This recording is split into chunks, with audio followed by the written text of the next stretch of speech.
Okay, we're live, and I think people are in. I'm just gonna wait for some people to jump in, and while we're waiting, I'm gonna go ahead and do my dailies in Genshin Impact while I wait. Now, why is my... okay. So while I wait for everybody to join, I'm just gonna go ahead and run through this real quick, and then we'll... well, actually, let me do this too.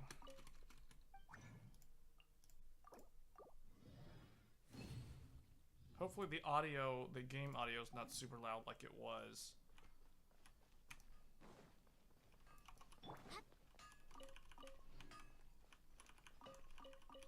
Let's see if I got anybody in there. Move this over here so I can monitor the chat. I don't need to be watching myself. But it looks like the audio's good. That's good. Everything looks good. Okay.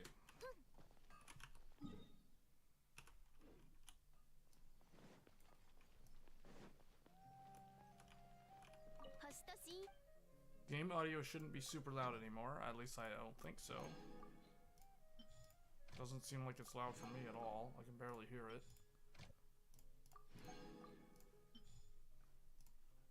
These two are what, 4? Oh man. Okay. So let's see. We're gonna go over the Black Friday deals, ones that I kind of recommend, or things that I would be looking for if I was gonna be shopping. So we'll definitely go through that in a little bit.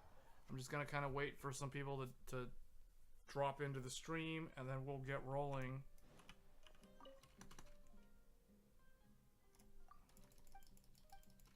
Skip through all this dialogue.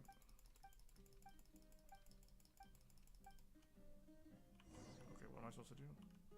Give the cooking ingredients. Potato. He wants a potato. We actually don't really have that many of those.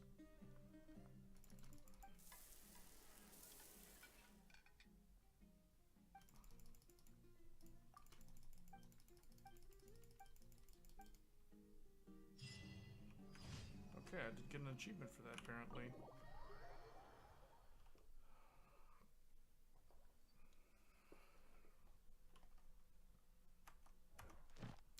Alright, so we got 2 more of these to do, or 3 more of these actually, and then we'll jump into the deals.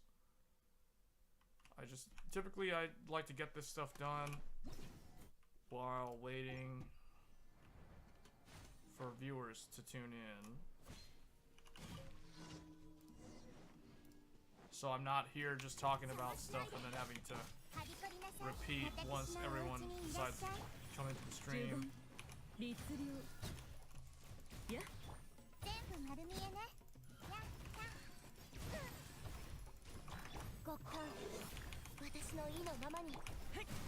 Wow, man, the damage numbers. Damage numbers. This dude is like 42,000. Okay.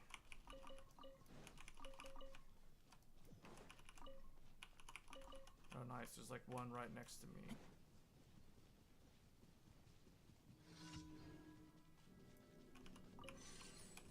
Oh, it's whack-a-mole.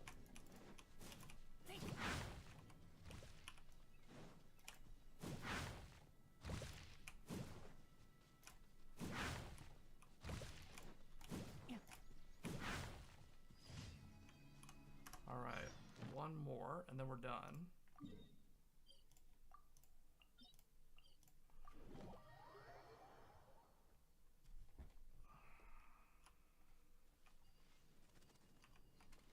I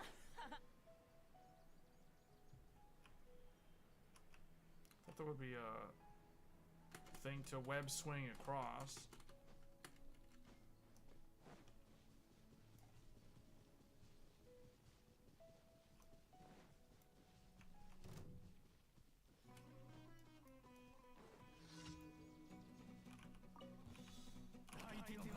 Just like punches that one away. Let's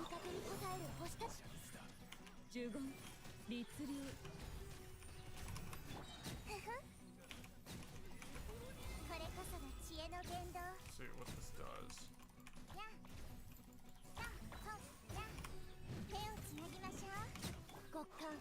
That dude, like, I don't know how that fire got there. That was kind of weird.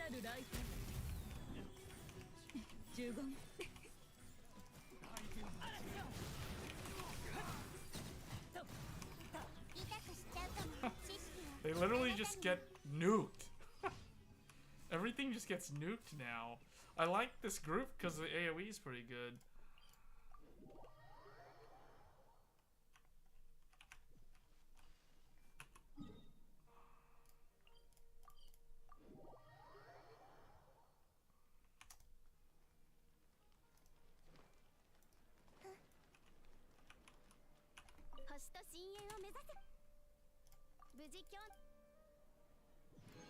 Okay. So that's that. We're good there. So now what I want to do, let's go ahead and shift over to the talking points of the stream. Let me go ahead and bring back up this. Not that. Where is it at? There we go. Okay, so let me close out the game.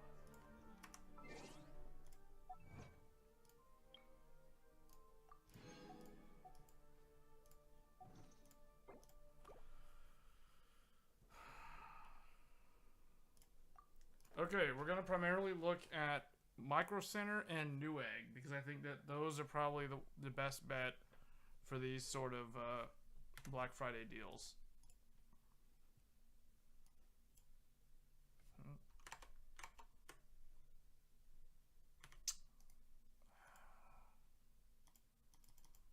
Close the stupid game. Okay.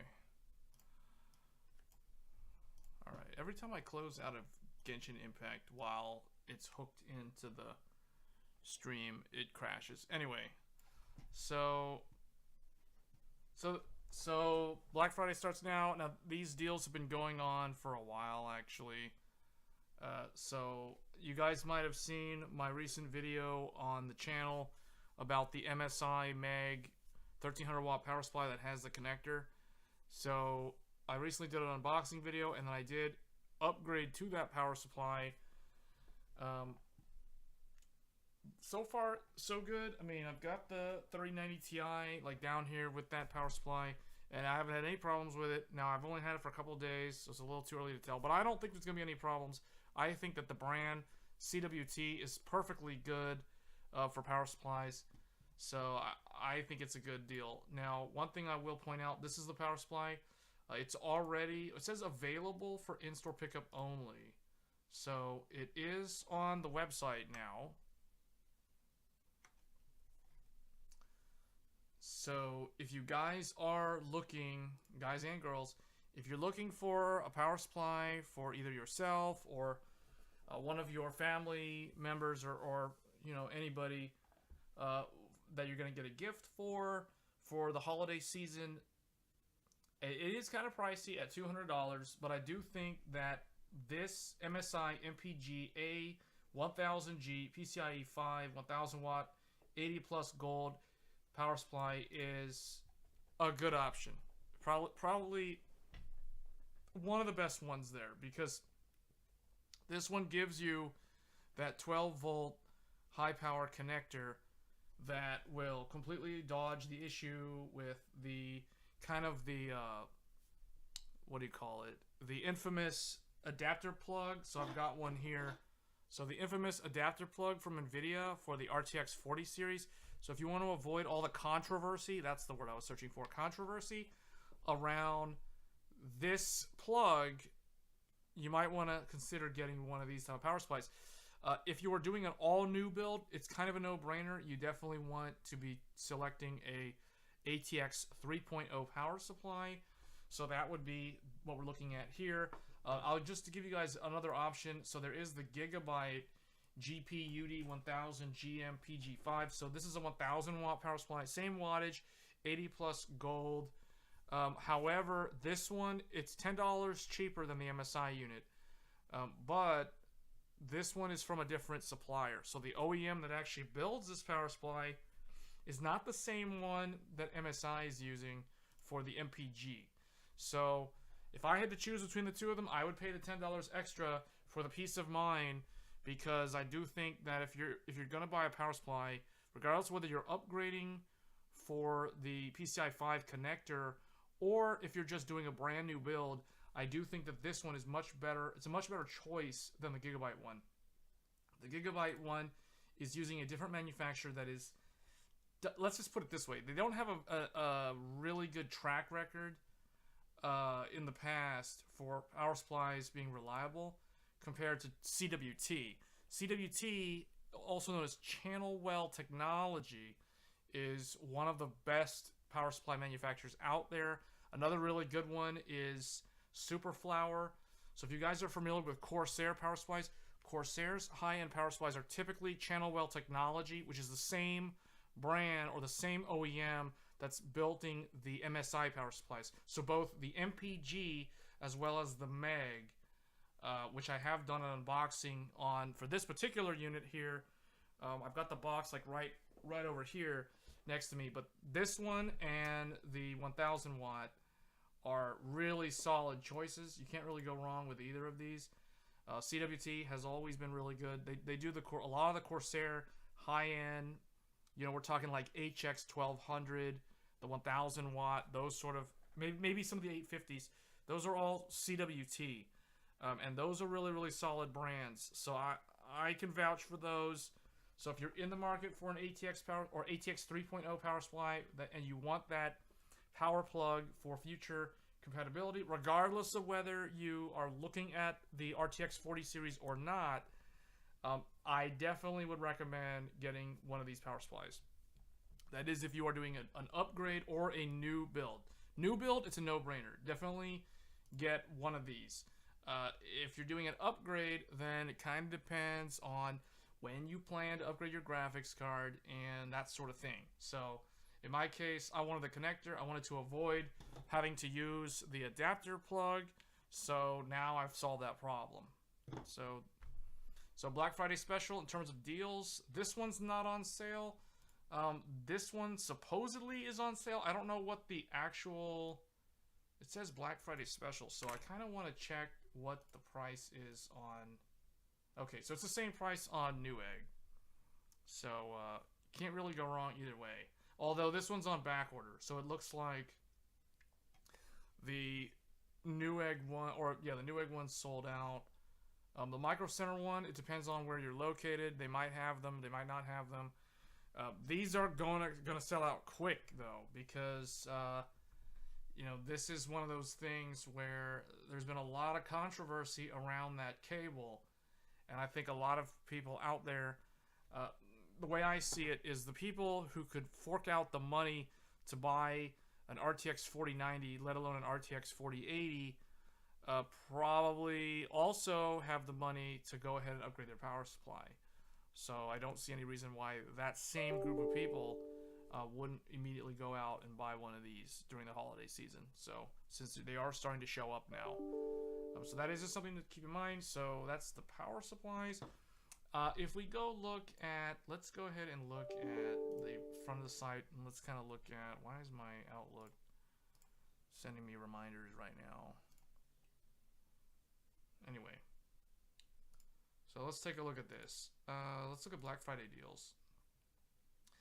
So we'll also talk about laptops. I've done a couple of videos on laptops recently, so we'll look at those kind of deals. Anybody who's in the chat, feel free, or if you're watching for the first time, regardless of whether you're a new viewer or you're a subscriber or just someone who was browsing YouTube and for some reason the algorithm decided to lead you to this content, you know, feel free to ask any questions if you're looking for a particular product for the holiday season, whether it's for you or a loved one or a family member or whoever. You know, whatever the case is, you know, feel free to ask a question in the chat. If you're doing a PC DIY build, new build, computer upgrade, or if you're buying a pre-build even, or a laptop, you know, anything tech related, that's kind of what we're here for on this stream. So let's take a look at Microcenter first, and then we'll look at Newegg, because I think that Microcenter is usually the more interesting one. For example, Microcenter did have, unfortunately I don't have the packaging here with me to show it, but they did have, well, we'll look at it. They'll probably have it here. Okay, so right here, ooh, they've got this. So this is probably one of the best Black Friday deals that I have come across. So $79.99, we'll just say $80 for a 2 terabyte PCI Gen 3 M.2 drive. So this is PCI. It's not SATA. You know, it is not an X2 lane drive. It's a full X4 drive. However, if you look at the write speed and the read speed, it's not super amazing. It's nothing to write home about in terms of SSD speeds, but it is really, really cheap. So you can't really go wrong with that. You know, it's a Black Friday deal. It is limit 1 per household. These are gonna sell out quick. Like, these are literally gonna sell out quick. What I'll say about this is, when I first became aware of this, I went to Microcenter the first day I ever saw this listing for the Black Friday deal. I managed to snag 2 of these because the sales guy basically helped me out. He got me 2 of them. And we didn't know at the time that it was limit 1 per household. Now they've enforced limit 1 per household because otherwise these would sell out immediately. But these are basically doorbuster type deals. So this is probably the best one that I've seen. You can't go wrong with it, especially with all these new, you know, like with the AM5 motherboards and the Intel 13th gen motherboards, or even like Intel 12th gen, right? Like typically those motherboards have 4 M.2 slots on them. I know like the X570 boards have around 3. Some of the newer ones might have 4. So with that being said, you know, M.2 storage is kind of the way to go. It makes for a cleaner build. You don't have all these SATA cables dangling around that you have to manage. So, you know, M.2 is really, really nice. Even if it's not the fastest M.2, the fact that it's 2 terabytes for under $100 is pretty insane. So that's a really nice deal.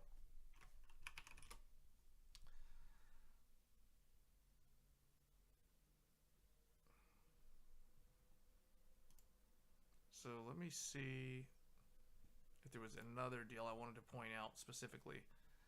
So, but this is probably the best one. So if you're in, I mean, and this would also make a good holiday gift for somebody, you know, like $80. Yeah, it's kind of pricey. It depends on how much what your budget is for a gift, but I think these would make really nice gifts. You know, if not this one, let me check this one out. Like, here's the 1 terabyte. The 1 terabyte is 50. I don't know what's up with the website. It's like overloaded. But yeah, like this is $49.99 for 1 terabyte. I mean, I personally would go with the for $30 more to double the capacity to 2 terabytes. Like, this is insane. This is a very nice deal. But the 1 terabyte is also good. You know, this would make a very nice like stocking stuffer surprise type of gift. You know, I mean, this or the other one. The other one I think is way more impressive. You know, $80 for 2 terabytes, and it's an M.2 PCI 3 Gen 3 drive. That's pretty good. Even though the TBW is not really that great, the terabits written or total bytes written, that's the endurance rating is not really that great. But in all honesty, like the older SSDs had TBW values of like 40, and most of those are still working just fine today. You know, I still have like an old Samsung 840. It works fine. So, and that thing's probably like 7 or 8 years old. So, yeah, even though this is a kind of a low number, it's still good. If anything, this is an amazing gift for like throw it in a laptop as a second SSD, and that's exactly what I did. And I kind of showed that off in the video that I did recently on the channel. If you guys saw the video I did on this ThinkPad P15V, so I did get one of these 2 terabyte SSDs, and I did add it to that laptop. So that's really, really nice. Can't go wrong with that. Doesn't generate that much heat because it's not that fast, so you don't have to worry about it inside a laptop overheating or anything. So this is one of the best deals. So let's keep looking at some other deals. Let's go back here. So if we just kind of browse through. So there is an HP Victus gaming laptop for $500 with a Ryzen 5 5600H. So that's the H series processor, which is the high performance mobile processor. and then it is equipped with an nvidia 1650 4GB. So the only thing about this laptop is the memory is kind of low, 8 GB of memory. So this still, though, at this price point, I mean, that seems like a pretty solid deal, you know, right at $500. The one thing that I would upgrade immediately, though, is the RAM. I would get another 8 GB stick of RAM. It's DDR4 SODIMM. It's gonna be really cheap, so you know, that's an easy, quick upgrade. But that's a pretty nice deal. You know, you can't really go wrong with that. That's a 6-core, 12-thread processor in a laptop with an NVIDIA GeForce GTX. So what I'll say about the graphics card, because a lot of people will ask me, you know, what type of graphics card should they aim for in a laptop? So I personally don't. I never really care about the high-end mobile graphics cards when it comes to laptops. Even if we're talking about a gaming laptop, like for example, the Radeon 6850 XT mobile, or the RTX 80 mobile, or RTX 3080 mobile, like those graphics cards will never achieve their true performance capability in a small, like a mobile platform. So that's why, especially when you're on battery life, like it's kind of pointless, to be honest. So that's the reason why, like, I personally don't recommend anything above a 60 series NVIDIA GPU. So, you know, like a 3060, maybe a 3060 Ti in a laptop. That's kind of where I draw the line in terms of mobile laptop performance. Like, I never recommend anything that's above like a 3060 or like a Radeon 6600M, maybe a 6700M. But in all reality, like typically you buy a laptop, you're going to use it for mobility. You know, it's typically not going to be, how do I feel about a 2080 Ti? 2080 Ti for what, a laptop? I like, you know, like I just said, like I don't recommend for mobile, for laptops specifically. Like we're looking at this one for a Black Friday deal. This is like $380 off. I would not consider anything above a 60 series GPU for a laptop. For desktop, 2080 Ti, like 2080 Ti, that's... No, I wouldn't recommend it, because you must be looking at eBay listings or Craigslist or something, because 2080 Ti is really old. 2080 Ti was from 2018, just to put things in perspective. So it's already more than 4 years old at this point. So, I mean, it depends on the price, right? But if you're talking 2080 Ti, that's definitely going to be like a used GPU. It was probably mined on, most likely. Unless... The MSRP for a 2080 Ti, the original MSRP for the 2080 Ti was $1,200. $1,200. Here, I'll show you. So let's look it up real quick. But for Black Friday special, I wouldn't be looking at a 2080 Ti. It's super old. So 2080 Ti released September 20th, 2018. The launch price was $1,000. However, that's not the true value, because the NVIDIA Founders Edition was $1,200. It was $1,199. I mean, you can look it up on the YouTube announcement. You know, NVIDIA announced it back in 2018. I would not recommend this card. Like, so you're looking at $649. No, I would not recommend for $649. You could do way better than that. Who has it for? You have a coworker who has his for $300. So your coworker's selling it for $300? Or are they selling it for what? The 6800 XT will be way better. So I'll just to put things into perspective. So the 2080 Ti, if you're comparing this GPU to an AMD GPU, this is similar to a 6700 XT from AMD. So the 6800 XT will be much faster than the 2080 Ti. It also has 16 gigabytes of memory versus 11 gigabytes of memory on this. So I also don't really like odd number of RAM, because when it's an odd number, like this is 11, the problem with it being 11 is if you start running high textures at 1440p, if it's not evenly balanced, you know, you're going to get stuff getting paged to system RAM, and that's not good. So yeah, it honestly it's too old unless you can get it for, you know, really cheap. Uh, then it makes sense, but it's too old. It's just, you know, it's September 20th of 2018. That's how old it is. So yeah, no. Interesting question though, like, because you know I'm thinking Black Friday. I didn't expect someone to ask about 2080 Ti, a 4-year-old GPU, when we're talking about Black Friday deals. What would be a good walkaway price for 2080 Ti? Honestly, here, let me check. We'd have to probably look at like eBay listings, to be honest, because that card's pretty old. So I'm just gonna do a quick check here. So eBay is showing it for like 345. Buy it now. Just the top listing, 359, 400 or best offer. You know, 444 for a liquid cooled one, 202 starting bid, or 25 bids at $202 pre-owned.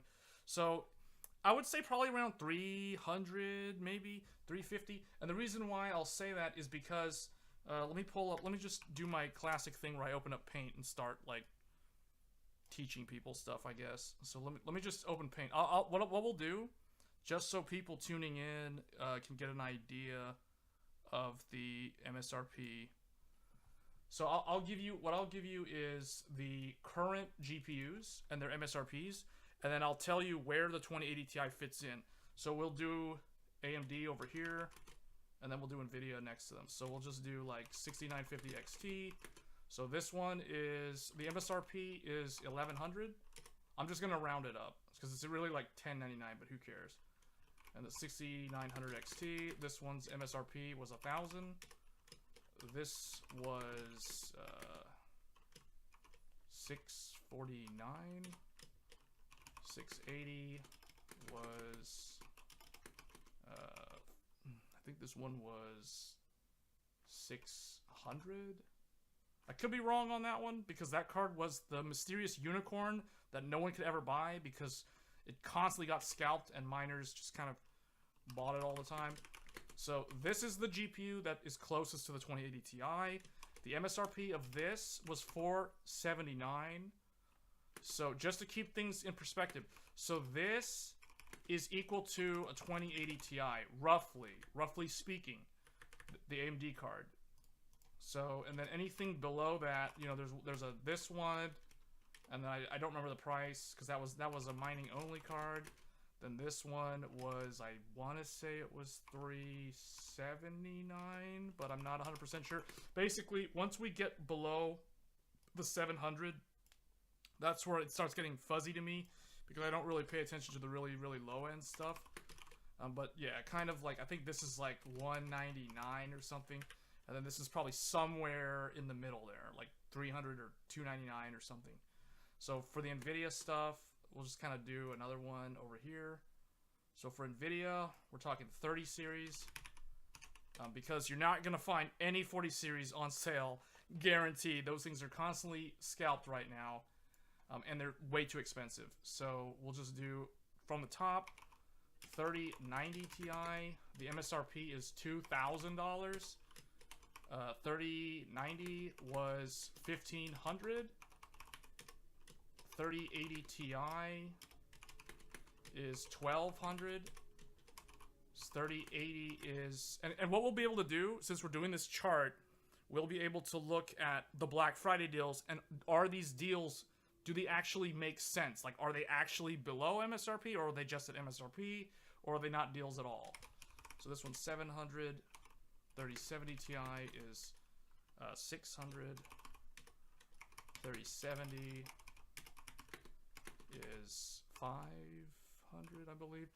And then 3060, I'm surprised I remember all these, but I am pretty much right. I'm pretty sure I'm right on these. 3060 is, I need to clean this up a little bit. So you can see the NVIDIA ones are kind of outrageous at the top here. But 3060, I believe, is 300 or 329. It's some number in the middle. I'm just gonna say 329. So you can kind of see where they line up. So, and then below that would be 3050. So just to give you an idea, so the 6700 XT, that's equal in performance to a 2080 Ti. This also, I guess I should have given you the memory. So this one is 16 gig, 16 gig, 16 gig, 16 gig. So all the AMD cards at the top here are all 16 gig. This one is 12 for the 67. This one's 10.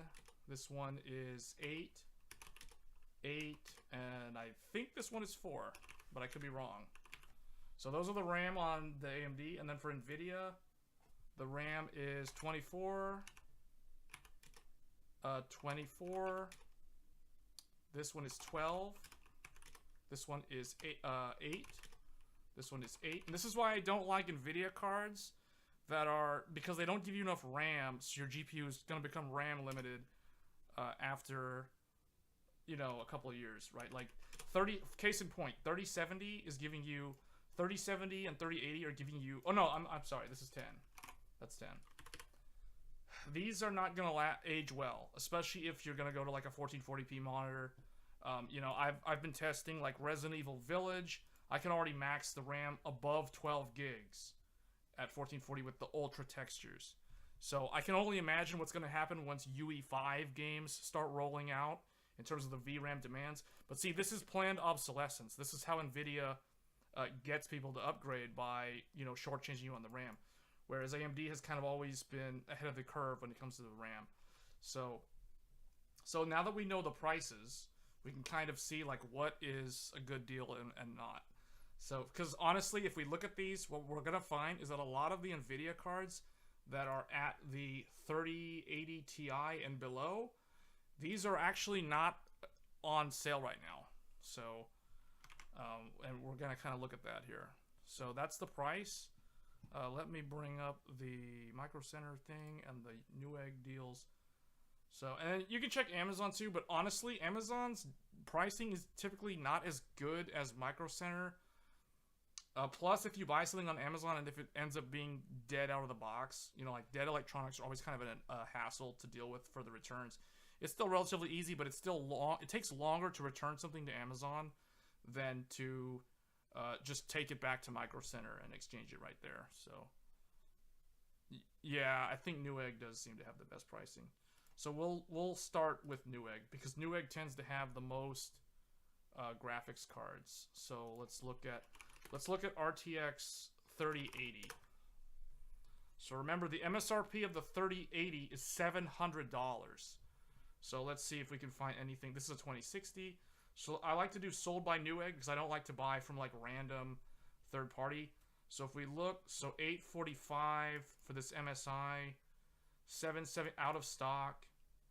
So see, it's not even that MSRP. See, this is $90 over MSRP.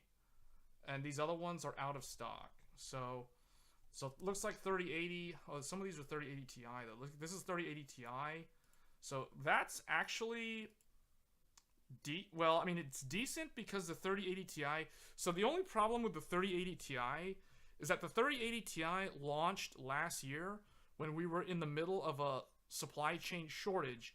So Nvidia was basically able to just throw it out into the market and say $1,200 MSRP, but the reality was, if you tried to buy one last year, you know, it was going for like $2,000 on eBay from some scalper.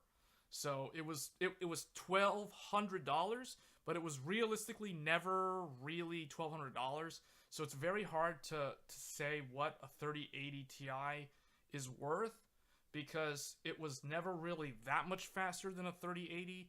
So the whole idea of it being $1,200 MSRP never really seemed like a valid price point to begin with. Like it started off way overpriced back in a time when no one could get it. So that's why the 3080 is a really, really weird, or 3080 Ti is a really, really strange graphics card. So, but anyway, they're all out of stock. So, except for this one, which is a 3080 12 gig. So that is right. So Nvidia did after the 3080 Ti launched, which is a 12 gigabyte card, they did also introduce a 3080 12 gigabyte. So you can see here, this is a 3080 12 gig, but this one over here is a 3080 10 gig. But the original GPU at launch was a 10 gigabyte card. So they did basically, you know, bolt on an extra 2 gigs and copied over from the 3080 Ti and started selling that with a 3080. So, you know, like I don't see anything good here. So let's look at Microcenter for 3080. See if it actually has anything. So again, these are over MSRP. They're all in-store pickup only. So if you don't live near a Micro Center, this is kind of a moot point. But you know, I'm just trying to show like there's no Black Friday deal for the 3080 is kind of what I'm concluding here. Because remember, MSRP is $699 or $700, and none of these are at MSRP. They're all over MSRP. So the 3080 is kind of out. So let's look at. So the other card. Oh, you know what? I'm not actually showing that. I apologize. I was trying to share the whole time I was talking. I meant to show this. I was doing this. So this is what I was looking at while I was talking earlier.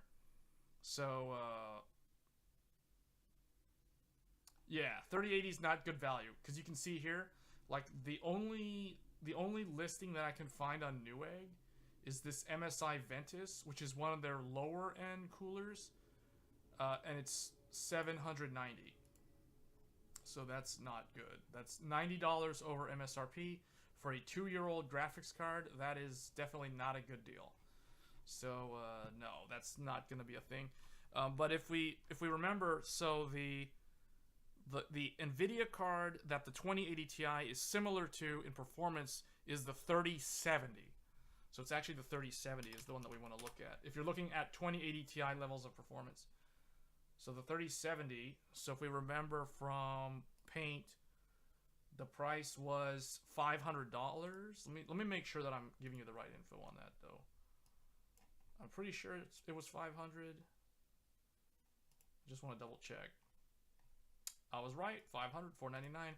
So that was the MSRP. So again, $500 is the limit because that's MSRP. So ideally, because this is Black Friday, we want something that's less than 500 for a 3070. And as we can see here, so ignore this 2060, we will sort by sold by Newegg. So again, okay, so this one's not as bad as the 3080. Like this one is $30 over MSRP.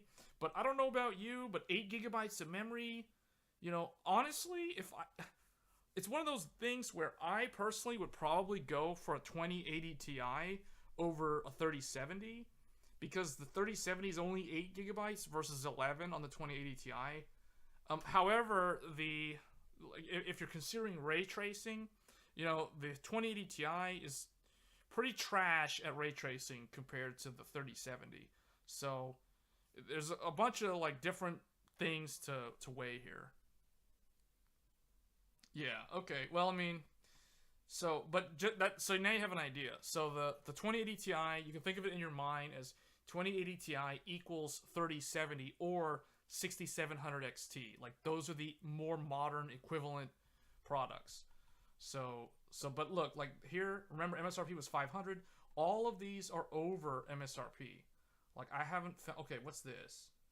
This is a gigabyte refurbished gigabyte.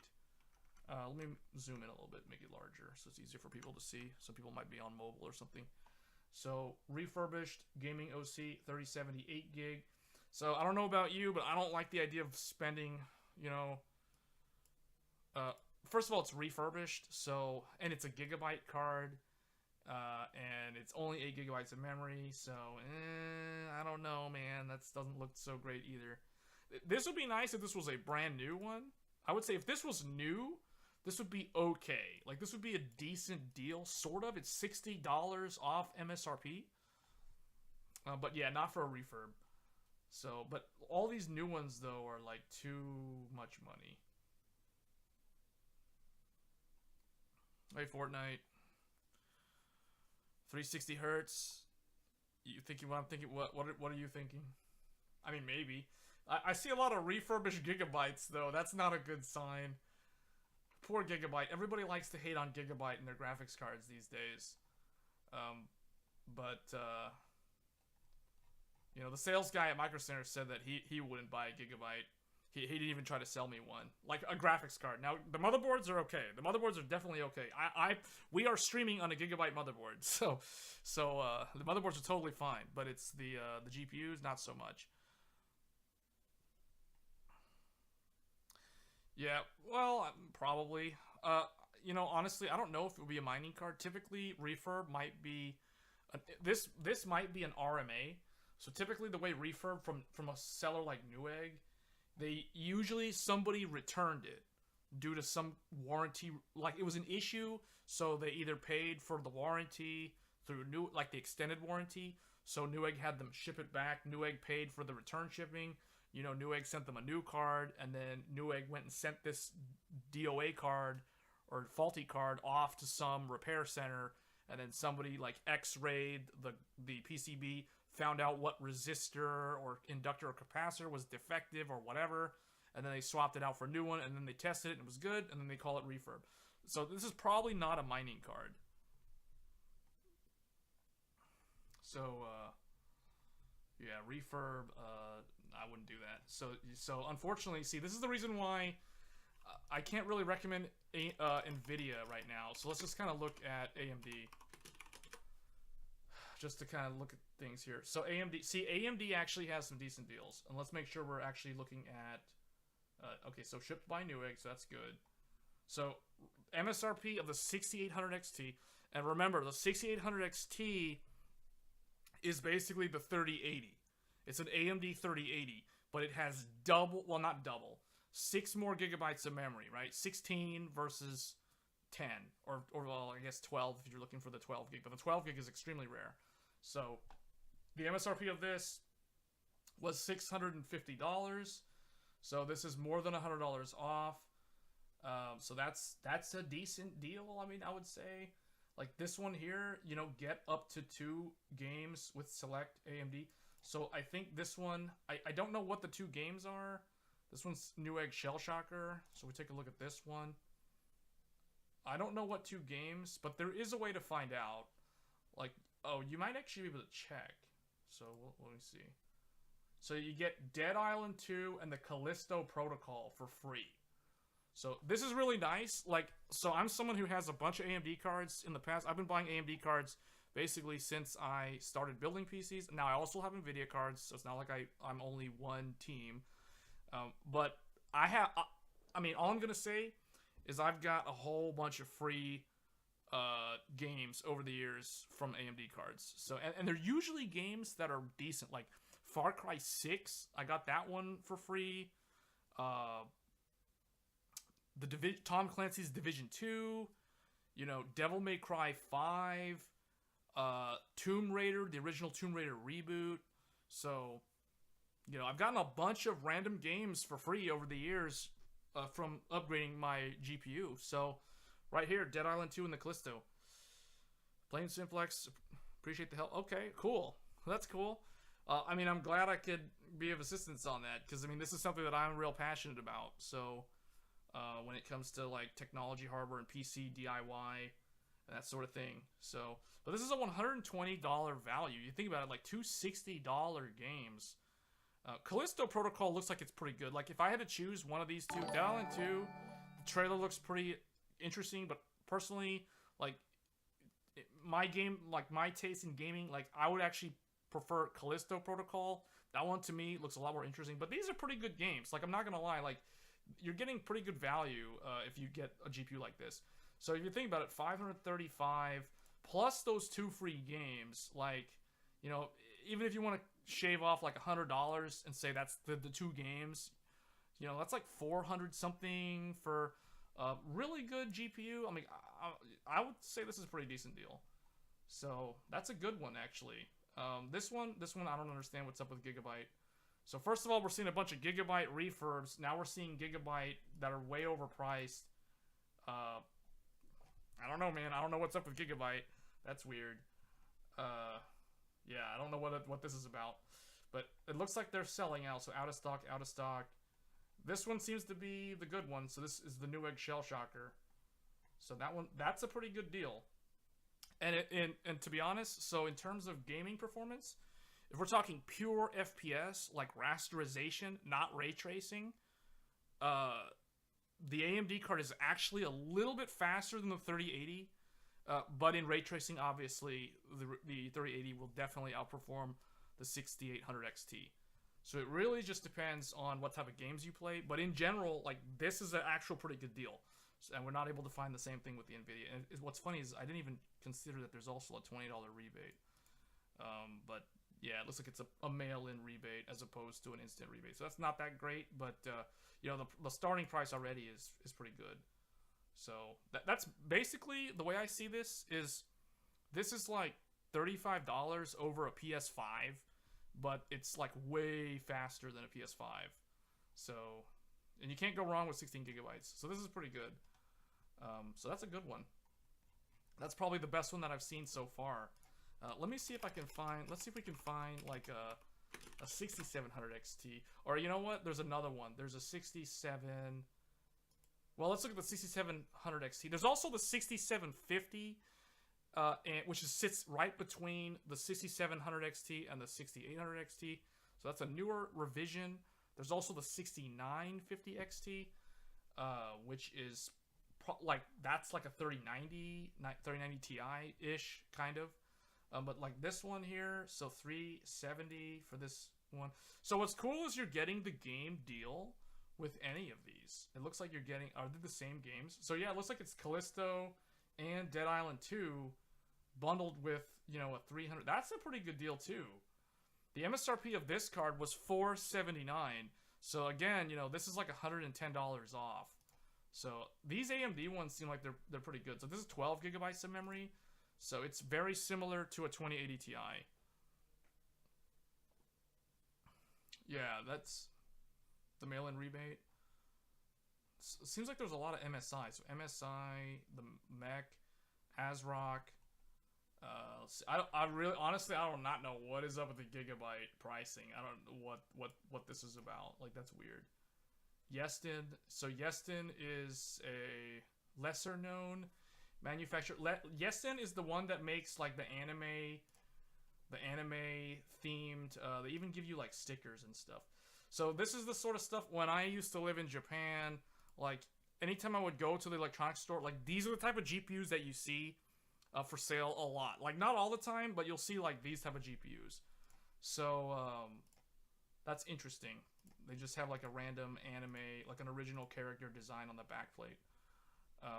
But that's cool, I guess. $539 though. That's, you know, you're paying for that. Even though, yeah, they exist. They exist. So this is a thing.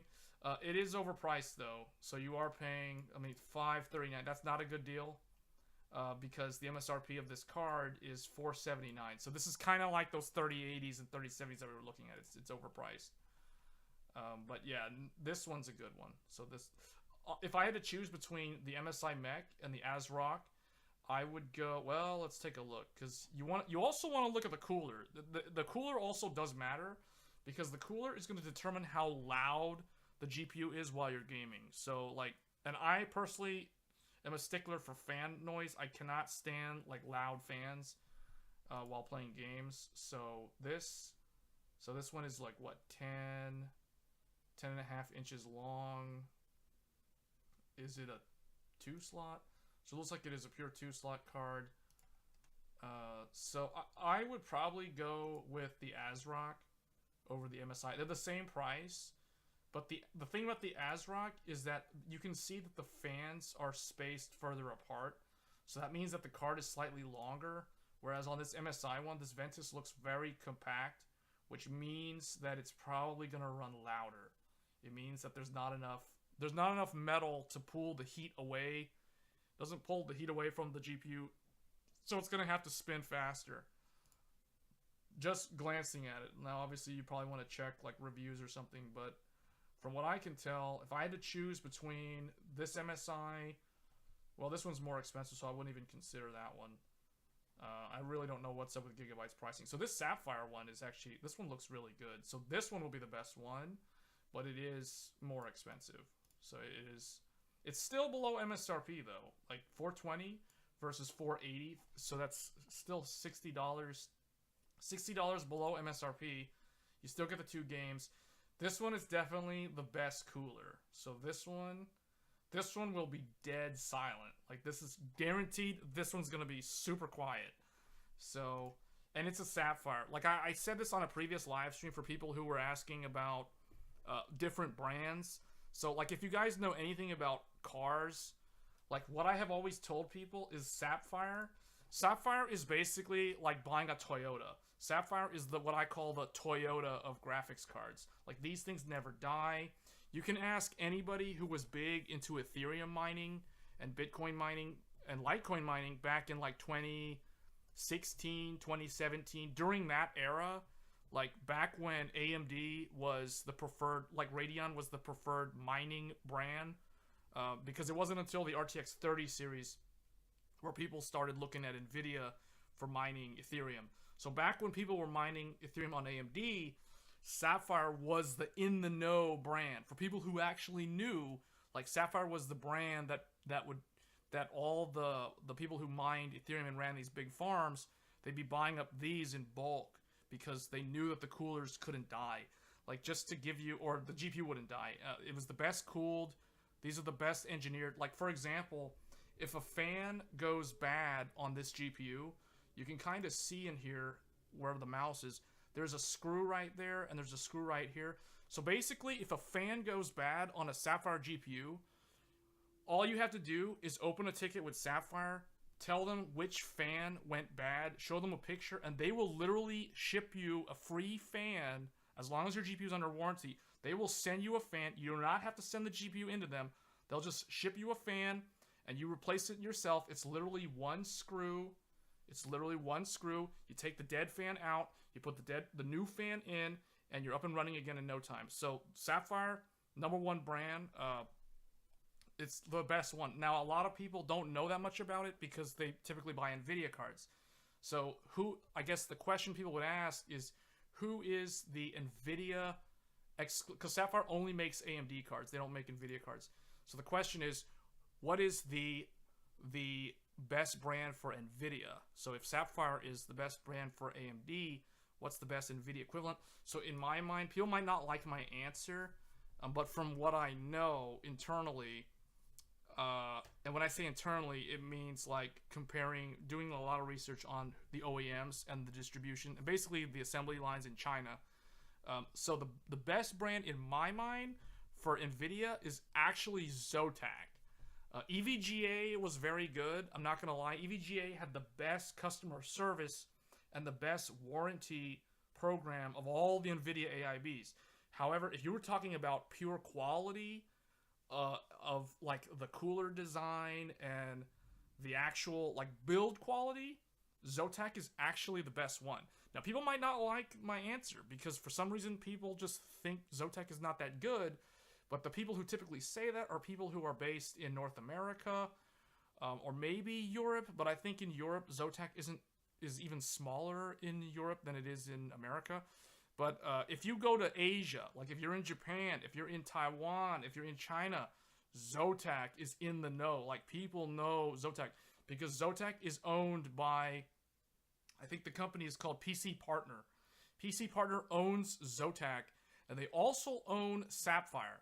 So when people say Sapphire only makes AMD and Zotac only makes NVIDIA, in reality, they both funnel up to the same Chinese juggernaut, PC Partner, in Asia.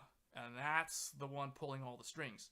So, yeah. So that's why I would recommend Zotac if I was going to go NVIDIA, now that EVGA is gone.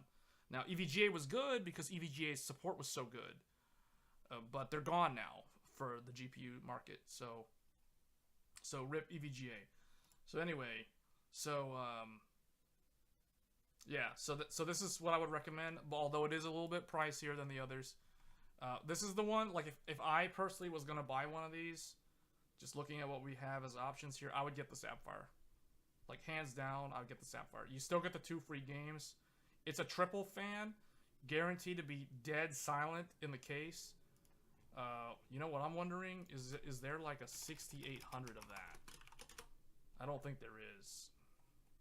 It's probably all sold out. Yeah. Oh man, if there was a Sapphire of a 6800 XT, that would be really good. Yeah, unfortunately, there's really slim pickings for the 6800, so those are pretty much almost all gone. So if we look at, so that's going to be probably the GPUs. So if you're looking at the 6800, I would recommend this ASRock Phantom. So the Phantom Gaming, this one, and then for the 6700, I would probably recommend the Sapphire Nitro. Like, this is probably the best one. It's not that I mean, it's a little bit more than these though, right? Like, this is what, 370 versus 420. So you're paying $50 more for that triple fan design, and it's dead silent. You're kind of paying for the name brand too, because Sapphire. People probably wonder. People who are not that familiar with AMD probably wonder, like, why is Sapphire more expensive than the others? Well, there's a reason why Sapphire is more expensive than the others. So let's see. This one was 5. Yeah, no. So this one's definitely the way to go. Okay, so that's that one. If we're talking 6900 XT, because it's always good to look and see how far this one's gone down in price. So, ooh, this one's actually this is way down in price. So the MSRP on the 6900 XT was $1,000. So it was a full grand, and this is now all the way down to $655. Sapphire's your brand. Well, I guess, what am I? XFX now? I gotta choose XFX. So XFX is also really good. So XFX is another one. XFX has a tragic story. So XFX used to make NVIDIA graphics cards long ago, but what ended up happening was, for some reason, XFX started making AMD Radeon cards, and this was back in like 2009 or somewhere around 2009 was when this happened, and NVIDIA didn't like that. NVIDIA didn't like that XFX decided to make AMD Radeon cards while they were also selling NVIDIA GeForce cards. So what NVIDIA did was NVIDIA basically blacklisted XFX and banned them from selling GeForce cards. So up until this day, XFX has only been a Radeon exclusive AIB partner because NVIDIA was petty and banned them and like didn't allow them to sell GeForce cards anymore. So that's the story of XFX, if those who were wondering like who XFX is. So they used to always be GeForce, but they basically switched sides. Well, I guess what I should say is they were forced to switch sides because NVIDIA got mad at them and said, you can't sell GeForce anymore because you started selling Radeon. So I don't know if they violated some kind of contract agreement or however that worked, but what I've always found kind of weird was how come Asus, MSI, and Gigabyte, they're able to sell both AMD and NVIDIA cards all the time, and, you know, NVIDIA never stopped them. So maybe my only assumption is that those three companies move a lot more product, so they have a lot more volume in terms of how much they're able to sell compared to XFX, so that they just have more weight to sling around, so NVIDIA can't really push back on them, I guess. I don't know if that's true, but it is kind of weird that the three big motherboard manufacturers are able to get away with essentially playing both sides, and, you know, NVIDIA turns a blind eye to them, but they didn't do that for XFX. So that's kind of how XFX became a Radeon, a red team. Basically, either they did something wrong or NVIDIA forced them to, for whatever reason. So, but they're a pretty good brand too. Like if I was gonna recommend anything besides Sapphire for AMD, XFX and PowerColor. PowerColor is another really good one. We don't see them here. ASRock is relatively new to making graphics cards. They've only been making AMD cards for the last 3 or 4 years, I think.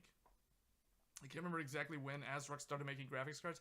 I do know that ASRock, when they started making GPUs, it was a few years ago, and it was only AMD. But now ASRock also sells Intel-based graphics cards. So the Intel Arc GPUs that launched recently are also made by ASRock. So and AMD didn't get mad at them. AMD didn't ban them. So I don't know. I don't really know how they were able to pull that off. That's kind of weird. But so yeah, ASRock is both Intel or AMD. And then XFX and Sapphire and Power Color are AMD exclusive. And then on the NVIDIA side, you have, well, you used to have EVGA, but now you've got Zotac, Galax, and PNY for the NVIDIA exclusive sellers or AIB partner cards. So that's GPUs. This one looks like a pretty solid deal if you're looking for a 6900 XT. So there's an ASRock Phantom. That's the best one that I can find. 655 direct from Newegg, and you get the 2 free games. That, honestly, this, so we have to do a comparison because I want to see, like, what was the 6800 XT, like, what's the price difference there? Because it might be worth it. So it looks like it's what, $100, $120 more for the 6900 XT. So you're paying roughly, like, if you were to go with the flagship, like the 6900 as opposed to the 6800, you're paying $120 more for roughly, let's compare these here. So for roughly 9 to 10%, for about 10% more, you're paying $120 more.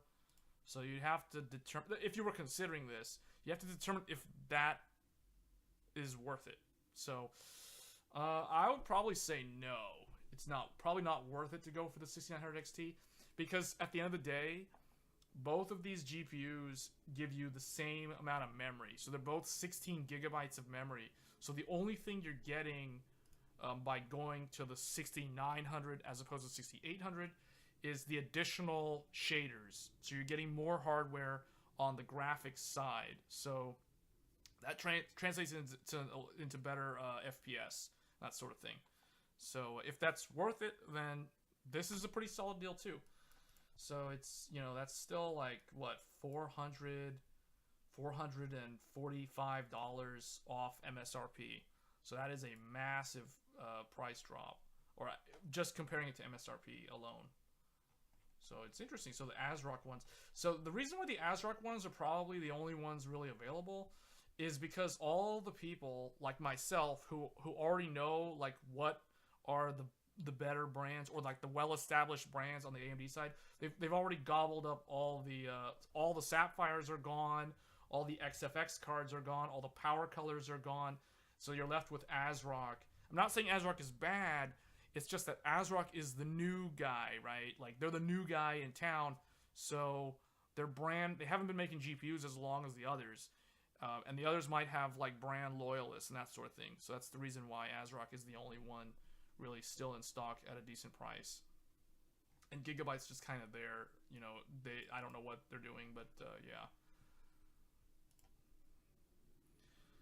So that's going to be it for GPUs. If I was going to choose between this, and that Sapphire, I would probably go with the ASRock. I do think that this gives you the best mix. $35 more than a PS5, and you're getting the 16 gigabytes of memory, and it's slightly faster than a 3080. It'll probably also age better than a 3080 because it has 16 gigabytes as opposed to 10 or 12 on the 3080. What's interesting is this GPU has the same amount of memory as the brand new 4080 that just launched. So that brings me to that. So let's kind of look at RTX 4080. So the RTX 4080 is over MSRP. So 4080's MSRP is $1,200. And Newegg does have them in stock. So there's a gigabyte in stock, $70 over MSRP. This MSI one is $50 over MSRP. But the funny thing is, like, by the time you're paying that much money for a GPU, it's almost like the additional $50. You know, it's almost like, I'm spending $1,200 already. What's another $50? You know, like, it's that kind of thing where the reseller or MSI or whoever's causing it to be priced this way is just going to get away with it if someone's hell-bent on buying 4080. So those are the options for 4080. They're really slim pickings right now. Oh, here's a Zotac. So this is a nice one. See, Zotac is what I would go with. But you know, I'm not for that price. No way. So yeah, that's unfortunate. So I don't know what's going on. Nvidia's kind of priced themselves out of the market with their new generation for some reason. I don't know why they think they can just get away with doing that. But as long as people keep buying them and paying those exorbitant prices, they're just gonna keep. It's the supply and demand. If people keep buying the Nvidia cards and paying $1,200 plus, that's just gonna continue to inflate the price for everybody else to a point where they'll eventually hit a saturation where people just won't buy it at that price, and scalpers won't be able to sell them for the markups that they're asking on eBay, and it'll eventually come crashing down. But you know, I don't know. I mean, there's a lot of diehard Nvidia people that just buy Nvidia blindly, so this is going to be a really big problem for a long time. So, and AMD doesn't really seem to care anymore because they're just going to do their thing, price their upcoming flagship at $1,000. And it'll probably beat the 4080 for $200 less, but you know, $1,000 starting on the AMD side isn't really that great either. So we can all thank Nvidia for keeping the prices where they are, because they started with $1,600 on the 4090, then $1,200 for the 4080. So you know, that leaves an enormous runway for AMD to just kind of like pick and choose where they want to price their stuff, right? Like, they don't have to be the good guys. They don't have to try to sell things at normal prices. They're gonna go for the big numbers too. So that's just unfortunate, but that's just how it's gonna be. So that's just 101 economics right there. So that's gonna be it for the GPUs. I think we answered Plain Suplex's questions earlier. So what I wanted to show for the guys that are near a Microcenter, I did want to bring up one deal that really stuck out to me. So I will mention it again. So there is this inland M.2. So check this out. This is a 2 terabyte M.2 NVMe. So this is not some ghetto SATA pretending to be an M.2 drive. This is a full PCI Gen 3 drive for $80. Think about that. 2 terabytes for $180, and it's an M.2 form factor. This thing is gonna sell out really, really quick.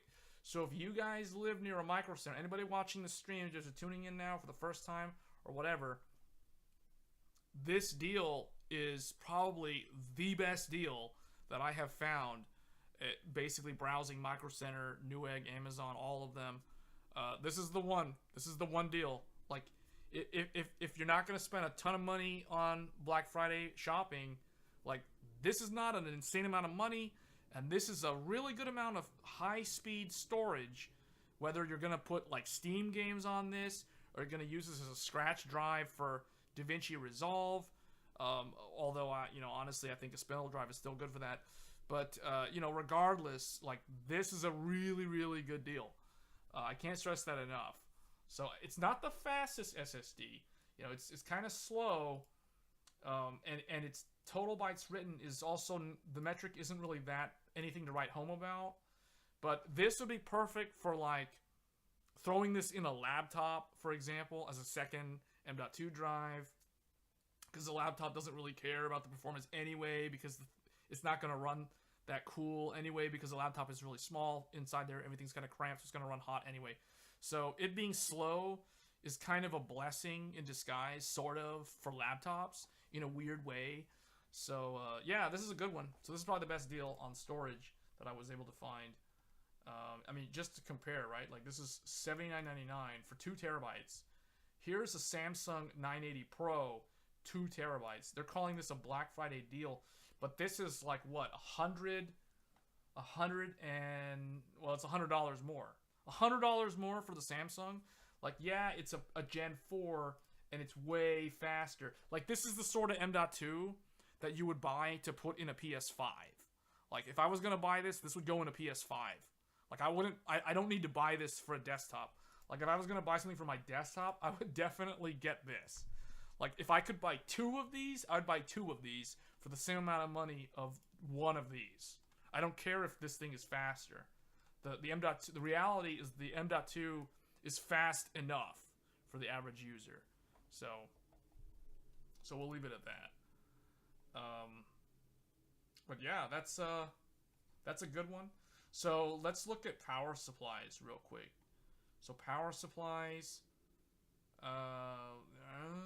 This is an okay deal. 850 watt, 80 plus gold. Corsair makes good one. Corsair typically is using CWT, so that's really good.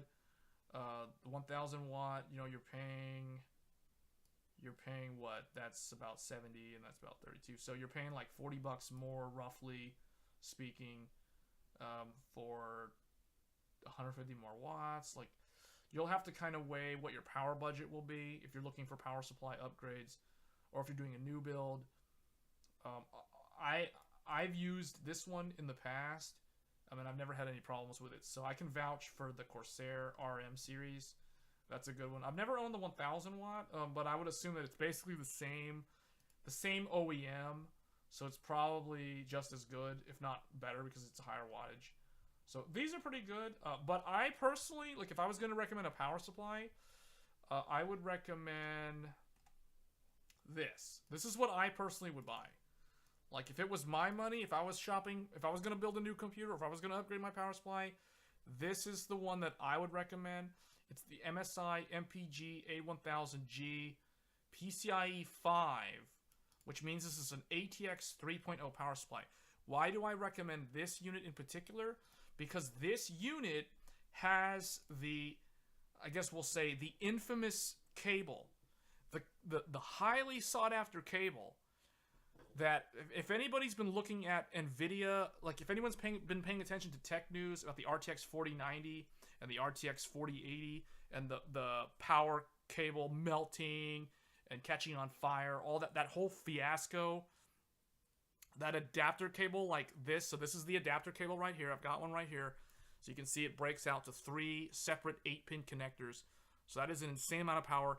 Each one of these is 150 watts.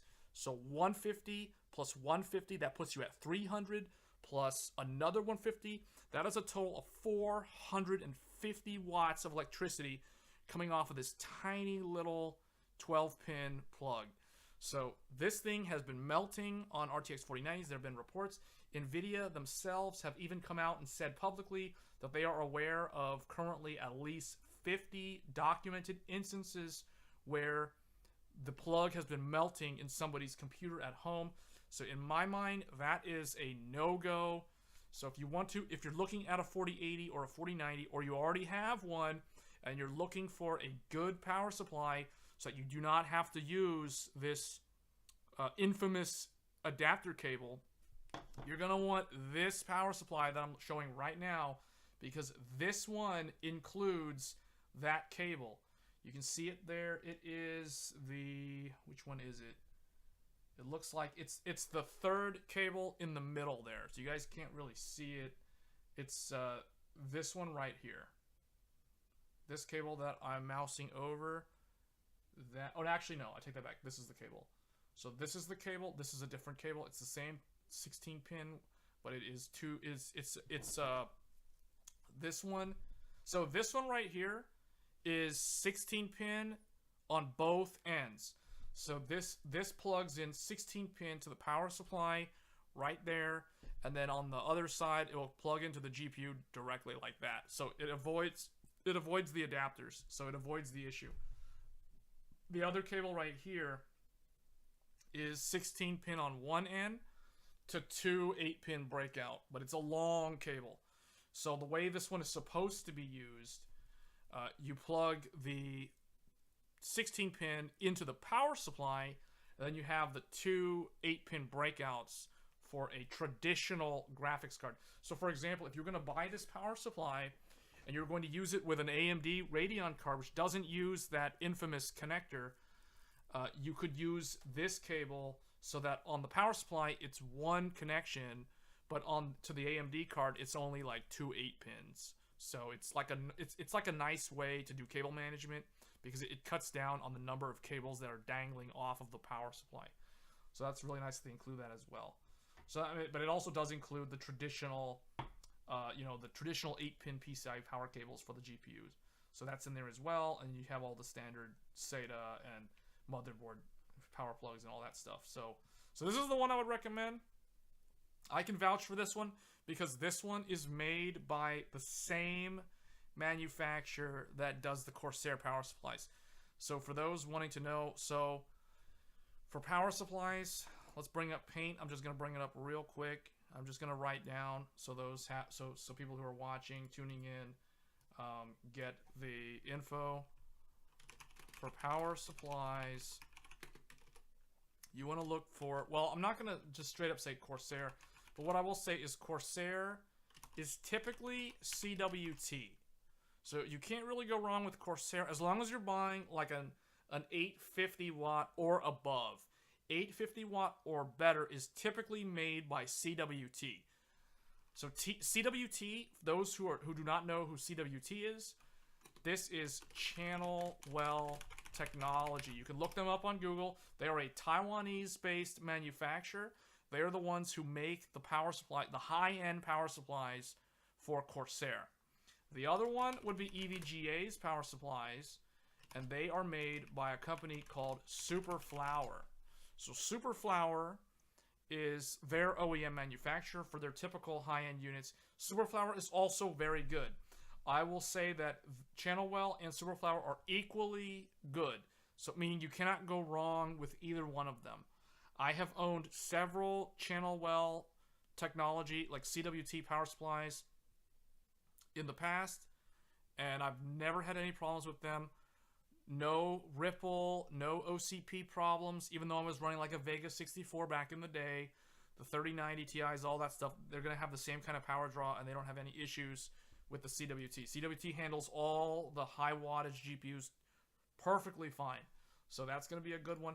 I've never owned Superflower, but I know from like my own research that they are, in the tech community, Superflower is considered equivalent to CWT. So those are the good ones. So that brings us back to MSI. Well, actually, let me think of another one. So Seasonic. Seasonic is another one that is they're good, but I don't like them. It's not that I don't like them. I've had issues with Seasonic not being defective, but not just being a little bit too strict when using a high wattage GPU that has very spiky transient power spikes. So I used to own a Seasonic unit in the past, and I remember when I upgraded to Vega 64. Now, granted, Vega 64's power consumption is kind of like a 3090, 3080, 3080 Ti. It's kind of like that kind of thing. But remember, Vega 64 was much older, so back then, people didn't know that much about transient spikes in terms of voltage spikes. So I had a Seasonic unit. It was a Seasonic 1000 watt prime unit, and the problem with it was that I remember distinctly that I went to play Final Fantasy 15 on the PC. So Final Fantasy 15, you open the opening cutscene where there's like fire and brimstone, and I forgot which icon or which summon was I think it was Ifrit or somebody, or Bahamut or somebody was doing some kind of like, there was some cutscene, and I'll never forget like when Noctis like ducked behind like a car or something to protect himself from the blast, from the fire explosion. Like right as that scene transition happened, my computer would literally just shut off. The whole computer would just shut off. The monitors would go black. The whole thing just literally turned off. Basically, it's almost as though like it just lost power. It's like there was a power outage. The computer would just turn off completely. So I would turn it back on, boot back into Windows, load back into the game, and then it would play the same scene, and then immediately the computer just turns off. So I found out that was because the Seasonic power supply did not like the transient voltage spikes that the Vega 64 was outputting while rendering that scene in the game. So that is what is called a transient spike or transient voltage spike. You might hear the term a transient load or that sort of thing. That is the sort of thing that you have to look for when you're looking for a power supply, especially with these high wattage GPUs like the 6900 XT, the 6800 XT, the RTX 3080, the 3090, the 4080, the 4090, all these high wattage GPUs that have at least 2 8-pin connectors, if not 3 8-pin connectors. You're going to want to pay attention to the power supply, because the power supply will make or break your experience gaming on the PC. So that's something to keep in mind. Not a lot of people talk about this. You'll barely ever find any content on the internet talking about this specifically.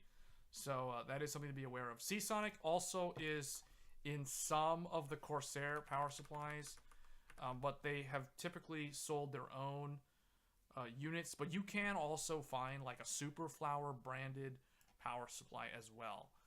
So that is a thing. So I guess the other one, there is another one called Chickeny. I think it's called Chickeny. I forgot the full, maybe it's something else. But Chickeny was one. Like, Chickeny used to make the older Corsair RM series, like the first generation RM 850 watt. That was made by Chickeny. I don't know if I'm spelling the name correctly, but that's like an older OEM. I think they're still around. And then I don't know who makes the lower end units. So, like, for example, the 550 watt, the 650 watt, those lower wattage PSUs. I don't know who makes those, but typically these are kind of the brands that I would recommend. So if you're looking for a power supply. Now, having said all that, there are some new brands in town, like for instance MSI. MSI just started making these. The nice thing about these units is that they are made by CWT, which basically means these are very much like buying a Corsair power supply. So you can't really go wrong with one of these. And this one does give you that special power connector. So, you know, even if you're not going to upgrade to a 4080 or a 4090, or even like a 3090 Ti or something, you know, it's still nice to have that connector for future compatibility. So if you were looking at upgrading your power supply, this would probably be a really, really solid choice. Now, there is another one. There is the Gigabyte. However, the manufacturer of this Gigabyte unit is neither CWT nor is it Superflower. I forget the name, but it is a lesser known name. So I can't really comment too much on this unit. I just know that it includes that cable for the 4090, the native cable, so you don't need to use the adapter. So this is another option. It is $189, so it is $10 cheaper than the MSI unit. But honestly, if I had to choose, I would definitely go with the MSI unit because I know that it's made by CWT. So that's a solid, reliable brand. So I would definitely go with this one. I would pay the $10 extra for the peace of mind that it's a better quality unit. So that's going to be it for power supplies. This isn't really a Black Friday deal as far as I can tell. Now, I think Microcenter says it is, but I kind of think this is the normal price, to be honest. Now, this just launched like a week ago, so I don't expect this to be on sale if it just literally hit the market. So let's see, we've been going for almost 90 minutes here. Let's see what else we've got. So if you're near a Microcenter, they've got a lot of like bundle combos. Let's take a look at these bundle combos real quick. So they've got Intel and AMD. So let's take a look at these Intel ones. So for $300, you get a 11th gen i7. So that's an 8-core, 16-thread, and an Asus Z590 Plus.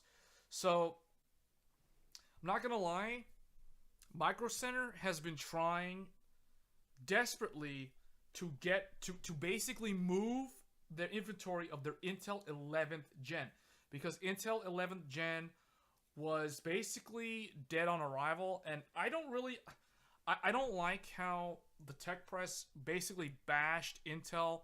They basically kind of bullied Intel into the ground on the 11th gen launch.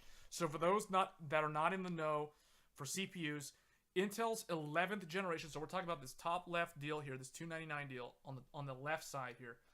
So 11th gen launched in, I want to say, April or March of last year.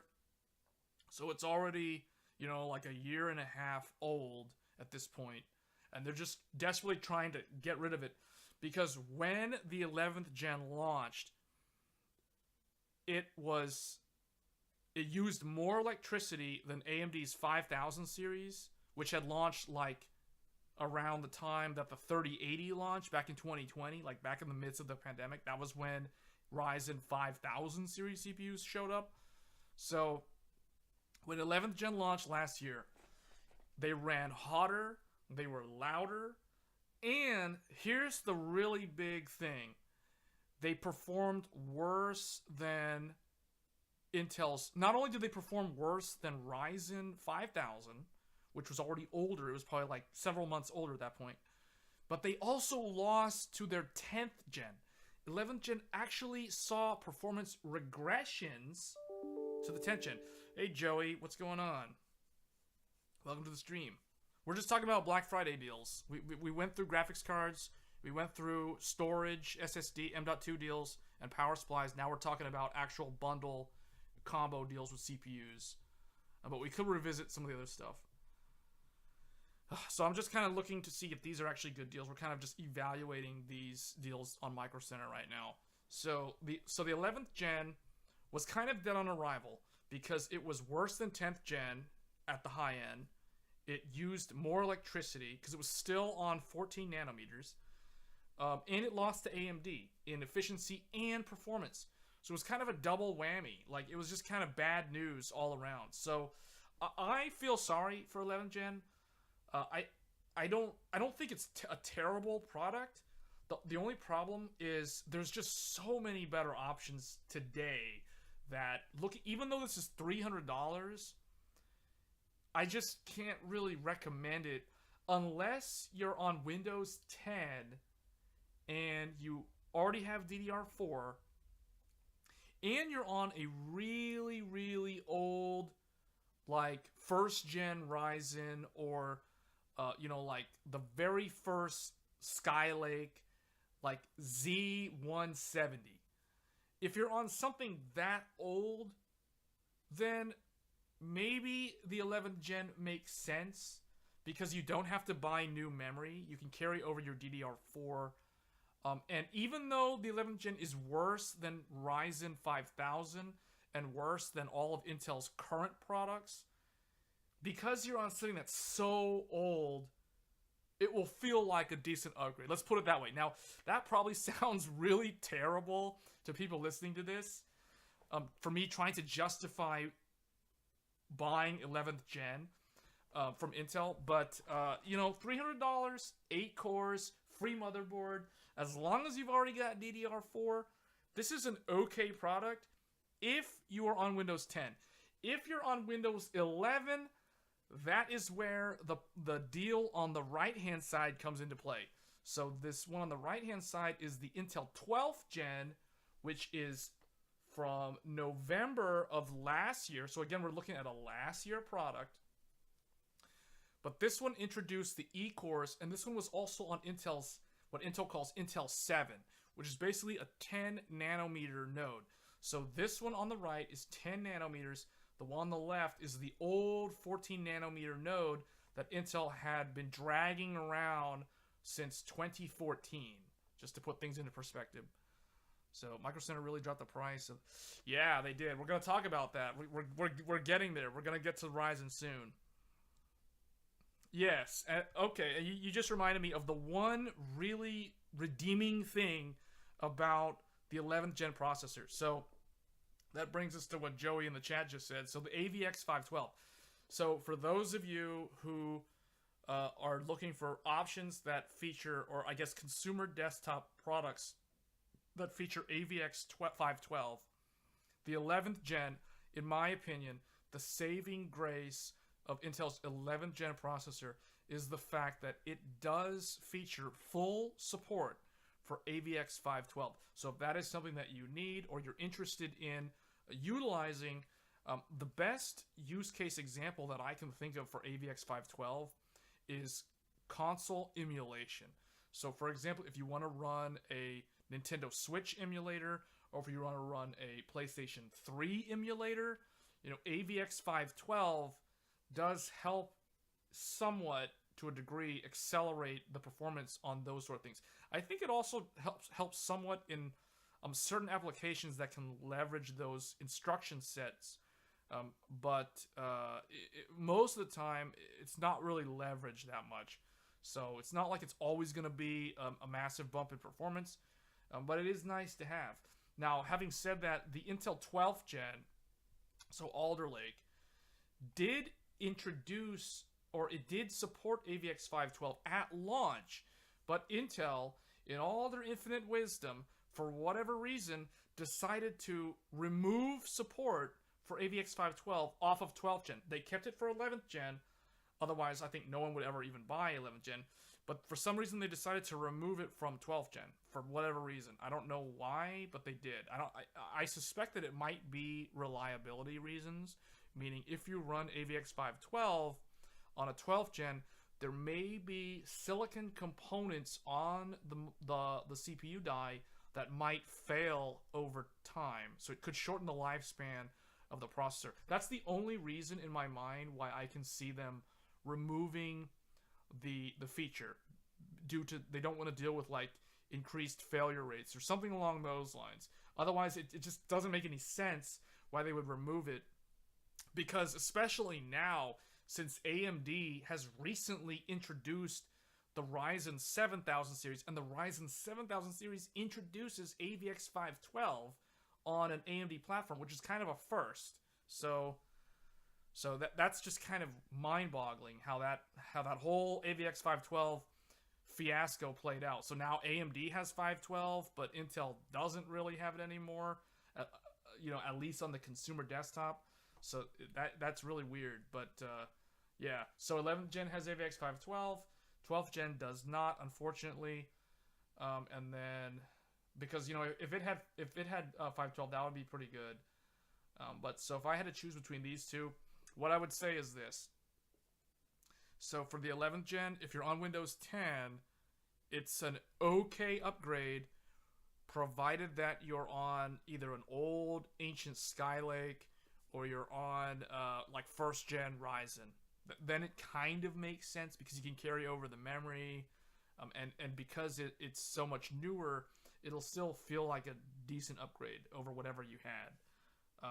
But having said all that, you could still opt for this 12th gen i5, and that's basically the same amount of money, and this processor is objectively better in almost every way, so except for the lack of AVX 512. So this would work good with Windows 11.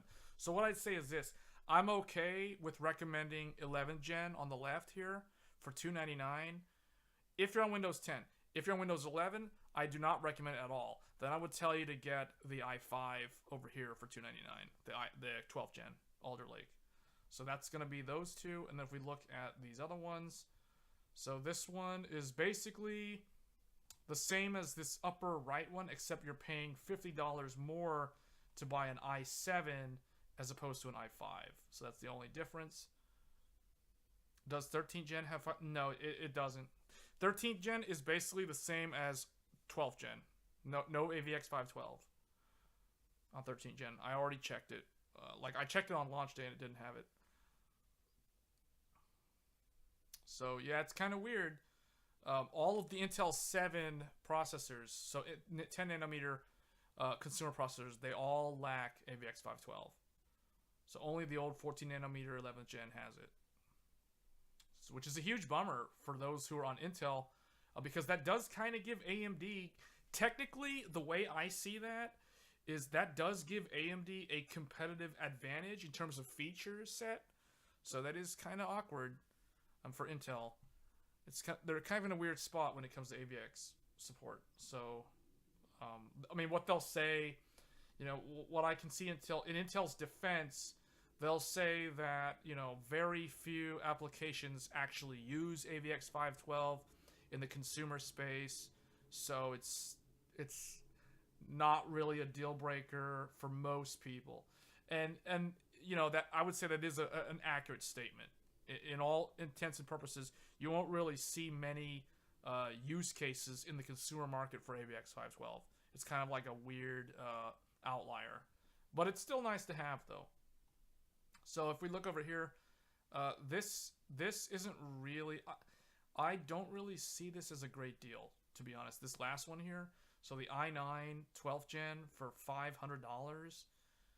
You're essentially getting a free motherboard, but when I look at the i9 versus the i7, I would have to say go with the i7. The i9 Alder Lake really isn't worth the extra $150 over the i7.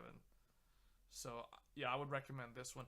The problem with 12th gen is even though the i9 has good core count, the problem is the P cores on Alder Lake are significantly slower. Did I say P cores? I meant to say the E cores. The E cores on Alder Lake, so the efficiency cores, are significantly slower than the performance cores or the P cores. So that difference between, you know, the higher frequency performance cores and the lower frequency on the E cores, that difference between the two of them makes quite a significant, I guess, how should I say it? The fact that they're so different in clock speed causes you to potentially have weird issues with programs, applications, maybe even some games when it comes to using this processor on a Windows 10 based computer. So, and I can prove that because I personally I have the 12700K. I got it on launch day last year, so that's November 4th, 2021. I went and bought the i7 12700K from Microcenter. I had to buy a brand new motherboard, so I bought a gigabyte. We've talked about this on a previous stream when we were talking about 13th gen. But I bought a Z690 gigabyte Gaming X. It was a DDR4 motherboard, so it was relatively cheap. I think it was like $200 after the $20. I think it was like $220, and then Microcenter gives you $20 off when you bundle it with the CPU. So I paid like $200 for the motherboard, and the CPU I think was around $400 I think at launch. So here it's like what, $50 off MSRP, but you're getting a free motherboard. So that's like an extra potentially like $200 or so. They're saying save $360. That's a combination of the $50 off the CPU. So this is like a $300 motherboard. If that's true, I highly doubt that. I think the TUF is like a $200 board. So I'm not sure how Microcenter is coming up with that $360 saved value. I think they're kind of showing. Oh, okay, so $449 was the list price, but Microcenter rarely ever actually sells the processors all the time at the list price. So that's kind of I don't want to say it's a deceptive marketing, but I mean it's true what they're saying. Like, this is a true thing. Like, the MSRP is $449 for this processor, so it's $100 off. And then it's like, you know, 200, whatever the 250 or so, whatever the motherboard is supposed to cost. So it's a decent deal versus the i5. You know, you basically have to decide, like, do you want to pay $50 more for 2 more performance cores? So again, it depends on use case. Like, if you're building like a multimedia high-end desktop for content creation and stuff, then yeah, it does make a little bit more sense to opt for the full 8-core as opposed to a 6-core i5. So yeah, I would say $50 for the i7 definitely seems worth it. But, you know, an extra $150 for the i9, I would definitely say no. The reason why I avoided this processor, the i9, was because, like I was saying, Alder Lake E-cores are way slower than the performance cores.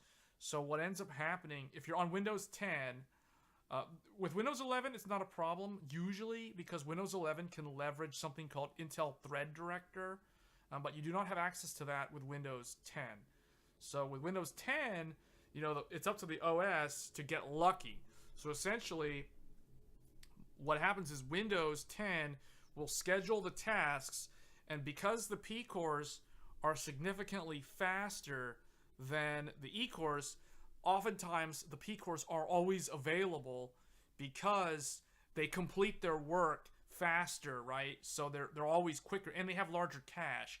So the operating system Windows 10 is usually lucky in assigning the proper tasks to them, even without Thread Director. So, but however, having said all of that, sometimes what happens is the wrong task.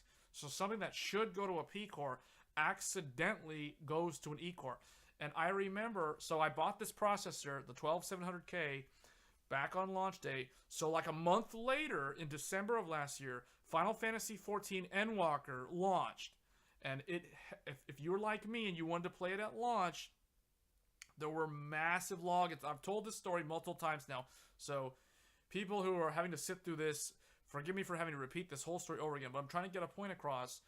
The E-cores on Alder Lake are not good if you're playing games, especially if you're on Windows 10, because you're more likely to run into scheduling issues that degrade the performance.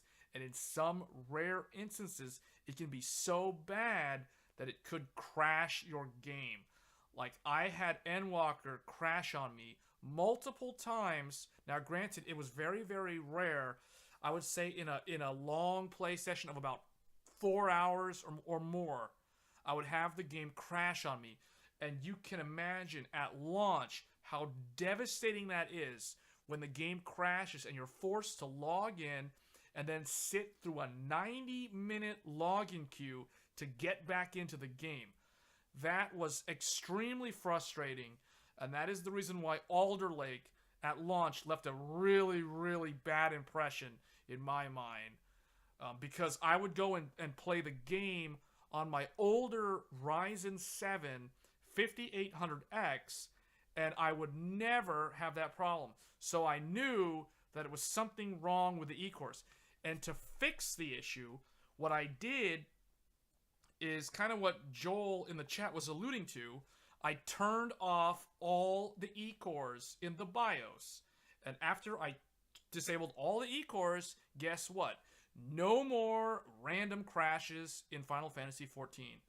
So the fact that I had to essentially take my brand new at the time, 12700K, and turn it into an 8-core, 16-thread, basically turning it into the equivalent of an AMD 5800X or an Intel 11th gen 11700K, which doesn't have any E-cores.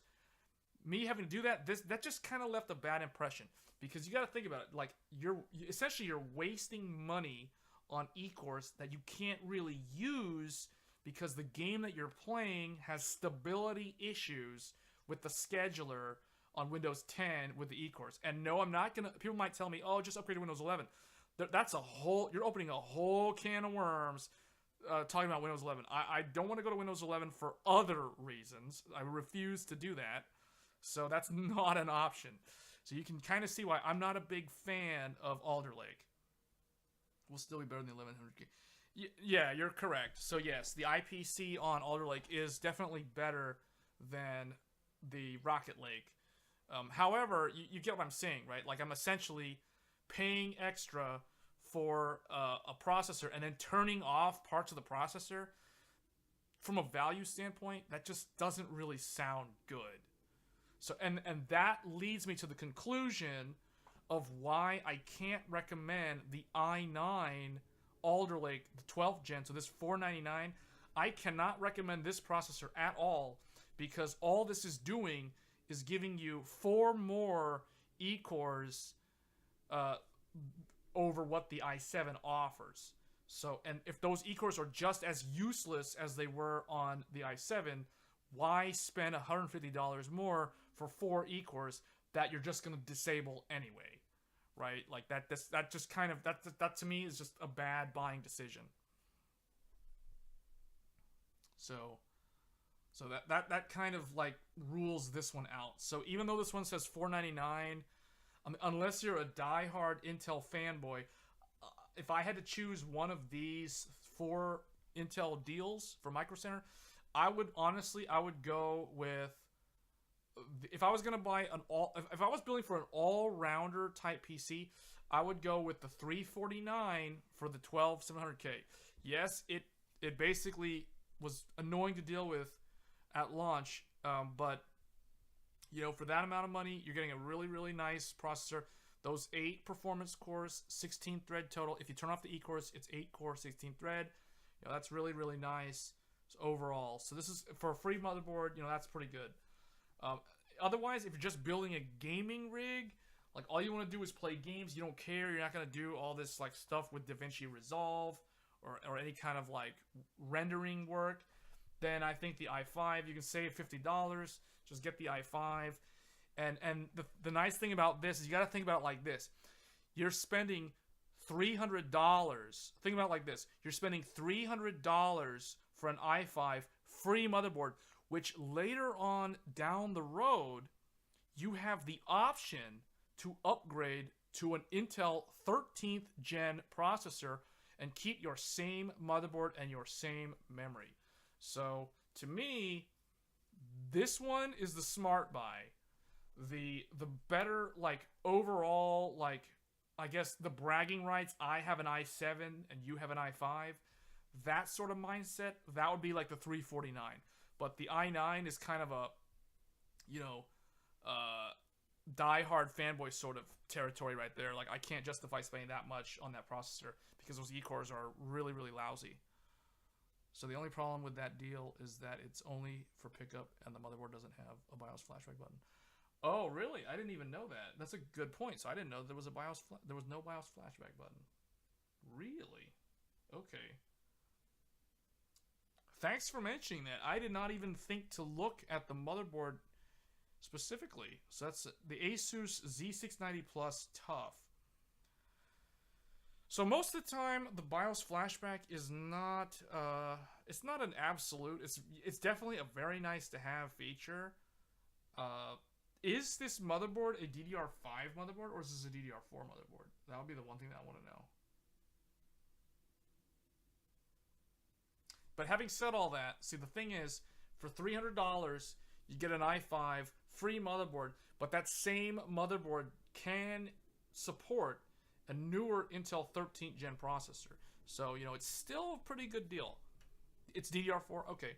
So you're giving up some performance. So DDR4 on Intel is going to mean that for all intents and purposes, the newer AMD AM5 stuff will always be slightly faster because that's DDR5 only. So if you guys don't believe me, go look at Hardware Unboxed review of 13th gen. They did have, not only did they show the DDR5 results, but they also did show the DDR4 results. And on average, the DDR4 results were always slightly slower than the DDR5 results. The DDR5 results were always neck and neck with AMD's AM5. And in gaming, like 13th gen was winning with DDR5 most of the time. Not all the time, but most of the time.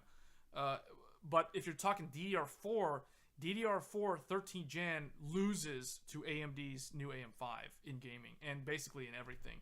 So you are giving up some performance by going with a DDR4 motherboard, but it is still, you know, at $300, it's still a pretty good deal. So I can't fault it there. The 13th gen Intel CPUs lose performance on DDR4. Much of any performance. The reason why the 12th gen doesn't lose that much performance is because the 12th gen memory controller cannot clock as high as 13th gen on DDR5. So official spec for DDR5 from Intel for 12th gen was only 4800 megahertz. So it wasn't really that great. So when they say 4800 is the official spec, you know, everyone's going to try to run XMP. But the thing is, the XMP is basically playing the Silicon Lottery, and it's like, well, is the IMC on the Alder Lake CPU going to be good enough to hit DDR 6000 or above? You know, on Alder Lake, it was very, very hit or miss. The only way that you could really run DDR5 at decent speeds was to run it in Gear 2 mode. And that essentially runs it runs at like half the clock. So one command per every other cycle.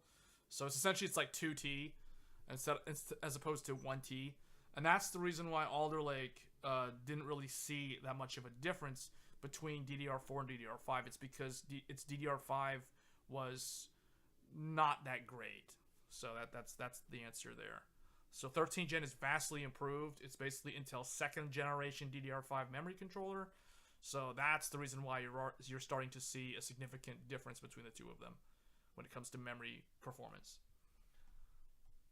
So now we look at the Ryzen deals. So what's interesting is, and I think Joey in the chat had kind of alluded to this earlier, so they have lowered the price on, regardless of whether it's temporary or not, the fact remains that you can actually get a pretty decent deal now if you're in the market to consider upgrading to a DDR5 platform. So regardless of like how old your current system is, assuming it's DDR4 based, you know, I think these deals right now with free memory, as long as you're near a micro center, I think this is a pretty good deal. So basically what we've got here is for the Ryzen 7 or the Ryzen 9, essentially you're when you buy the processor, you're getting free 32 gigabytes of DDR5 6000. Now that is a pretty good deal because DDR5 6000 is pretty pricey by itself. You know, Microcenter is saying $260 value for the memory. So that is some nice saving. I'm not gonna lie, like this is a really, really nice deal. 32 gigabytes too. It's not even 16 gigabytes. It's 32 gigabytes. You know, in my mind today, 32 gigabytes is the sweet spot. I personally would be running 64 gigabytes myself because that's currently what I'm running on my AM5 platform. But for most users, most use cases, 32 gigabytes is kind of the sweet spot. That's where you're getting a good amount, where you're not going to really be resource limited in any way in typical everyday usage, as opposed to 16 gigabytes, which I consider the bare minimum in 2022. So this is really good. So they're really trying to entice people to go with this. So like if I was going to build a brand new gaming PC from scratch, I would probably go with the Ryzen 7 7700X because if I'm on Windows 10, you know, and Windows 10, you can get like, you know, there's the CD keys for Windows 10. You know, there's so many other YouTubers, you know, their sponsor is like UCD keys or whatever. You know, getting a Windows 10 key is relatively cheap. So if you're going to build a Windows 10 based PC and it's a gaming PC, I do think that this deal here, $348.98 for the Ryzen 7 with free 32 gigabytes of memory, that's probably what I would do if it was me personally. That is a really nice deal. Because then the only thing you're having to do is buy the motherboard on top of that. And the motherboard, you get $20 off the motherboard as well. And then we can kind of look at the different options there. So see, like these are the memory SKUs. That's insane. Like wow, even with the savings, like that's still really good. So that's a nice one. They do have some AM5 deals as well. Oh, actually, so this one here, $248 for the Ryzen. I don't know why they show the older box. Like that's the wrong box art. That can confuse people. So this is the 7600X. But what's weird about this deal is you're getting one stick of RAM. I feel like this is the difficult, like the Ryzen 5 7600X is kind of like the red-haired stepchild of the family when it comes to AM5. Like it's that one that's really trying to fit in, but it's having a really, really hard time for some reason. And it's really not its fault. It's kind of the fault of two things. Like one thing is really, really stiff competition from Intel at the low end. Like the i5 is really killing it right now. But then there's also like AMD kind of put it at $300 starting. So it's close to the Intel i5, but it has way less multi-thread performance. So it's and then when you compare it to stuff like the 5800X3D, it starts becoming even harder to justify the value on this processor. So I really feel like the fact that they're only selling it with the one one stick of RAM is kind of, oh man, that just makes it so like it's like every time I look at this processor, there's always something that makes it hard to recommend. So Microcenter is trying their best, AMD is trying their best. They cut the price. Now they're offering free RAM, but it's like they're offering one stick of RAM as opposed to two DIMMs on any of the other AM5 processors. So it's like, why can't they just give me like what? Give me this at 200. Give me this for like 270, and or even 280, and throw in like another stick of RAM, and then I think it's a good deal. But even with one stick, it's not terrible because, you know, DDR5 is still kind of like dual channel, sort of, with one stick. So it's, I don't know, it's such a weird, it's always in a weird spot. I really feel sorry for the Ryzen 5 7600X because it's just taking a beating really bad in the market, because not only is it having a hard time competing with the i5, but there's all these other options from AMD. There's the 5800X 3D. You know, there's the Ryzen 7 7700X with the dual DIMMs from Microcenter. It's just, it's so hard to recommend this processor. See, I don't know about that. I really think the motherboards are really not that bad anymore. Like, we have so many B650 options now that I don't really think the motherboards are that bad. Like, let's take a look at these motherboards. So let's filter by B650. We'll do B650, and then we'll also do B650E. So we'll do these. So if you look here, so this is a B650M. So this one, B650 Pro, 220. So what's weird is why are there so many like one? So I mean, let's look at this one, this ASRock. So this looks like a decent board. I mean, 1, 2, 3. What is that? 3 M.2. Maybe there's a 4. No, that's not. That's the Wi-Fi. So this, well, okay. I mean, this to me is equivalent to my Z690 DDR4 motherboard that I bought for 12th gen last year. The only difference is this is DDR5. But remember, it's like, yeah, it's priced the same as that Z690 board. But it, you know, it's B650, so the chipset doesn't have as much connectivity as Z690, so I can kind of see that point. But in reality, you know, the USB ports are good enough there. You're still getting the full 24 lanes from the CPU. It's just 4 of them are Gen 5. The other 20 are Gen 4. But then you're still getting like what, 4 SATA, and then you're still getting 8 PCIe Gen 4 lanes off the chipset. So it's not like it's a terrible value. The VRM looks like it's adequately cooled. You know, the USB, you still have the displays for the integrated graphics. You still have a ton of USB on the back. You still have that USB-C. That looks like that's probably the 10 gig port that goes to the CPU. So that's one option. Let me see. What do we have for the X670? So, you know what I want to do? Let's kind of look at... let's throw Intel stuff in here, too. Let's throw Intel's Z690 in here and then see what the prices are at. So Z690 300, Z692. Okay, so here's a Z690. This is a DDR4 motherboard though, so it's not really the same as that AMD one because it's DDR4, but it's the same price. So the only difference is here you get a lot more of those PCIe. Even though these are X16 physically, I can guarantee you those are not X16 electrically. So I can already see that the one underneath the primary one, that's an X8. The one under that is probably also another X8. Then you got an X1 and you have an X4.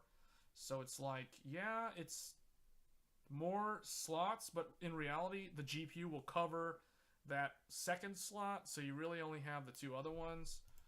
So I don't know. And that's one that was priced the same as that B650 board. So Z690 for 300, DDR4, 379 for DDR5. See, these are all kind of the same price. So if we look at, let's price from lowest price. So wow, okay, so yeah, you can find some pretty cheap ones. This is what is this, MATX?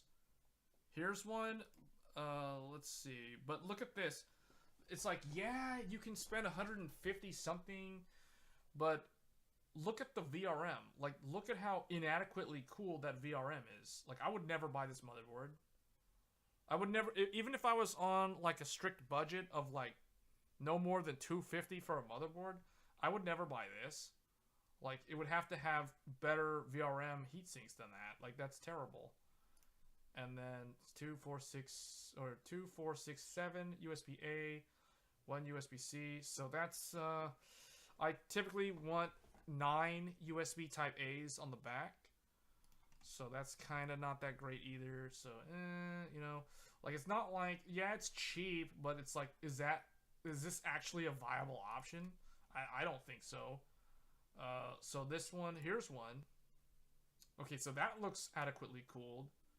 And it's got a lot of expansion slots. So this one looks pretty solid for 190 DDR4. But yeah, this one's a solid option from Intel. You are losing out on the audio, though. There's no optical audio. So, you know, it's like, yeah, there's cheaper options, but the reality is when you start like scrutinizing the actual cheap option, then you start realizing, you start seeing all the cracks. Like, okay, now it doesn't have optical audio. I mean, it doesn't even have 5.1 audio for that matter. And then it's like, there's only that one USB-C, which is basically the same as what we're seeing on the B650 boards. So, okay. And it's DDR4 as opposed to DDR5, which could be a good thing if you're on a strict budget, but could also be a bad thing. So here's my motherboard. So this is the one that I have from when I bought the 12700K. So yep, still the same price.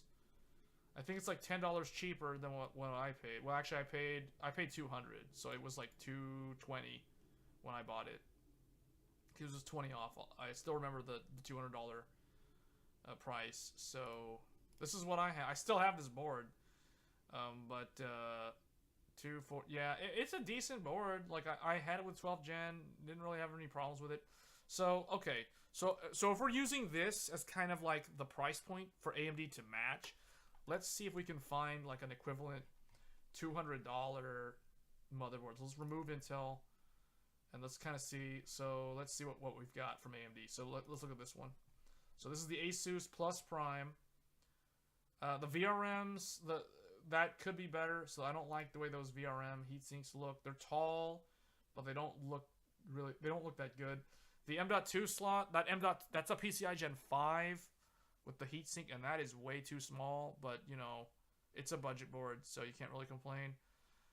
Yeah, I would like to see better VRM cooling, but at this price point, that might not be a problem.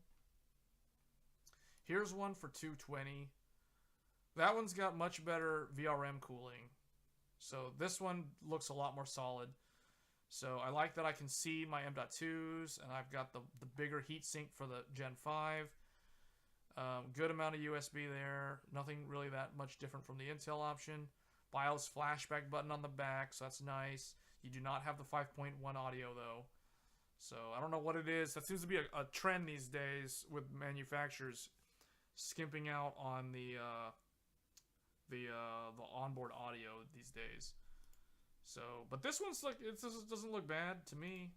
If you're on a solid budget, this would be nice with a Ryzen 7 7700X for a gaming rig. Yeah, I feel like this would be good. So this plus the 348 or the 248 for the Ryzen 7 or the Ryzen 5. You're getting the free memory, 32 gigs of DDR 6000. If you opt for the Ryzen 7, you're essentially paying what, $350 plus this, so $500 something with the tax. So you're right around $600, and that includes 32 gigabytes of memory. So to me, you know, that seems like a decent price. Because all the other stuff will carry over. Like the power supply, the case. If we're talking about an upgrade, you know, like all you need to do is buy a motherboard, the CPU, and the RAM. And the RAM comes free with the AM5. So you're essentially buying the chip and you're buying the board. You're getting $20 off this. So you're paying $200 for the board plus $348 for the 8-core, 16-thread gaming CPU with the 32 gigs of memory, DDR5 6000. To me, that's a really good deal. Like, I can't complain with that. That's good. I mean, if you want to cheap out and save like $100, you can buy the Ryzen 5 for a pure gaming rig, but you're only going to get one stick of RAM. Now, granted, a single stick of RAM on DDR5 is not nearly as bad as it was with single channel on DDR4, so it's not like your performance is going to tank that much. But you know, that would get you up and running. And then, like, I guess priorities for like the first thing to upgrade would be add another stick of RAM at some point in the future. So, you know, and the thing is, maybe that stick of RAM is the difference between the starting off with the Ryzen 5 as opposed to starting off just opting for the $100 more for the Ryzen 7. So that's the reason why I feel like the Ryzen 5, it's almost like the Ryzen 5 is in such a weird spot where it just kind of pushes people to spend an extra $100 on the Ryzen 7. So, because the way I see it, like if I was actually doing what we're talking about, I'd probably buy the Ryzen 7 with this motherboard, and that would be good. So, because you're not really losing out on anything here, except the only thing that you're missing out on is cooling for the Gen 4 M.2 drives down there at the bottom. But, you know, like for those, you could literally just buy a Gen 4 SSD that already has the heatsink, like the ones that go on the PS5 or go with the PS5. You just buy one of those. Or you could be like me and cheap out and buy a Gen 3 SSD, and those don't even need a heatsink. So, yeah, I would say that the Ryzen 7 is the best option overall. It's the most optimal. So here's this Aorus Elite. So this one's pretty cool looking. So 230, you know, minus 20 because you're bundling it, so it becomes 210 essentially. So $10 more for what looks to be a much better motherboard. Like you actually get the good heatsink for the other two M.2 drives. So that's really nice to see. So yeah, this one also does look pretty solid. You got the Wi-Fi, you have the Q flash button. You know, it looks like you've got 10 gig USB there. You got 5 gig USB. You got some old school 2.0 USB, the 10 gig USB-C. Then that one goes to the CPU. So that's really nice. John C., you're on a 4790K and the GTX 1070. Oh, you're probably like the prime candidate for all these bundle deals that we're talking about. So, yeah, so you're on a system that is actually on DDR3. So you're on DDR3. So that actually is a very, very interesting proposition, or a very interesting position to be in, because if you're going to upgrade, no matter what you do, you have to buy new memory. So it's like you either go with DDR4, which is really, really cheap right now, or you can go with a brand new DDR5. So for you, now I actually had a friend who was in the exact same spot earlier this year, back in May of this year. And at the time, we did not have the latest options. If you're on DDR3, you're better off. Yeah, so we're kind of getting there. But what I was going to say was what we ended up doing in that case, it was the exact same processor. It was a different GPU, but it was basically the same thing. It was a GTX 1080. But what we did was we kept the GPU and we changed the processor. So we ended up buying a Ryzen 7 5800X3D, which was literally a month old at the time. This was back in May of this year. So we opted for an MSI X570S. So I'll show you exactly what we built. X570S MPG Carbon Max. This. So this is the motherboard that we ended up going with, because this motherboard has it all. It has, if you look at the top right, it has the debug LED. It has the onboard Wi-Fi. It's fully loaded on the back. It even has the BIOS flashback. It has the clear CMOS. It has the old school mouse or keyboard PS/2 connector for legacy peripherals. It has a 2.5 gig NIC. It has the full audio and everything. So, and even an HDMI for like an APU. So this is the motherboard, and we paired this up with a Ryzen 7 5800X3D. But like Joel was saying in the chat, if you're on DDR3, and you are, it does make a lot more sense to at least consider DDR5. So what I'm wanting to know is, like, how does this compete with what we were just looking at? Because I honestly think that your best bet is probably the deal that we were just looking at. So the Ryzen 7 7700X, you get free 32 gigabytes of RAM. So let's check this out. I don't know how long, John, I don't know how long you were watching the stream, but we were looking at these deals right here. So you literally, like, if you buy on these Black Friday specials, if you buy any of these three processors, you get a free 32 gigabytes of DDR5 6000 megatransfers RAM. So this is really good RAM.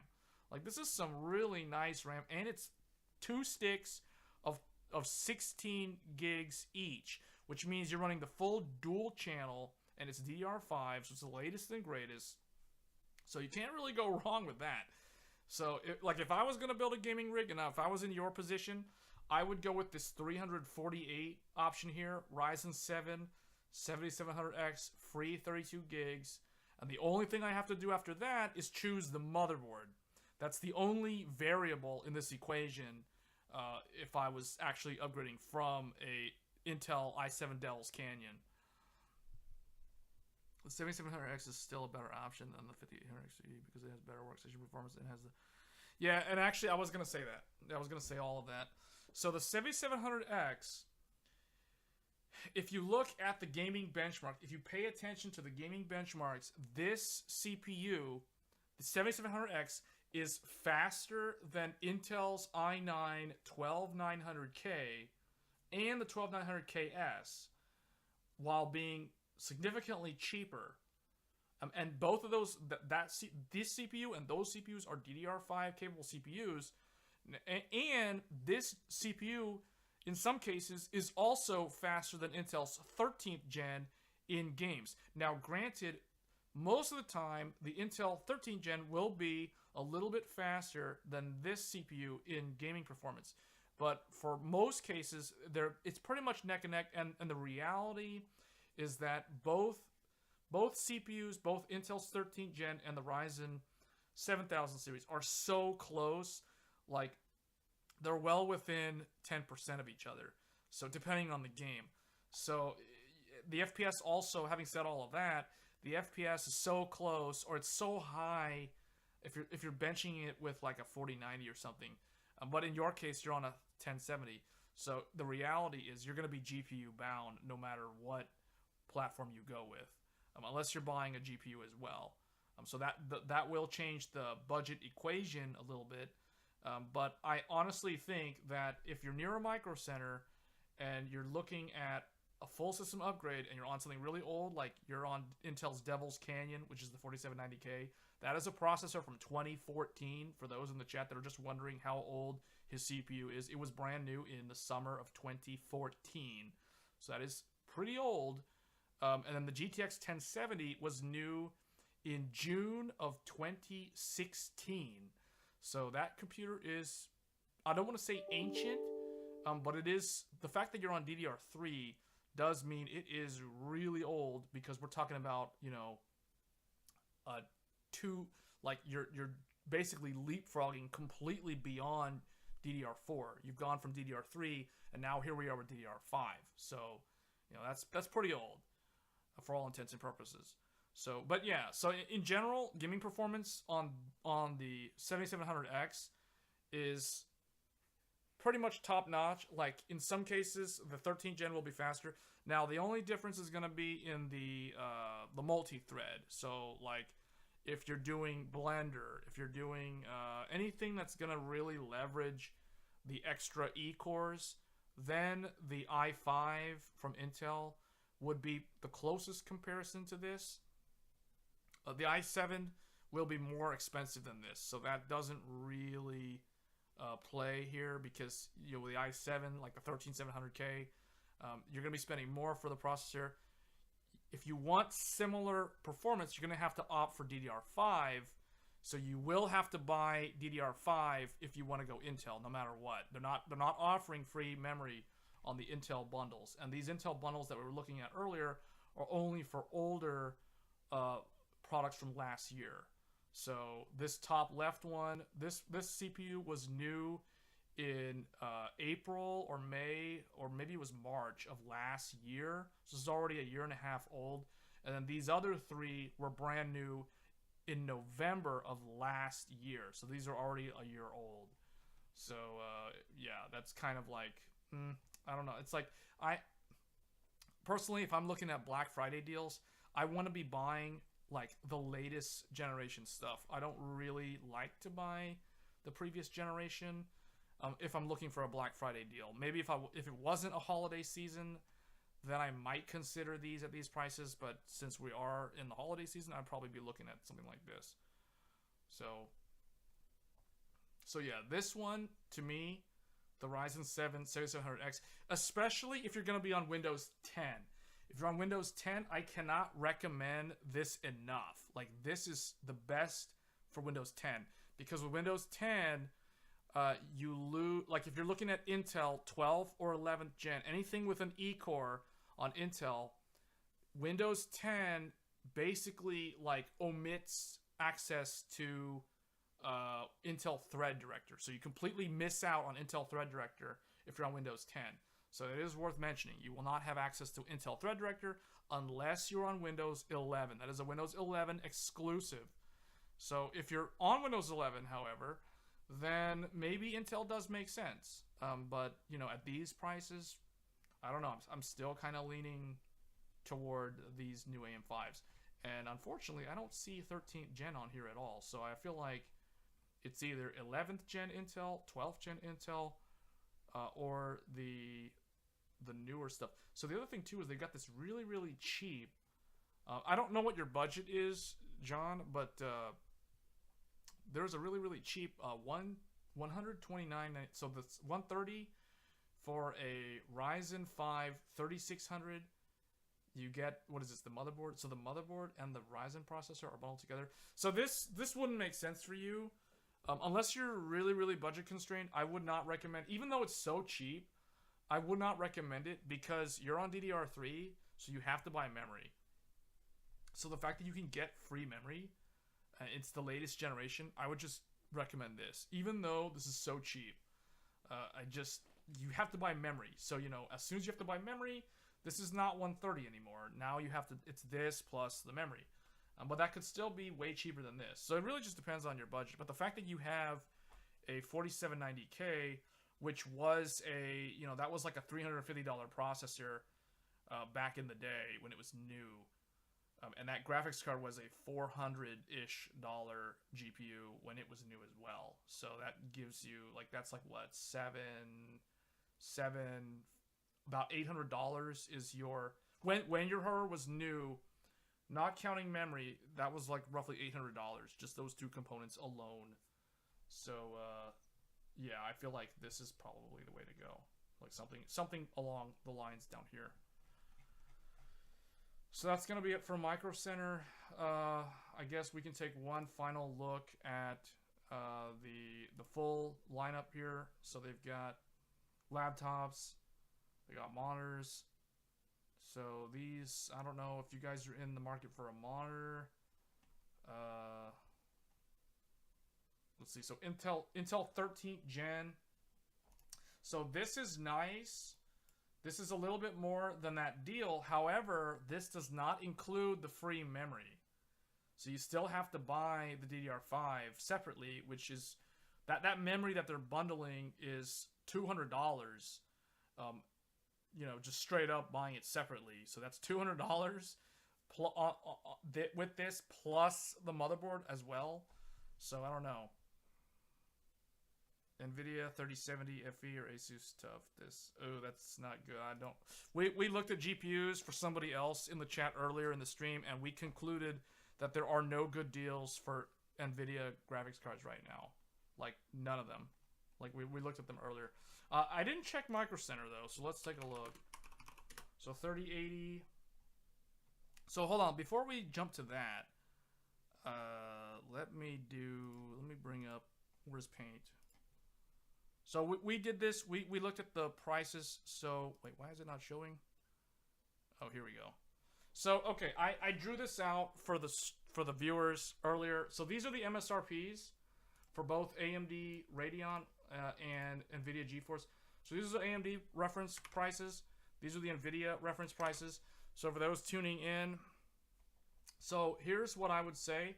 So for 3080, it must be well under $700 to make sense, because this is the MSRP of the 3080. Anything above $700 is not worth it. And then for the 3070, what was the other one? 3070, you said 3070 is 500. So anything above 500 is totally not worth it. So on the AMD side, we have $649 MSRP for AMD.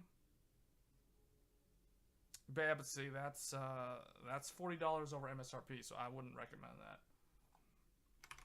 And then we've got $479 for the MSRP for the 6700 XT.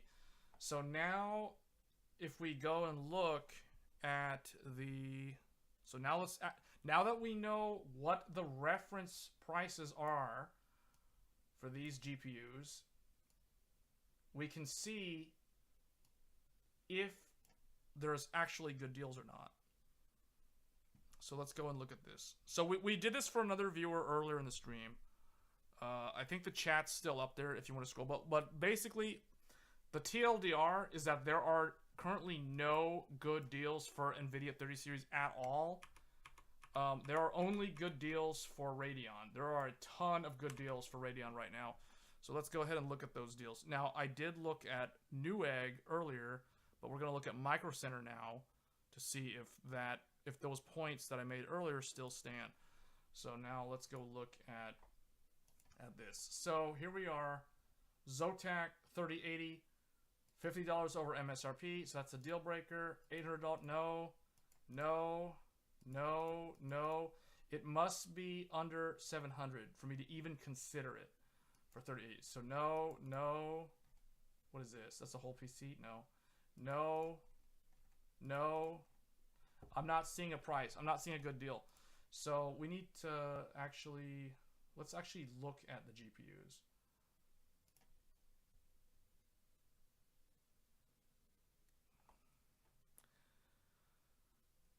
So let's see. Let's sort by, well, okay, let's do this. 3070. Let's take a look at 3070. So 3070. The MSRP was $500, so it has to be, the first digit has to be a 4. So no, no, no. Basically, all of them are not good money. None of these are good value. If we're talking about Black Friday deals, I'm going to be honest with you, none of these are a good deal. Straight up, none of these are a good deal. All of them are above MSRP. This one is literally, wait, what is this? Why is this $700? This has the MSRP of a 3080, but this is just a 3070. So unfortunately, I can't recommend that. Let's look at the 3080, see if there's anything better. 3080. It must be, the first number must be a 6 for me to even consider it. So let's price by lowest price. None. So it completely isn't worth it. So I'm sorry. I don't care if it's ray tracing. It's just not worth it. Like, I would not pay $50 over MSRP for a 2-year-old GPU. The release, the launch day, I don't remember. I think, okay, I just remember the launch day. Launch day for 3080, September 18th, 2020. It's more than 2 years old. I cannot justify spending $50 over MSRP for a product that is more than 2 years old. I don't care if its ray tracing is that much better than AMD's. I cannot justify that. So I'm sorry. So let's look at, well, I mean, as you can see, there are no good NVIDIA options. So let's look at, we've already done the same exercise on Newegg, so you'll just see the same thing. So let's look at AMD now. Let's just see. What do I want to do? AMD. And let's look at the equivalent. So the 6700 and the 6750. So these are going to be your 3070 equivalents here. So the MSRP of this graphics card was $479. So it can still be 400, but it has to be lower than 479. So let's take a look. 340, good deal. 379, not as good of a deal, but you're getting a beefier cooler.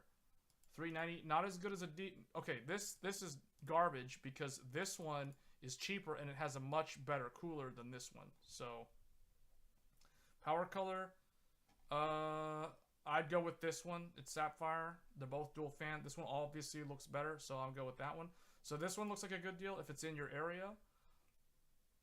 MSI Mech, I would definitely go with this one over that one. Same deal with this one. But as you can see, the AMD ones, with a few exceptions over here, so these are way overpriced. Well, this is not way overpriced, but it is overpriced. So there are, oh wait, hold on. Oh yeah, that's 67. So 6750, 6750 XT MSRP is $549 if I'm not mistaken. Someone can fact check me on that if they want. But I'm going to go ahead and say that the MSRP of the 6750 XT is $549. So this is technically under MSRP, barely. This one is over MSRP, so that's a no-go. Same deal with this one. So, and then that's too much. Well, that's not too much. This is not too much. This is still technically $50 off. But honestly, I would probably just go with this very first one here. This one is also a Sapphire. So this is basically a Toyota Corolla as a graphics card. That's basically what this is. It's a tank. It will last forever because it's a Sapphire. And yeah, there's nothing really more I can say about it. This is a good one. So that's a good recommendation considering the original price was $479 at MSRP. So, and this graphics card was new in March of last year. So it's not quite 2 years old yet, and it comes with, oh wait a minute, hold on a second, this changes everything. This is not an XT. I take that back. This is not an XT. So I don't actually know what the MSRP of this card is. You either get that or that. Yeah, so hold on. That one we have to check. What is the MSRP on that? I don't actually know. That's that weird mining card. Oh, that's the XT. This is that weird mining card because it only has 10 gigabytes like a 3080. So this one, Tech Power Up doesn't know the MSRP either. They just know that it launched June of last year. But not even Tech Power Up knows the MSRP of this card. So I have no idea what to recommend when it comes to this. I mean, on paper, it looks like a decent deal, I guess. I guess the MSRP of this was supposed to be like $400? Somewhere around there? Like, maybe like a 3060 Ti? Like, the performance of this card is basically like a 2080 Super. So this is like a 3060 Ti. So basically a $400 GPU. This is like a $400 GPU. So yes, it's still a good deal. Okay, so that means I can take Microcenter's original listing here at face value and say that, yeah, this is a good deal. Still a good deal. And it's a Toyota Corolla, so it's good. Whatever.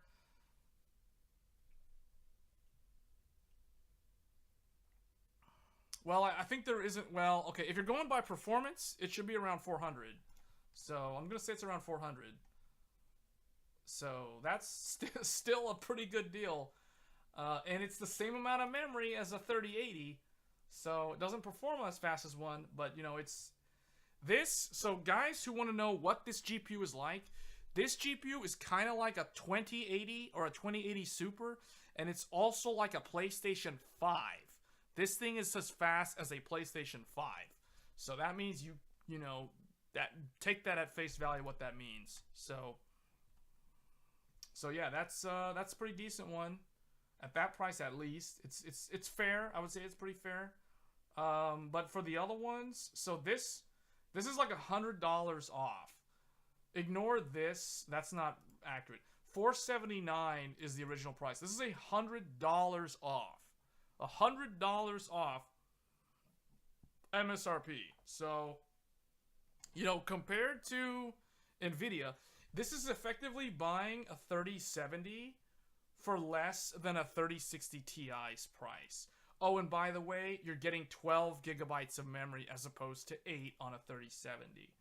So this will be relevant longer than the 3070. So yeah, people might say, "Oh, what about ray tracing?" Who cares about ray tracing? Because 3 years from now, a 3070, it doesn't matter what the 3070's advantage is in ray tracing. The 3070 will still run garbage. It'll perform like garbage in newer games in general versus whatever NVIDIA and AMD's latest and greatest cards are. So, doesn't really matter.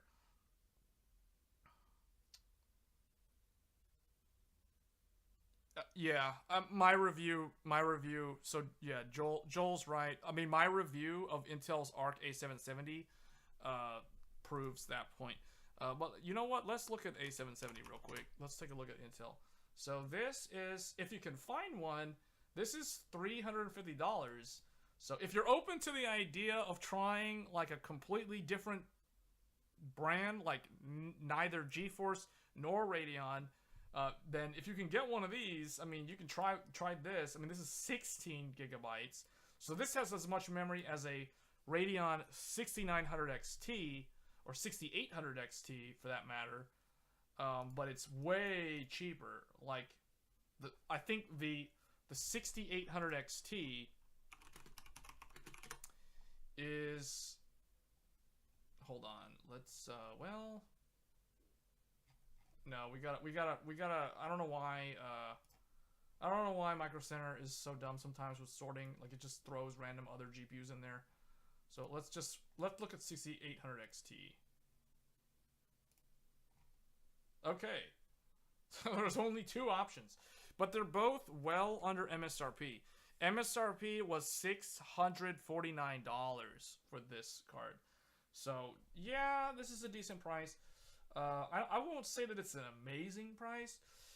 You know, like if you could get one of these for like $500, then that would be a really good deal. But you know, even at $5, so we'll take this one for example, just use the MSI. So this is the MSI Gaming Z. So the Gaming Z is their most high-end air cooler. The only thing that's above this would be an MSI Supreme. I say Supreme, but some people will say Supreme, even though there's no E at the end. But anyway, the MSI Supreme is basically the only thing that is like higher tier than this. This is better than the Gaming X, which is the typical most common denominator. Well, I won't say that. The lowest common denominator is the Ventus from MSI. Or I think they have another one. I forgot what it's called, the Mesh or something. But effectively, this is a super good air cooler. Gaming Z, you can see it's a fat boy. You got the thick, it's like super long there. This one is good, and you get 2 free games. So you basically, so if you guys are wanting to know what are the 2 games you get the Callisto Protocol, and you get Dead Island 2. So regardless of whether you care about those games or not, the fact that you're getting 2, $60 retail games for free, they give you them as Steam code or whatever. It depends on the game. Sometimes it's Uplay. Most of the time it's Steam. You get a Steam code. But usually you get, you know, free games. 2 free games, so that's like a $100-ish value right there. So, you know, you're getting that for free for $500, 16 gigabyte graphics card that is slightly faster than a 3080 in rasterization. It does lose in ray tracing, but I don't really think ray tracing matters too much, but that's just me. So this one looks good. I would rather go with the power color over MSI, but because MSI is at this lower price, I can't really fault MSI for being cheaper. So you still get the 2 free games regardless of which one you go with. So combo with Z690, what would you do in my place? I thought you were on the 4790K. Z690 is not. Oh, you're thinking of getting a Z690? What would you do in your place build? Okay, first of all, there's a couple of mistakes in what you're saying. Z690 does not support 10th gen. That is a 12th gen or 13th gen only. So you cannot go with a 10th gen on that motherboard. So that's wrong. You have to be on Z590 or Z490 if you're going to go with 10th gen. So that will only be 12th gen or 13th gen. And as we talked about earlier, I mean, there's better deals than that, to be honest. We already kind of went over that. So I think this is the best deal. I personally recommend this myself.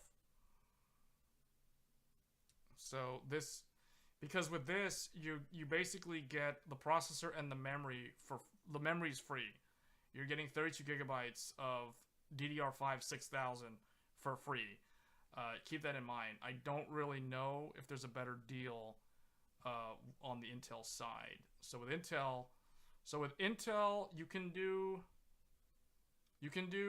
the i7 for $349 with this motherboard. So you'll have to buy the memory with this bundle.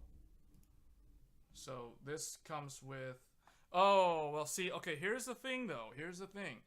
This is a DDR4 motherboard. You cannot use the newer DDR5 with this motherboard. So that could kind of be a deal breaker there, because that will force you into older DDR4. Now, granted, DDR4 is cheaper than DDR5. However, you know, it is very hard to recommend that when we're looking at this. You're getting essentially a $200 memory kit for free if you buy the Ryzen 7. So, you know, this is what, 200, and we're using the saved value. We're not using the original price, which is actually higher. But if we take this at face value, you know, 200 plus this, that's $550. So you're saving $200 just by doing that. So at that point, literally all you have to do is choose a motherboard with this. So this can't really be beaten. Objectively speaking, this can't be beaten by 12th gen, the 12th gen offering. Because with this, unless you're okay with being on older memory, DDR4, which granted, this will not perform. So I want to stress this point, because if you look at benchmarks, people will show you, you know, okay, 13th gen, well, okay, this is 12th gen, so I guess that's kind of a pointless comparison. But I will say that DDR4, if you go with this, you can upgrade to 13th gen. However, you will be locked into DDR4, and 13th gen on DDR4 is leaving performance on the table, because DDR5 is really where it's at for 13th gen. So if I was personally going to buy, well, I mean, not that if I would personally, I already did this, to be honest. So I don't know how familiar you are with my channel, but I already have this processor that we're looking at. So I have an i7-12700K. I'm not currently using it because I have this. I have the 13th gen. This is the 13900K. I have an unboxing video. I did a build video of this on the channel on launch day. But having said all of that, I also have this. I have the AM5 flagship, so the 7950X. I have content on the channel showcasing both the Intel i9 13th gen flagship and the Ryzen 9 7950X. So, the computer that I am streaming on right now is, you guessed it, the AMD Ryzen 9 system. This is actually what I'm using. So let me go ahead and... So basically what I'm saying is, and if you want to buy Intel, just because you like Intel, that's fine. You know, I don't have a problem with that, but I'm just telling you objectively, because I have used both products.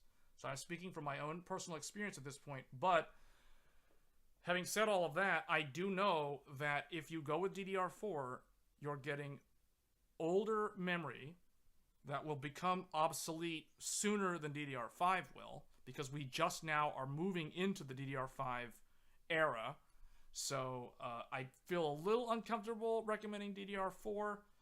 So if you do go with this bundle, yes, it's $350, but you still have to buy the DDR5. So it is a good choice, but I mean the DDR4. You have to buy DDR4. So it's a pretty decent deal. Not gonna lie, it's still a good deal. This is not a terrible processor.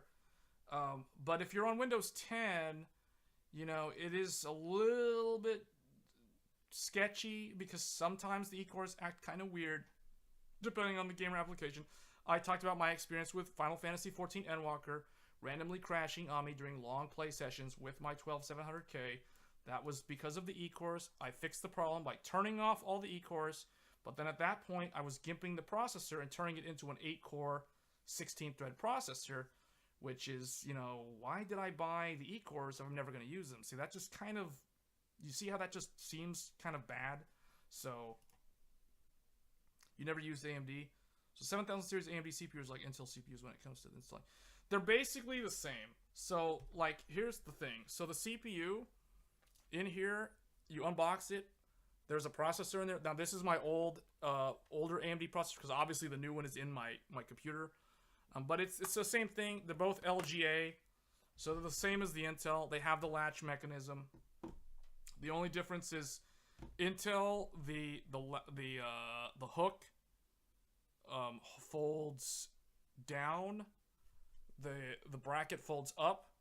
AMD, it's the opposite. So the hook folds up, it goes up, and the latch goes down. It's just the reverse. It's exactly the same. They're both LGA, so there's no difference there. But objectively speaking, if I were you and you have a really old computer and I wanted to buy something and then keep it for a long time, I would go with this. And the other thing too is this will allow you to do a drop-in socket upgrade. So when you bought your Devil's Canyon Haswell based Intel 4th generation, that was basically it. Like there was Broadwell, but Broadwell wasn't really worth upgrading to in any meaningful way. So from my experience, AMD or Intel, I was on. Okay, I'll tell you my history. You know what? This might be a little bit long, but I kind of need to illustrate the point. So let me open up Paint again. I'll list for you my. Why does it keep closing? Oh, because it's minimized. That's why. Okay, I'll give you like my history of what I've used in the past. So I'll tell you like what I have. So my first processor was an AMD 64 Athlon single core 3200 plus. It was socket 939. We talked about it in the previous stream. That was my very first one. Second processor was an AMD Phenom 2 X4, the 965 Black Edition. That was a quad core. Then I got an Intel. My first Intel desktop CPU was the Intel i5 3570K. I've got YouTube videos on the, well, not the Phenom, but I have like this, and then I did get an AMD. So I had two in parallel. So I had AMD FX 8350. There are a lot of videos on my channel years ago, back in like 2012, 2013, 2014 era of me comparing these. And then I got the Intel i7. My first i7 was the 4770K. That is why I'm very familiar with your CPU. I know that it's called Devil's Canyon. It was the improved TIM over what I had, which was the first Haswell. So your first computer was an AMD Athlon 64 dual core. See, I had the single core. I had the old single core one. But I remember those. So I had the Intel for a very, very long time as my main computer up until my very first Ryzen 7 1800X. I have a review video of this when it was new, back in 2017. So that was when I switched back to AMD after all those years. So I had this processor from June 2013 was when it launched, up until this, which was March 2017. So you can see there was a long gap of stagnation there. So yeah, like you, I had Intel i7 and I went to AMD, and I kind of never really went back. I did sort of go back, but that's only because you can see I have historically, since 10 years ago or so, I have historically always had 2 desktop PCs for redundancy purposes. So if one of them ever blows up for whatever reason, I'm always up. I always have another one. So that's kind of, I see it like a spare tire or whatever. Anyway, so then I went to Ryzen 7 3800X. So this was Zen 2. This was July 2019.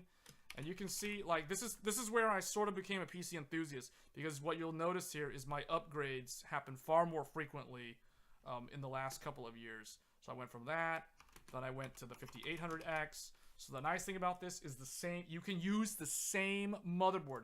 1 motherboard, 3 CPUs. So this is the beauty of the Ryzen platform. This is the AM4 platform. So all 3 of these CPUs work in the exact same X370 Asus Crosshair motherboard. So this was, I think it was November 2020, if I'm not mistaken. It might be December. I think it was November. And then here we are now. So last year I finally bought an Intel CPU after so long. 12700K, 12th gen, November 2021. There was the 2000 series as well. So I skipped the 2000 series because I didn't really, it was Zen Plus. You're right. It was Zen Plus. That was 2018. So, and then, so what did I recently buy? So we all know, my first Ryzen 9 processor I bought, 7950X, was September of this year. And then we all know I just recently bought my first i9, the 13900K, which was last month. You can see, like, I kind of went overboard. I'm starting to buy like more than 1 CPU per year, which is really bad money-wise. But that's what happens when you become a PC enthusiast. So Intel changes sockets every 2 years. That's what sucks about it. Yeah, I know. And I know I'm on a dead socket. I'm on a dead socket. So this and this share the same Z690. So that's basically it. That's end of the line. Whereas here, I'm starting out on a brand new platform, but look at all these drop-in upgrades over the years. Like look at this. This is more than a 3-year period. Because this is March 2017, so this is November 2020. So this is already almost 4 years, right? This is 3.5 years, a little bit more than 3.5 years, all on 1 motherboard, just drop-in upgrades. And these were pretty massive improvements. This was Zen 1. This is Zen 2. This is Zen 3. And here we are now with Zen 4, AM5. These were all AM4.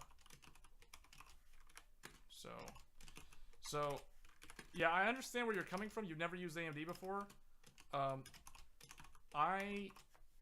I've never had any problems with their CPUs. Their CPUs are all I can vouch for them, man. You can check my record. So right there, I have YouTube videos showing like this versus this. I mean, this, when it was new, the only processor I could compare it to was my old i7. And it was a massive upgrade in terms of multi-thread. Not so much in single thread at the time, but in multi-thread it was a massive leap. Because this is an 8-core versus a quad-core. So it was a massive jump in multi-thread. I'll tell you this. This processor alone is what allowed me to like really start cranking out videos. Like I even tried to like stream on Twitch for a certain amount of time back in 2017 because this processor allowed me to do that. And back then, this was when GPU encoding was really in its infancy. Like it wasn't really that well like implemented by either Nvidia or AMD. So CPU encoding x264 was still the de facto standard of doing things back then. So an 8-core 16-thread CPU really made sense in that time period. So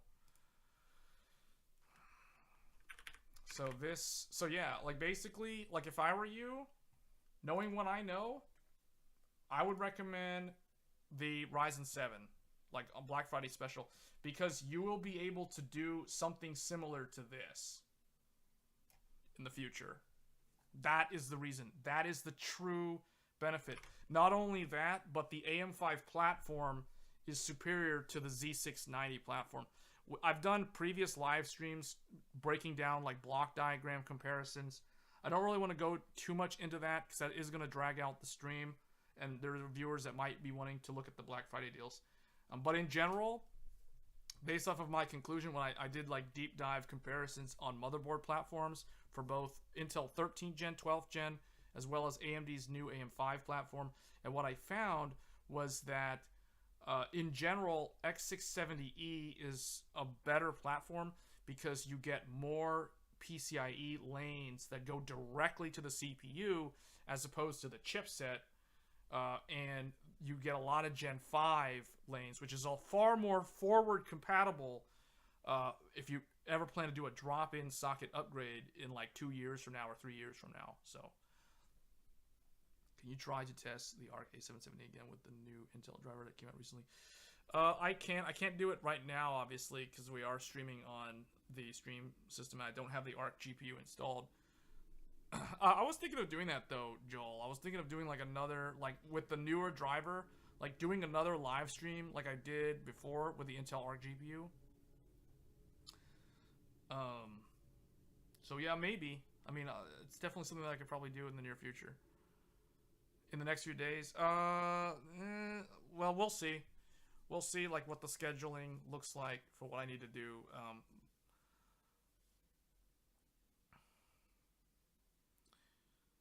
But yeah, like knowing what I know from using both Intel and AMD, so it's not like I favor one over the other dramatically, but from my own personal experience over the years, you know, I can really vouch for this. So when YouTube channels like Hardware Unboxed talks about the longevity of the AMD platform, you know, I believe them.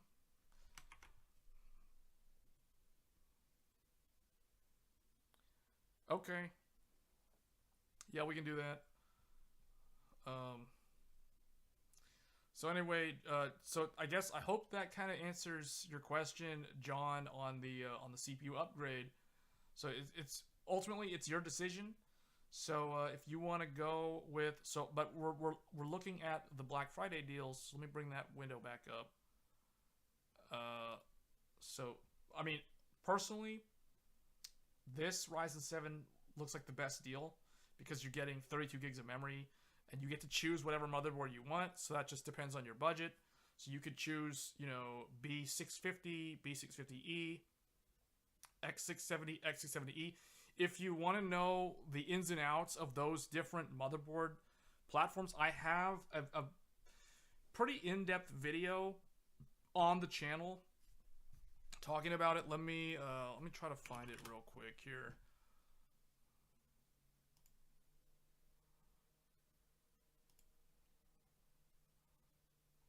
Let me find that channel or that video. Double. So this video here.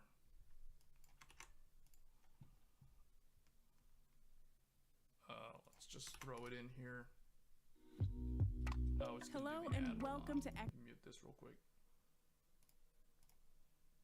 So this video, if you want to know, like, if you want to do your homework on the true ins and outs of the AM5 motherboards, I recommend this video that I did. This was basically, I kind of aggregated all the data that I have done over several live streams in the past. So X670E and B650E explained. Now there are other sources on YouTube as well, but the thing is, if you really want to see like a full deep dive in terms of the block diagram, like, because I go really in depth on like what you get with AM5, how like one chipset gives you something that the other ones don't, or whatever, like that kind of thing. We break it down in like really gritty detail. So if you like that sort of detail, then I definitely recommend the video that I did. Now, obviously, if you don't want that much detail, you can check out, you know, other videos. I mean, I have like live content, like there's previous live streams where we literally looked at specific motherboards. We also did it for Intel, but Intel was a lot more straightforward. And the thing that we found with Intel was, unfortunately with Intel, there's a lot of like resource sharing on the Z790 motherboards. So I do think that if you really want to go Intel, then stick with Z690. Ignore Z790, because when we did the deep dive comparing the two of them, objectively speaking, Z690, for some weird reason, because of the way the motherboard manufacturers like MSI, Asus, Gigabyte, etc., because of the way that they allocated their resources on Z790, they basically kind of fumbled it really bad. I don't know why, but they just did. So it's like Z690 is definitely the way to go if you absolutely want to go Intel for whatever reason, whether it's 12th gen or 13th gen. But, you know, having said all of that, in terms of longevity and the ability to do a drop-in upgrade like 2 or 3 years from now or whatever, I mean, AM5 is probably the way to go. So I would steer you more in that direction. And I've used both. I mean, I have access to both. It's not like I'm just fanboying one way or the other. I have YouTube videos on both platforms. But we are streaming on this. This is technically the main streaming PC, the AMD Ryzen. Because I am on Windows 10, I will probably do more content with Intel 13th Gen. If I do get a new Radeon 7900 XTX, if I do manage to get one of those GPUs in the near future, I will definitely be pairing that up with the Intel 13th Gen.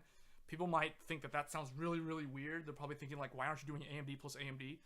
Well, we will eventually get around to that, but I'm probably going to do Intel plus AMD, or I guess Intel Core plus AMD Radeon first, because I do think that I do need to do more 13th gen content on the channel. So I think that when AMD's GPU launches, that would be a good time to do that. So you would be better off just getting the... Yeah, that's what I was saying. Asus for some reason. I mean, and that's what motherboard. Okay, so motherboard. So, man, I feel like I could give you a lot of recommendations. It depends on your price point. What about the motherboard? Recommend the good one for the second to Ryzen deal. Okay, so you're looking at the Ryzen 9. This is a good content creator CPU. So if you plan to do like production work, multi-threaded work and stuff, then this CPU makes sense. I mean, currently at this price, this is actually a pretty good, decent deal. So the price is dropped for the holiday season, and you still do get the free 32 gigabytes of RAM. So yeah, I mean, if you want to get this, that's good. This is going to give you a lot more multi-thread performance. So this is a 12-core, 24-thread processor. Versus your traditional 8-core, 16-thread Ryzen 7. So it really just depends. Like if your use case is gaming, if literally all you're doing primarily is playing games on the PC, if games are the most stressful, intensive thing that you're going to be doing with the PC, then I really think that the Ryzen 7 is kind of where it's at.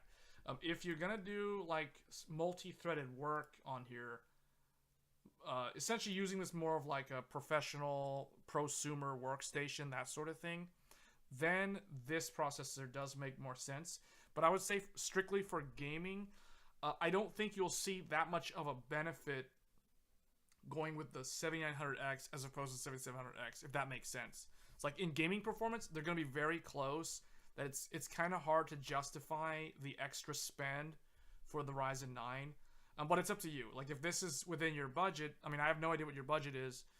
So if this is in your budget, you know, this is still a good price. You know, it's sub 500 plus free 32 gigs of DDR5, 6000 RAM. So, you know, that's a good deal still, regardless. So at that point, you're looking at motherboards. And then for motherboards, what we want to do, we're going to look at, and if you're near a Microcenter, remember it's $20 off the motherboard when you bundle it with the CPU. So if we're looking at AM5, we're going to sort by,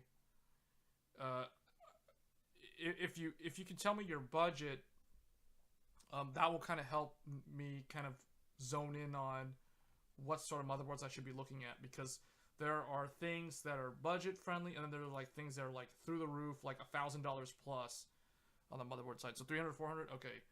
So that's gonna kind of kick these out. So that's gonna be the best one that I know of. But you like Asus, which is fine because there is a good Asus board. So there is this one. I think it's this one. Is it this one? Yeah, I think it's a Strix. I think it was a Strix E. Strix E. If you like Asus, where is it? Oh, this one. Yeah, so this is the one. So this is the one that I would recommend. If you are, this is like $350. So you know, with the combo, this becomes $330. $330 plus, you know, the $470 for the processor, or if you're going with the Ryzen 7, you know, essentially $350. So it's $350 plus $348 or something, and then you're getting the free RAM. So the RAM's included. So I think this is a nice one, because you're not missing out on anything. Like for example, what we have noticed is with a lot of these newer Intel Z690, Z790, and then with AMD on the B650 and the X670. What we've noticed is that features like this debug LED over here is omitted on a lot of the sub $400 motherboards. So here's one. This is $350, but you're still getting the debug postcode, so that's really nice to have. You're still getting your SATA ports. You know, you're getting the PCIe Gen 5. So the thing about this is B650E. E means that you essentially get 24 lanes of Gen 5. So like if we were to draw this out as a block diagram, so let me see here. Let me just kind of look at this motherboard real quick. So we've got this, this, and this. Do they have a picture of the back? So they don't show the back. I kind of want to see the I/O. So I can already tell from looking at this. So I see what looks like a USB-C, unless that's a display port. No, okay, so there's a display port. There's HDMI. So the other thing too that I will say about all the new AMD CPUs, all the Ryzen 7000 are just like the Intel CPUs. They all have integrated graphics on them. So the motherboards are going to offer the ability to output to monitors without a graphics card installed. So you got an HDMI, a display port on there, so you can drive like 2 monitors off of this one motherboard with no GPU. And then you have, you know, it looks like there's a bunch of USB ports, and then you have 2.5 gig NIC and Wi-Fi 6E. Then you have the full audio. So you're not really losing anything in terms of the I/O compared to like a pricier motherboard. So what I'm saying is it essentially gives you everything that you're going to actually use on a daily basis, all the USB ports, etc. You have the postcode, you have the Gen 5 M.2 drive. So the way it works is, if we go back here, I guess I'll just kind of briefly touch on this subject because it is worth kind of illustrating it a little bit. So if we kind of draw this out, if this is the AM5 CPU, so this is LGA 1718, so that's going to be the socket for the CPU. You have effectively a PCI Gen 5 bus line, and then you have, that's going to go to the CPU, and then you have a chipset connection down here. So this goes to the chipset. Whoops. But my video that I have goes into full deep dive on all this stuff. So somebody on my channel, a viewer recently said that my videos are kind of like Buildzoid's videos in a way, except where he focuses on overclocking, I focus more heavily on like real world everyday usage scenarios, because not everybody is just going to be going for overclocking world records and stuff. So I'm actually more focused on the actual value and the feature set that the motherboards come with, as opposed to, you know, like how much can I push the VRM. So essentially, this is the chipset down here. So this is going to be the B650 chipset. So because it's an E, the E means that all the lanes up here are PCI Gen 5. These are all PCI 5, and there are 24 lanes total. You have 24 lanes total to the CPU. So that means over here, you're going to get your graphics card slot. So this is going to be your X16 for your GPU. And that leaves 8 more slots available. So typically what the motherboard manufacturer will do is one of them is supposed to be for an M.2. So this will be an X4. And the second one can be whatever they want. Like, if they want to give you another M.2 drive, they can choose to do that, or another Gen 5 drive, or they can give you an open X4 slot, or they can do whatever they want. So these are all like PCIe lanes. So if we look at your motherboard, or well, not your motherboard, but if we look at the Asus motherboard, let me bring that back up. So 1, 2, 3. So this is the X16. This is an X8 that splits this one into X8 when this is populated. Then you have this one down here, which is probably going to be the chipset. So then you have 1, 2, 3, 4. Just by looking at this motherboard, I can see that it can fit 4 M.2 SSDs. So that means that most likely 2 of them are, let me bring that back up again so I can see it. So 2 of them are going to be Gen 5, and then the other 2 are going to be off the chipset. So here you have the chipset lanes. So these are going to be PCI Gen 4. These are 4, and there are going to be 8 of them. So what you'll get here is essentially M.2 drives. So you have like an X4, you have an X4, and you have an X4. And then there's also a PCI 3 bus on the chipset, which you get 4 lanes of PCI 3. The thing about the PCI 3 is they can also be SATA 3.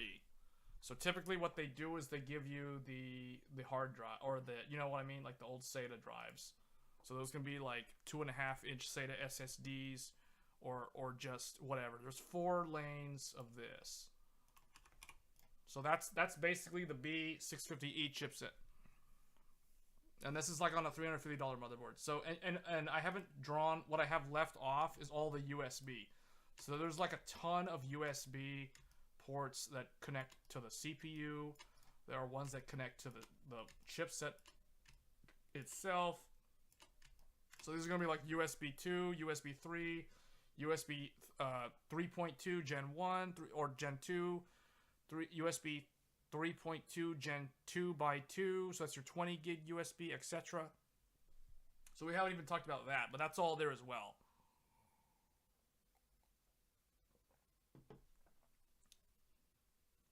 So you wouldn't want to spend much more than $250 on a motherboard. When I upgrade, I would like either a 7800X 3D or 7700X.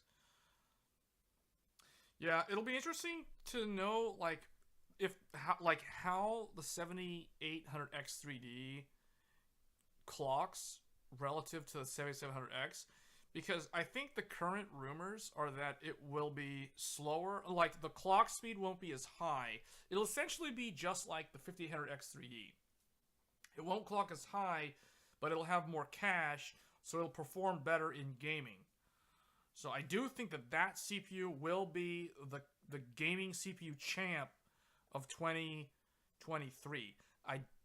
Like Intel already plans for the 13900KS, but I mean they're touting it as the world's first 6 gigahertz processor, but that's like what 200 megahertz more than the current top for the Ryzen 7950X and the 13900K. So it's like, okay, you're doing 200 megahertz on one core probably. And at what kind of power consumption? So, I mean, that's something that we haven't even talked about. Like, we haven't even talked about power consumption differences between the two CPUs, or I guess Intel and AMD. So, in general, for the more you load up the processor, the AMD processor pulls ahead in terms of efficiency over Intel across the board. The less you use the processor, so the more lightly threaded your applications are, then Intel starts looking pretty good efficiency-wise. But, in general, the AMD processors use less power at each point. And the thing is, the Intel i5 is pretty good, but all those extra E-cores still generate a lot more heat and use more power. So in general, the AMD CPUs are more efficient. They are on the more advanced node. They are on the TSMC 5 nanometer node for the cores, and then 6 nanometer for the I/O. But those are kind of like more in-depth details that we don't really need to dive into too much here. But yeah, for John, like I'm saying, like if it was me, you're looking at so I would be looking at this kind of platform, so something that looks similar like this.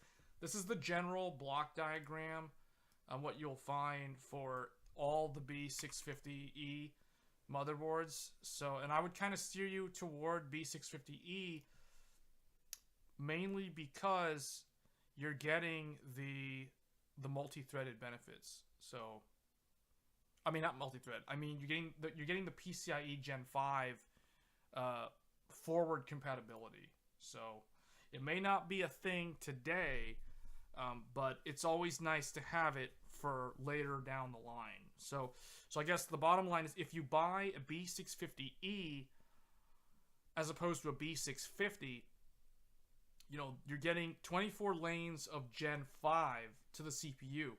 So if you do a drop-in socket upgrade later on, and let's say like the NVIDIA RTX 50 series, like 2 years from now is PCI Gen 5, this motherboard will support PCI Gen 5 out of the box, so you won't really be behind.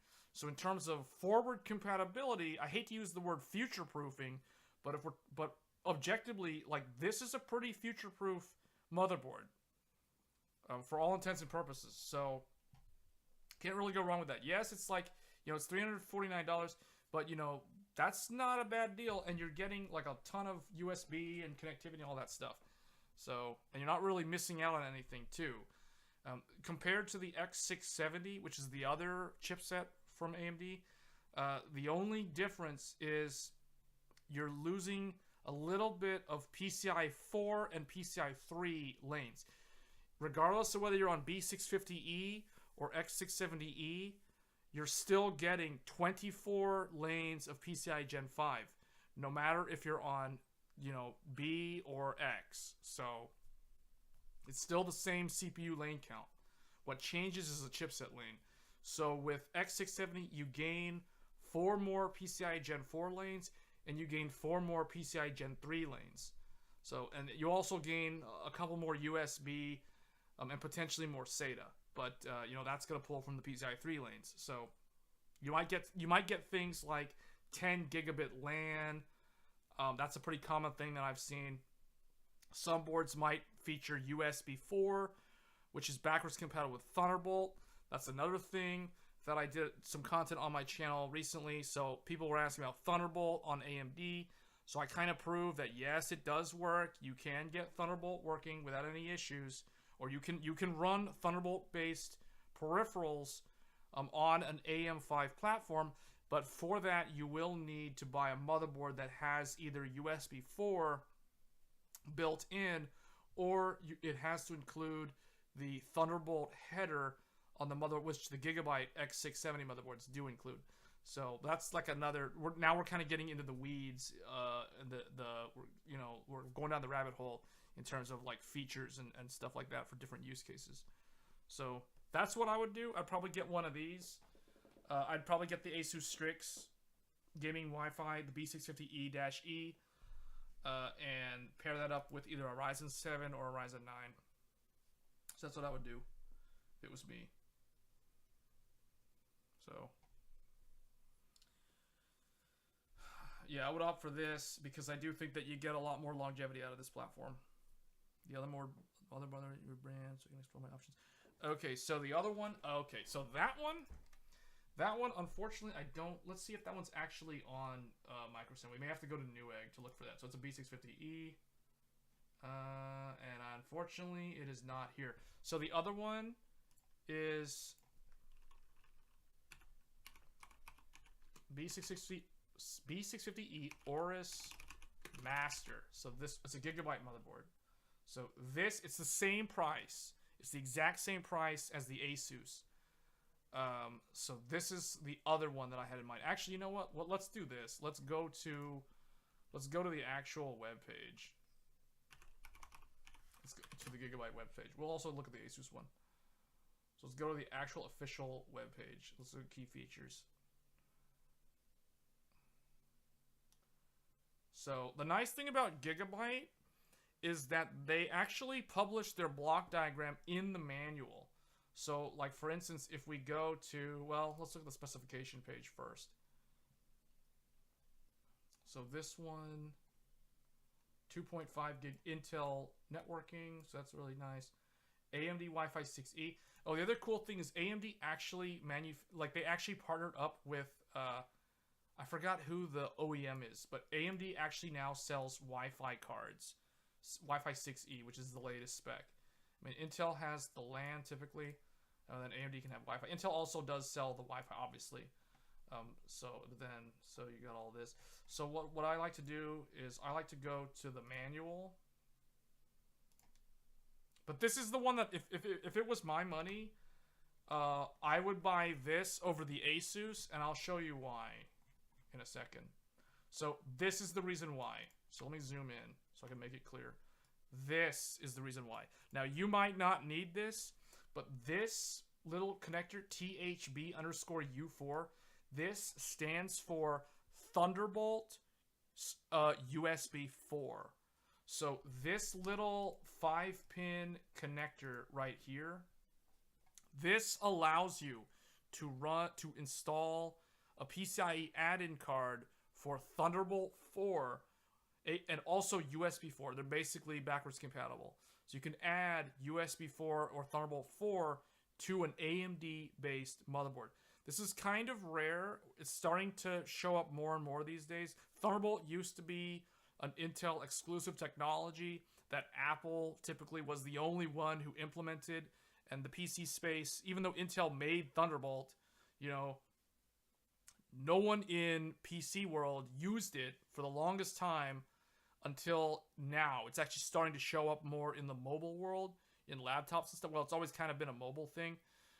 But now you can actually add this to an AMD-based motherboard. So the really nice thing about this is that you can add this to a B650E. So this is supposed to be the more budget-oriented chipset as opposed to the higher-end X670 chipset.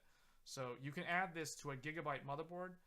So you can, and that gives you Thunderbolt on AMD. So I actually have a video. So I have the unboxing video of that specific Thunderbolt PCIe card, and I actually show how to install it in the Gigabyte motherboard, and then I even show like what is the use case. So in my case, I have a PlayStation 5, and I have an AverMedia Live Gamer Bolt. So it is a 4K 60 hertz or 4K 60 capture card. It's an external Thunderbolt capture card, which means it has to connect via a USB-C port that is a Thunderbolt port, not a typical run-of-the-mill USB-C. So that 4K 60 capture card works with the Thunderbolt add-in card, and then I have the PS5 running on that, and then I can, basically fuse my PS5 with my gaming PC. So I have access to PS5 and its entire library while on my PC. And then if I want to live stream PS5 games on the channel, like Elden Ring or whatever PS5 exclusive game, like Demon's Souls Remake, for instance, or Horizon Forbidden West, I can do that on this streaming PC without any issues because of that capture card. I mean, now obviously you could just buy an internal PCIe capture card and use that as well, but I kind of wanted to showcase Thunderbolt and the benefits of having that external mobile type capture card. So this is the reason why I personally would choose the Gigabyte motherboard over the Asus. The other thing too is the Gigabyte one is more well documented. So unfortunately, Asus, for whatever reason, they do not publish their block diagram. So the really nice thing with the block diagram is it shows you essentially what I drew out earlier. It kind of shows you like how they've allocated the resources for the motherboard. So you can see here's your Intel Gigabit that's on your PCI 4 bus going through the B650 chipset. You have Wi-Fi going on there. You have the expansion, PCI 4, the PCI 2, what USB port is connected where. Here are the SATA drive connectors. Here's your integrated audio on the back. It goes directly to the CPU, etc. So the RAM, all that stuff, the graphics card, and the M.2 drives. So that's all kind of laid out there. Really easy to visualize, I will say, as opposed to trying to read through like walls of text, trying to figure out what goes where and what's going to, share resources or not share resources or whatever. So that's why I kind of like Gigabyte has better documentation, but Asus kind of has that mind share thing where a lot of people just prefer Asus because it's the bigger company. But I'm running Gigabyte and haven't had any problems, so this is the reason why I would choose that one. But it's up to you. Like if you're not gonna do anything with Thunderbolt, then maybe the Asus one will be just fine. So, and if you're near a Micro Center, then the Asus one is probably your best bet. So. Both of them have the postcode. So with the Gigabyte board, you do also have the debug LED. So they're both the same price. They're both $350. Very similar spec-wise in terms of the features. The only difference is the Gigabyte does give you the Thunderbolt 4. So, or the ability to add Thunderbolt 4, I should say. So, both of them have 4 M.2 slots. So 4 M.2 drives, etc. Expansion slots. I think the Asus one, yeah, same deal here. You have like your top one, the second one here, and that one. So on the Gigabyte board, it's the same thing. You have the top one and these two. The top one is going to be this X16, and then your other two down there are on the chipset. So yeah, that's basically it. I mean, that's what I would recommend.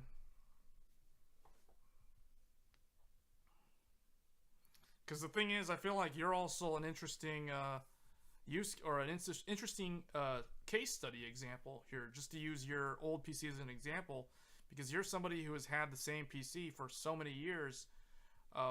If you go with the AMD platform, like 3 years from now, 4 years from now, even like 8 years from now, or 6 or 7 years or whatever from now, you even after AM5 is replaced by like AM6, 6 years from now, there's nothing stopping you from buying whatever the latest and greatest CPU is at the time, and then just dropping it in the motherboard, right? So essentially, when you buy an AMD-based motherboard, you're buying it for the long haul, the way I see it, because it's going to be relevant for a very, very long time, just because of the way they handle the forward compatibility with newer CPUs on the same socket. So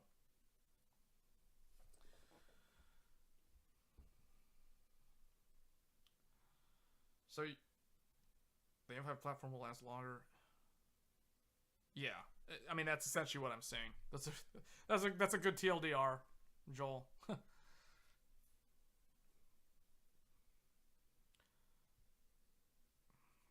Yeah, I mean, I hope it was helpful.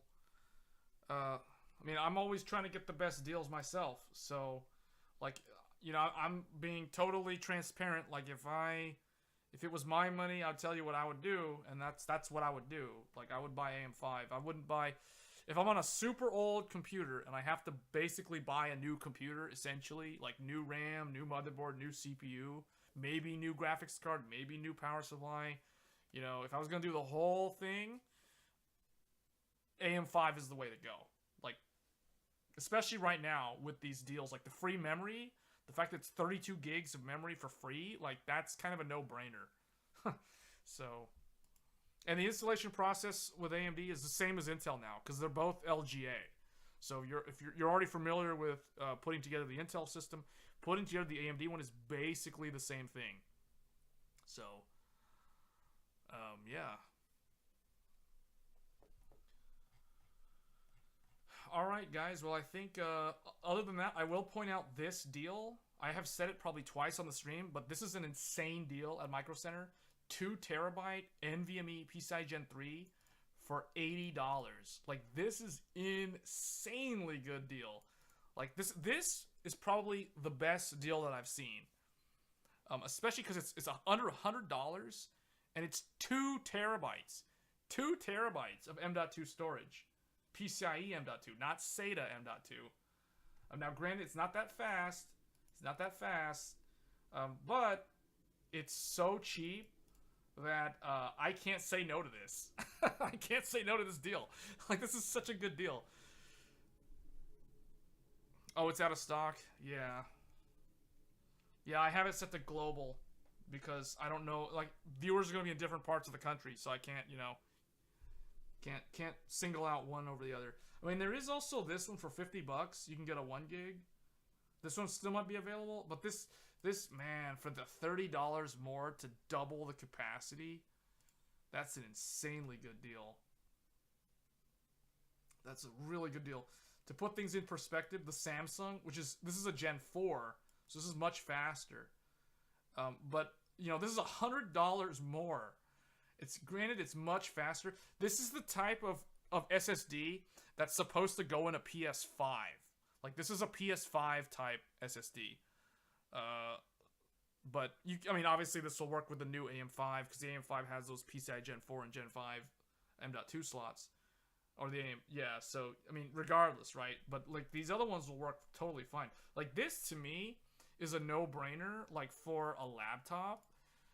Just to upgrade the capacity on, like, a 3-year-old laptop or whatever. But, man, this is, like, such a good deal.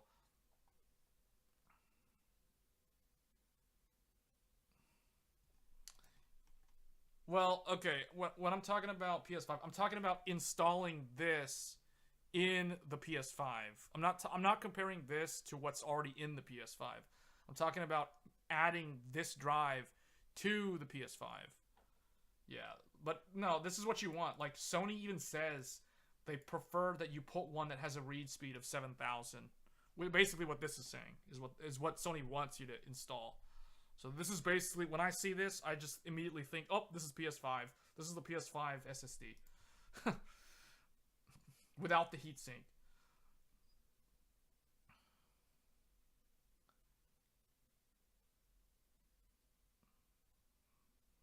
It's $555. Yeah, but I think 5,500 is the minimum. I think their recommended is 7,000. I remember reading 7,000. I remember when Mark Cerny did his Road to PS5 presentation. He had a slide that showed 7,000, and I immediately made a photographic image in my head of, okay, that's the number that I have to remember, so that when I buy an M.2 someday for the PS5, that is the one that I'm gonna look for. So that's why this just sticks out to me as this is PS5. Like, I associate this number on SSDs with PS5. But this is insane value, man. Like, if this comes back in stock on Friday, oh boy, it's gonna probably sell out in the first 10 minutes. Because, see, this is actually pretty good. Even though the flash cells itself are kind of slow, it has the Phison controller. So it has a good controller.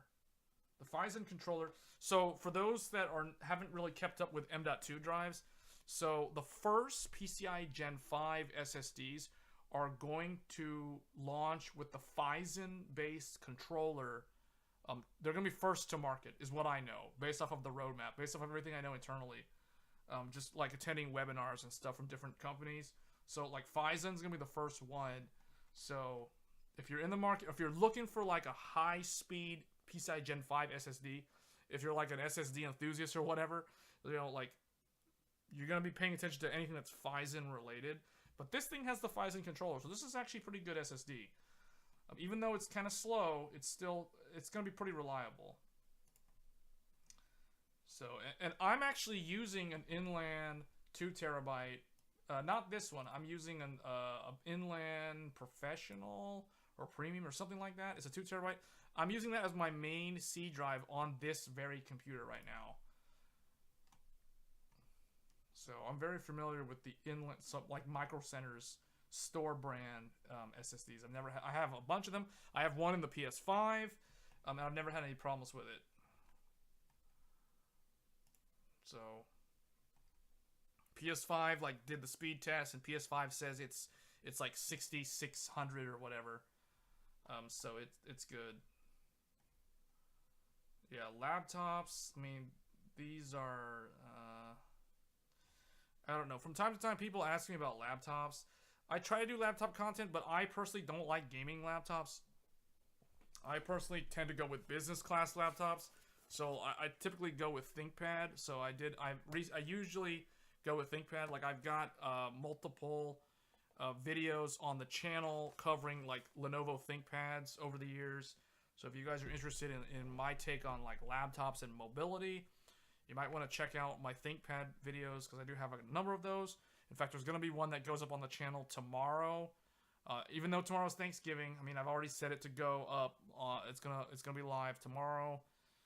Around noon Central or 1 p.m. in the afternoon Eastern or 10 a.m.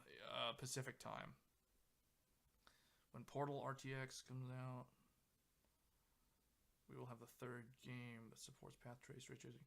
Okay, and I might actually pick that up because I like Portal 2. Oh, it's Portal 1 though, right? I don't know if I have Portal 1. I know I have Portal 2. I don't think I have Portal 1 in my Steam library. But I might have to pick that up. You know, I think like for me, Quake 2 RTX is basically the game to benchmark when it comes to ray tracing now. Like that's the golden standard. Like that and Resident Evil Village, and there's another one that I'm thinking of. Probably Far Cry 6, although I'm not sure. Far Cry 6 is kind of iffy on the ray tracing implementation. It's too shimmery. Yeah, it's Portal 1. Okay, well, let's see. Is there anything else in here worth mentioning? Gaming chairs. So, the RTX 40 series is not on sale. For some reason, none of the RTX... You know what I find mind-boggling is NVIDIA is really desperate to offload the 30 series cards, but for whatever reason, they don't want to sell them below MSRP, even though we're in the holiday season. It's like, do they not want to get rid of these cards? Or is the general public just brainwashed to buy NVIDIA that they're okay spending over MSRP even during the holiday season when you're supposed to be finding a good deal? And they're okay with spending these higher prices, and that's just going to keep the prices where they are. 5600H and 3060 gig RAM. Was that a Lenovo Legion? That might have been a Lenovo Legion. So I have a... Well, we can look at that on Newegg real quick. We'll probably spend some time on that.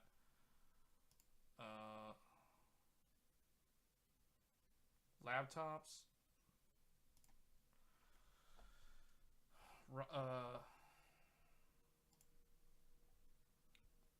It was a Gigabyte? Was it a Gigabyte Aorus? So I did put one laptop in the Discord, which is actually the laptop that I'm doing this mini series on right now. Gigabyte. Gigabyte doesn't even show up. Where are they at? Right here. Is Aorus a brand? Oh, Aorus is a brand. Is the 3080 way better than the 3070?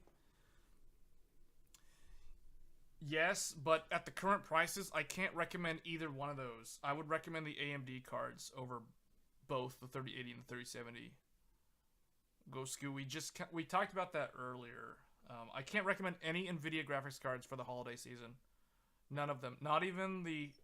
So, none of the... Anything that's 3080 and below are currently not even selling at MSRP. They're all over MSRP.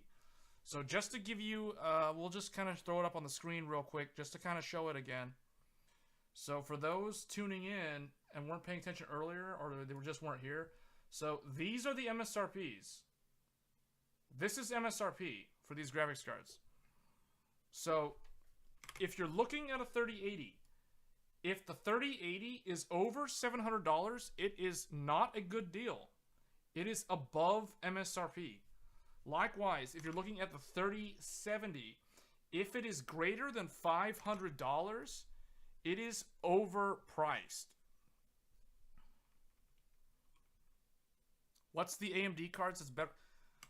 6800 and 6800 XT. These are the AMD cards, and they are currently on Black Friday sale. So they're on pretty much clearance sale. So these are the ones that I recommend. So these are the MSRP. These are the MSRP. So if we want to do this exercise again, just to prove a point, I'll just kind of show you the prices. So now that we know the MSRP,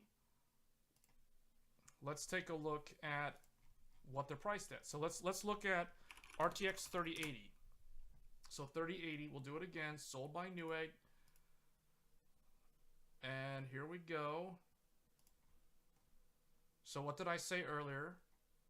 It must be, the first digit must be a 6. If it is not a 6, I completely ignore it.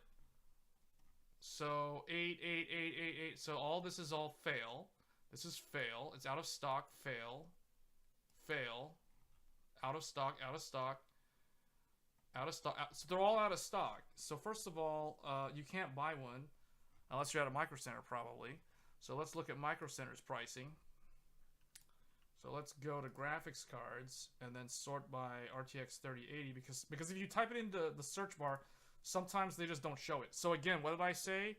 It must be a 6 or to even be considered. So again, let's sort by lowest price. Nothing. They're all overpriced. So no 3080 is worth buying. They are way too expensive. So let's look at 3070. 3070, the leading digit must be a 4. Otherwise, I will not consider it. Because 5 is the MSRP. $500 is MSRP of a 3070. Now, we're not talking 3060. I mean, 3070 Ti is $600. So the leading digit for the 3070 Ti must be a 5. Actually, we could look at the 3070 Ti. That is one that I didn't actually look at. So let's do 3070. Let's do 3070 first, and then we'll do 3070 Ti.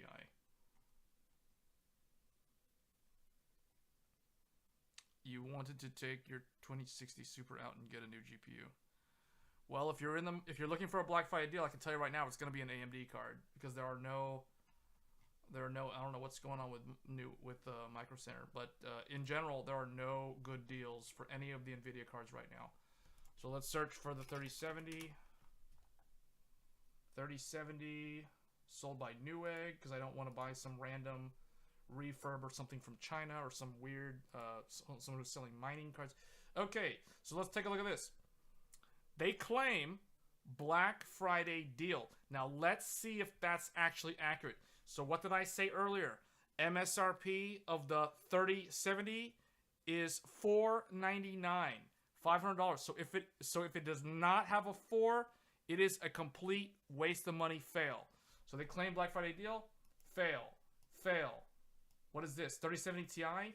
3070 Ti's MSRP is $600. This is $30 over MSRP. That is not a Black Friday deal, so that is also a fail. Although this is relatively close, it's still a fail. 3070 Ti, complete fail. That is $50 over the price of a 3080, so that is a complete fail. This one from Gigabyte. This is a 3070. It should be 4 as a leading digit, so that is a fail. 3070 Ti, that should be a 5 leading digit, so that is again a fail.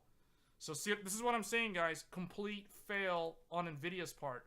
All of the GPUs are way too much money. For a Black Friday deal, these are not black. Okay, here's one. I found one. MSI Supreme RTX. Okay, no, that's the fail. Cause I was going to say, if that was the 3070 Ti, that's the first one that's actually MSRP. Because this is just a 3070, this is $100. $100 over MSRP. Complete and utter fail. So, yeah. This is what I'm saying. Like, okay, here's one. Guess what? It's a refurb. This is a refurbished used GPU that someone returned because it was defective. So then they resoldered something and then they're trying to sell it to you for fun. No, complete and utter fail. This should be like $429 or something for me to even consider that. So no, that's complete fail. So this is what I'm saying. Like, there's no good deals for NVIDIA's graphics cards. 3080. No. So, if you know the MSRP, then you know what's a good deal. And I know the MSRP, and these are not MSRP. So, yeah, these aren't even available. So, 3070 Ti is about the same performance as the 6800. Yeah, that's true. But you can't get one at MSRP. Let's try it. 3070 Ti. You got a 3080 Ti for $700. Yeah. Yeah, you lucked out. But those cards are all long gone. All the 3080 Ti and above are all gone. So this is all fail, guys. Like, seriously, like that. No, like, really, no, like, no. This is just straight up fail. So there's no good deals. So let's look at AMD. We'll start at the top. RX 6900 XT. Now I know there's a 6950 XT, but we're gonna kind of ignore that one for now. So right here, bam, 655. What's the MSRP on this? $1,000. This is a $1,000 MSRP graphics card. $300 off. $350 off. You can't go wrong with that. It's way below, and this thing is as fast as a 3090, or I guess a 3080 Ti. 3080 Ti performance for $655. Oh, and by the way, it has 16 gigabytes of memory, which is equal to a 4080's memory amount for this much money. This is the deal of the year, I guess. Or I guess Black Friday. So that one's the best one from ASRock. 650, 16 gigs of memory. Faster than a 3080. In fact, what is this compared to... like, what is this compared to 4080? So 4080. So this is only... So this one is like 15% slower than a 3090 Ti, while being way, way cheaper. So this is the way to go. Like, I can't fault AMD. This is actually a Black Friday deal. This is a legit Black Friday deal. Oh, and guess what? You get 2 games for free. You get the Callisto Protocol and Dead Island 2. You get both games for free if you buy this GPU. So, like, that, I mean, I can't really say there's anything wrong with this. Like, this is insanely good value. So, this is an actual deal. All those RTX 30 series cards that NVIDIA's desperate to get rid of, but yet they're still selling them for over MSRP, even though those graphics cards launched in September of 2020, which is more than 2 years ago. You know, good luck trying to sell them at those prices. Because anybody who would actually stop and think for a minute would realize that they're getting scammed. So yeah, these are the deals, guys. So that's gonna be the top. So let's take a look at the 6950. So this one is as fast as a 3090. Doesn't have as much memory, but it's still the same amount of memory as a 4080. 16 gigs. $800. The original price of this, MSRP, $1,100. You guys can fact check me on all this stuff. I encourage you guys to do it. But I'm talking because I got the confidence. I actually know the numbers. I got it all memorized. So this is $1,100 MSRP. So I mean, at this price, $780. Can't go wrong with that, and you're getting the 2 free games. Now, I personally would probably opt for the 6900 XT. The 6950 XT is a 3090. The 6900 XT is a 3080 Ti with more memory. Well, the 6950 XT is a little bit faster, but you know, it's the difference between a 3090 and a 3080 Ti. But yeah, I personally would get this one, the 600. I would get the 655 with the 2 free games, Callisto Protocol and Dead Island 2, with with the 6900 XT. Like, this is what I would buy if it was my money. That's what I'm getting. This one right here, hands down, best deal. All right, let's look at lower. Let's go down the stack. 6800 XT. So someone was asking. So I guess Gosku was asking about like what's the AMD equivalent of a 3070, 3080. So I'll tell you right now, this card 6800 XT is slightly faster than the 3080 in rasterization. Yes, it loses in ray tracing, but who cares about ray tracing when we're looking for Black Friday deals? And in 2 or 3 years, the ray tracing performance on all these GPUs, both the RTX 30 series and the AMD RDNA 2 cards, is going to be irrelevant. Let's just be real about it. Okay. Yeah, so Joel, yeah, I would do the same thing. I would get the 6900 XT. So let's take a look at this. Oh, you're looking at the ASRock? So yeah. So this one, bam, still getting those 2 free games. 2 free games, and those are pretty good games too. I personally prefer the Callisto Protocol. I'm not a big fan of Dead Island, but Dead Island 2, I mean, the trailer for that looked pretty amazing. But you know, the fact that you're getting those 2 games for free, Steam codes, I mean, like, what? Like, why would I even look at the NVIDIA cards at this point? All the value is here. This is where it's at. So, this is the Shell Shocker deal. So, this is the one, guys. I found it. 535, 16 gigabytes of memory.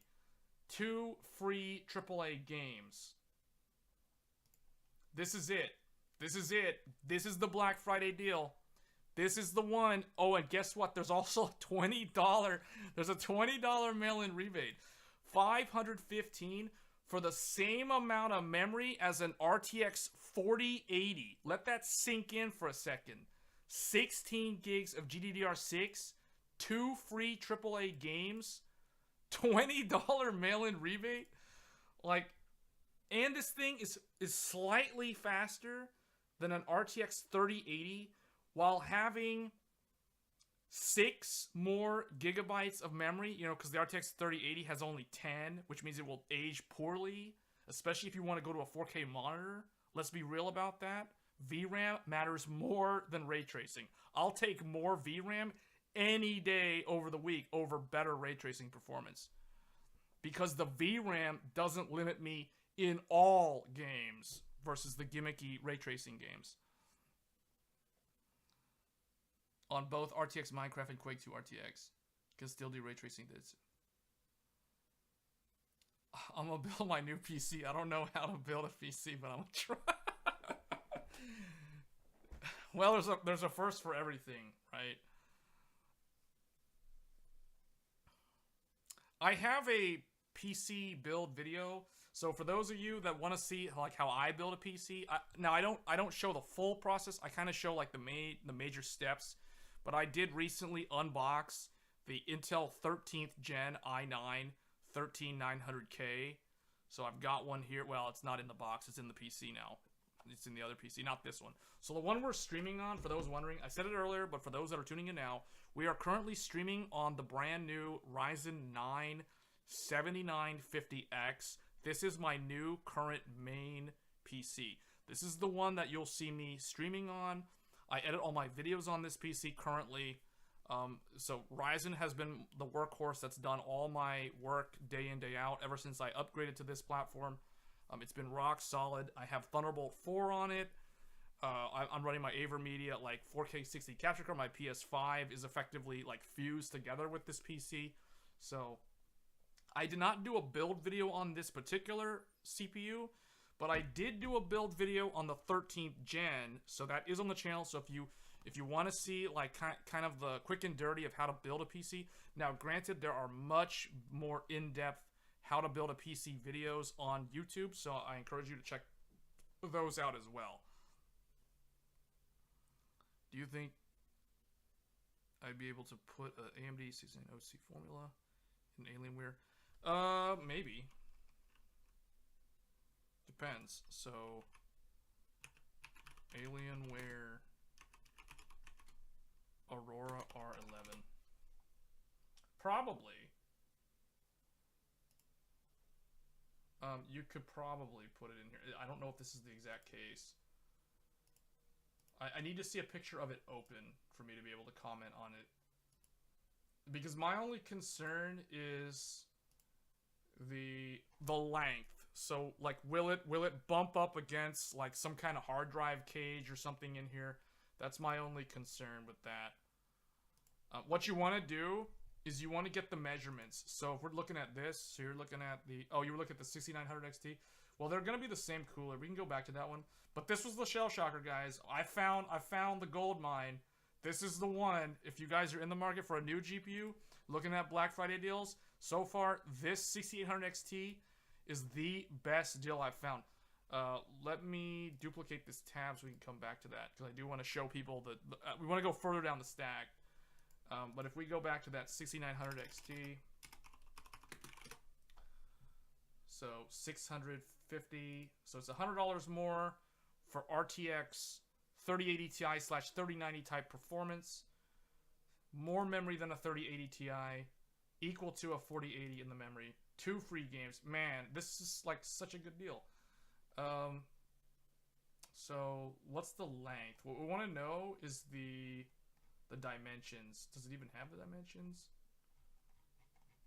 Where's the specs? Okay, so card dimensions, 13 inches by 5.5, rough, or 5.5, 1. So basically, you want to see if the Dell case can fit that. I would be most concerned with the length, not so much the width. I think you'll be fine with the width. This looks like it has enough space on the side. Although I could be wrong. Typically they have sometimes, like, you know, the power supply is mounted there, kind of weird. But I think you'll be fine. Unless there's some kind of proprietary connector or something that prevents it from extending all the way, like the width of the card, for example. So, but these are the measurements that you want to be aware of. So it's 13 inches and 5.5.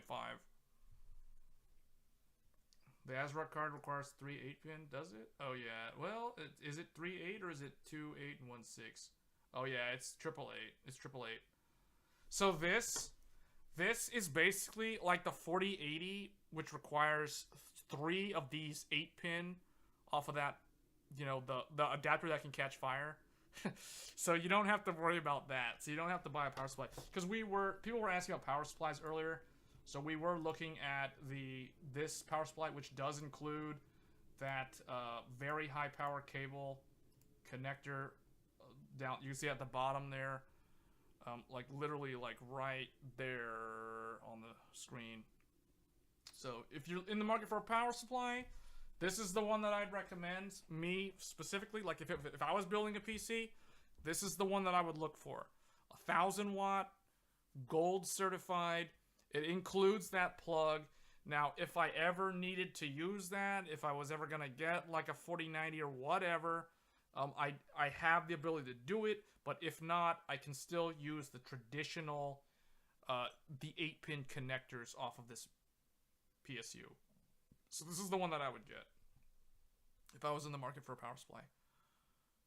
Okay, you do need a good PSU for you. Yes, you do. You do need one that can handle the transient loads, because the AMD cards, so the 6000 series, just like the RTX 3080 and 3090, they do have those transient voltage spikes. So you do want something good. Like this will be fine. If you want something that's not MSI, like I guess a more standard unit, I mean that would be something like the Corsair. What would I personally get? Corsair HX1200 is what I would look for. I would get this. That's kind of pricey though, but $5 off promo code. So there is a promo code, so it's effectively $230. This is what I would get if it was me, and if I didn't want the connector. That's the reason why that MSI one looks so good, because it's cheaper than this, and it has that special connector. You want a Super Flower? See, I'm a fan of CWT myself. I've never owned a Super Flower, but in my basically my own like reading up on both of them, Super Flower and CWT are essentially equal. But this is CWT. So this Corsair unit is CWT. I actually have this very unit. This is the unit that I ripped out for that MSI on my YouTube channel recently. So for those wondering, I actually got one right here. So this is the MSI Meg A1300. This is a 1300 watt. This is the one that has that connector. I have an unboxing video. I have a video showcasing upgrading my PSU over to that unit. But this is the old unit. So this is the one that's currently powering the 13th gen Intel system with the AMD Radeon 6900 XT. So I can vouch for this. I know this will have no problems running the 6900 XT, because I personally am running the exact same GPU with the exact same power supply, and I'm running the power-hungry i9 1300K with it. So the Alienware GPU maximum dimensions for OEM video cards is like, oh, yeah, that might be a problem, because this is a very long power supply. This is bigger than normal.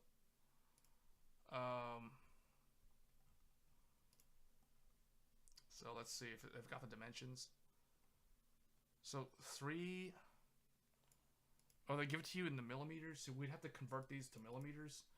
But the dimensions are on the site though. So, oh, there's a Super Flower. Is it literally Super Flower or is it EVGA?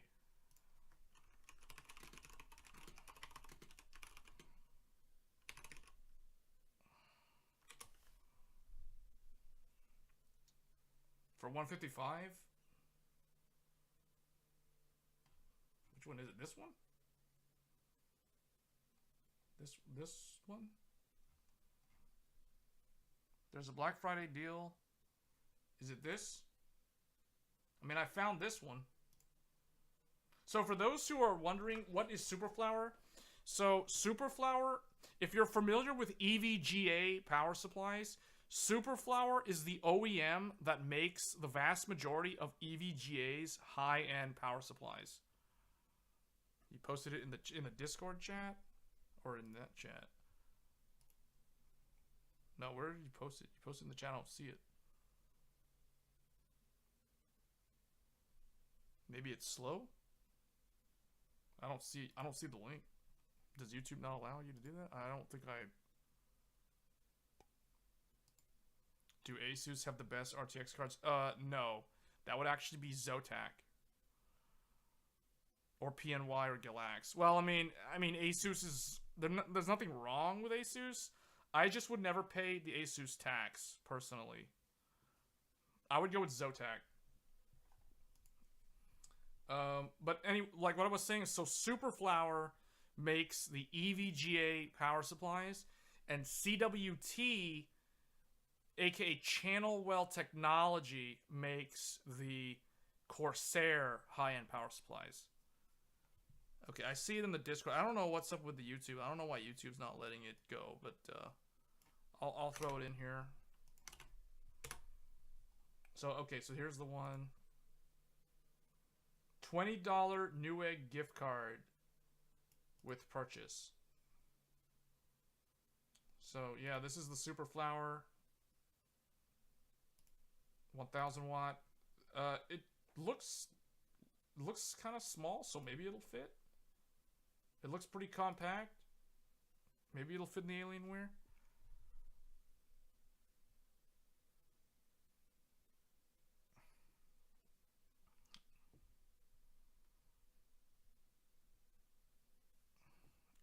Which 3070 though? I don't know, man. I personally wouldn't do that if I were you. Cause look at this. Like, this is just like so much better value. Like, this is basically a 3080 with more memory and 2 free games. Like, for the price of a 3070. But the 3070 is supposed to be cheaper than this, so, you know, like, I don't know, man. To me, I wouldn't get the 3070. Like, put it in perspective, right? Like, this is a 3080 for, like, that kind of price. Like, I don't know, man. I can't get the 3070. Like, that just doesn't compute logically, objectively, like, value-wise. It doesn't make sense. When we're talking about Black Friday deals, we're talking about like deals and values, like that's just not good value. If it's a problem about the case, you know, I'd rather just get like a better case or something. I don't know. Like you'd have to check. There's probably a way to make it fit. You just probably have to like remove some of those OEM stuff in the case to get it to fit. Yeah, it's not so much the case. Like the worst case scenario, you have to literally like take out some of those things in the case that don't need to be there. They're just kind of there for cable management and that sort of thing. Or like a tray for hard drives or something. Like those are the sort of things you'd have to remove. Is that better than the RTX 3080? Is this better than the RTX 3080? It's a little bit faster in rasterization, so yes. It's about the same though. Yeah, I mean, well, the 12 gig is still kind of the same as the 10 gig, but yeah. It's essentially the same thing. Like, so I'll put it this way. If you had this GPU and the 3080 GPU side by side, you would never be able to tell the difference with your eyes. Like, without any kind of FPS counter, like, on the screen, you would never be able to tell the difference between the two of them. Like, if someone blind tested it, the two of them in front of you, like, you wouldn't be able to tell. You had a 50-50 chance of guessing it right or wrong. And this thing has more memory. So, like, in my mind, the fact that this is 16 gigs is just way more, it's just hands down better in my mind. So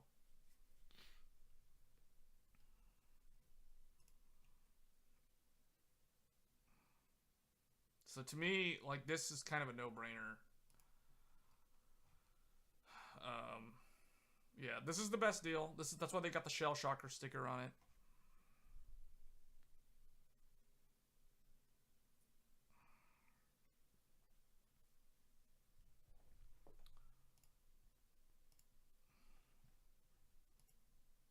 Maybe I just feel like comparing the 3080 and the CC800 XT to like apples to apples.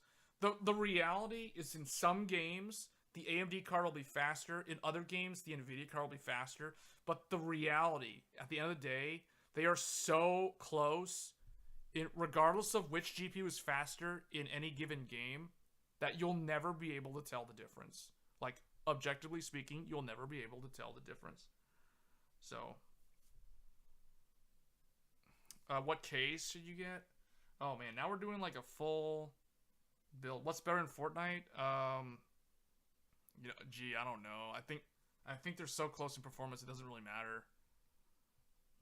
Off the top of my head, I don't know which one's faster in Fortnite. But the reality is, in esports games, they're both so fast that it doesn't really matter. like it's gonna be imperceivable in terms of the difference. Like when you look at the bar charts, they're both so high up there on the charts So, okay, let me ask you this. What resolution is your monitor? Because I think that's probably where we should have started. It depends on your monitor. But even then, like, even at 4K, they're both so close. So, without actually looking at the results, like, what I'll tell you is that in general, at 1080p and 1440p, the AMD card's faster. At 4K, the 3080, ironically, the 3080 starts to pull slightly ahead at 4K, whereas AMD is ahead at 1440 and 1080. Now the problem is even though the 3080 is faster at 4K slightly, like it's almost margin of error faster in reality. But even though it's faster at the higher resolution, it has less video memory. It's only 10 gigs or 12 gigs, depending on the SKU. So at that point, it's kind of ironic because it's got less RAM. So when it does pull ahead at higher resolution, the RAM matters more. So the fact of the matter is that's just going to mean that over time, the 3080 becomes obsolete faster at 4K than the 6800 XT will. Because it's going to become VRAM limited. As soon as you're VRAM limited, it doesn't matter if your GPU is slightly faster today. Tomorrow, or when I say tomorrow, I mean like 2 or 3 years from now, when games demand higher amounts of VRAM at higher resolution, the GPU, as soon as you become VRAM limited, you're done. That's where you're going to start getting stutters, and there's no way around that except to upgrade. So the Acer Predator, what is this? So this is a 4K monitor. So, is it a 4K monitor? Wait a minute.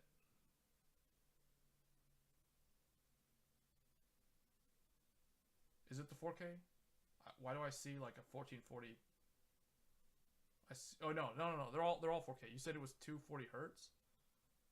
None of these are 240 hertz. You said it's 240 hertz, but that's not 240 hertz. I don't know what, that's 144. So I don't know what this is 120. I don't see any 240 hertz monitor XB3.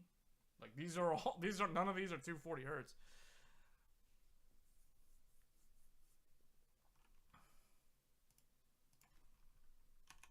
You said Acer this 240 hertz. Oh, is it a 1080p monitor? Because it's probably a 1080p monitor. Is it this? Okay. If this is it, hands down, AMD. Either this or the other one. Like, all the way. Because like I just said, at lower resolutions, AMD is faster than the RTX 30 series. RDNA 2 is faster at 1080p and 1440p. At 4K, 3080 pulls ahead by a little amount, but like I said, it's kind of a very weird, ironic thing because 4K is where the video memory actually matters, and it has less of it compared to 16 gigs on AMD. So, man, I mean, the way this is looking to me, like 1080p, 240 hertz, this to me just kind of screams 6800 XT. All the way. So the funny thing too is because you're at 4K, or not 4K, because you're at 1080p, like this card, unless you upgrade your monitor, the fact that this has so much RAM for 1080p, this is gonna take years for this to actually become obsolete at that low resolution. So yeah, I mean, that just makes that monitor makes this make even more cut and dry sense. So, well, if you want to do that, then do that. So, but this is the best deal. Like this is hands down the best deal.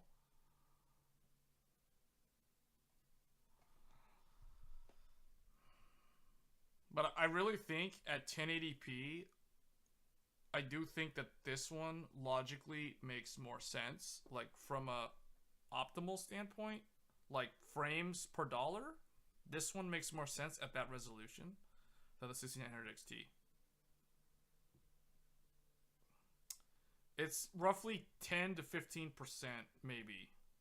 Yeah. Like Joel's saying, 10 FPS. Yeah. Like 10 to 15%. So that's why. So is 10 to 50% worth $100? You have to decide on that.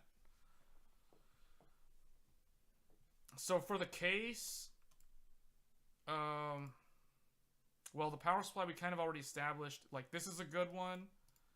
I still think that MSI. I still think that. I mean, this is like $45 less than that MSI that I was looking at earlier. Now, granted, the MSI one is actually on back order now, because all the people who bought 4080s and 4090s gobbled up these new MSI power supplies instantly, so they're all gone right now. So this might be the best option in terms of the case.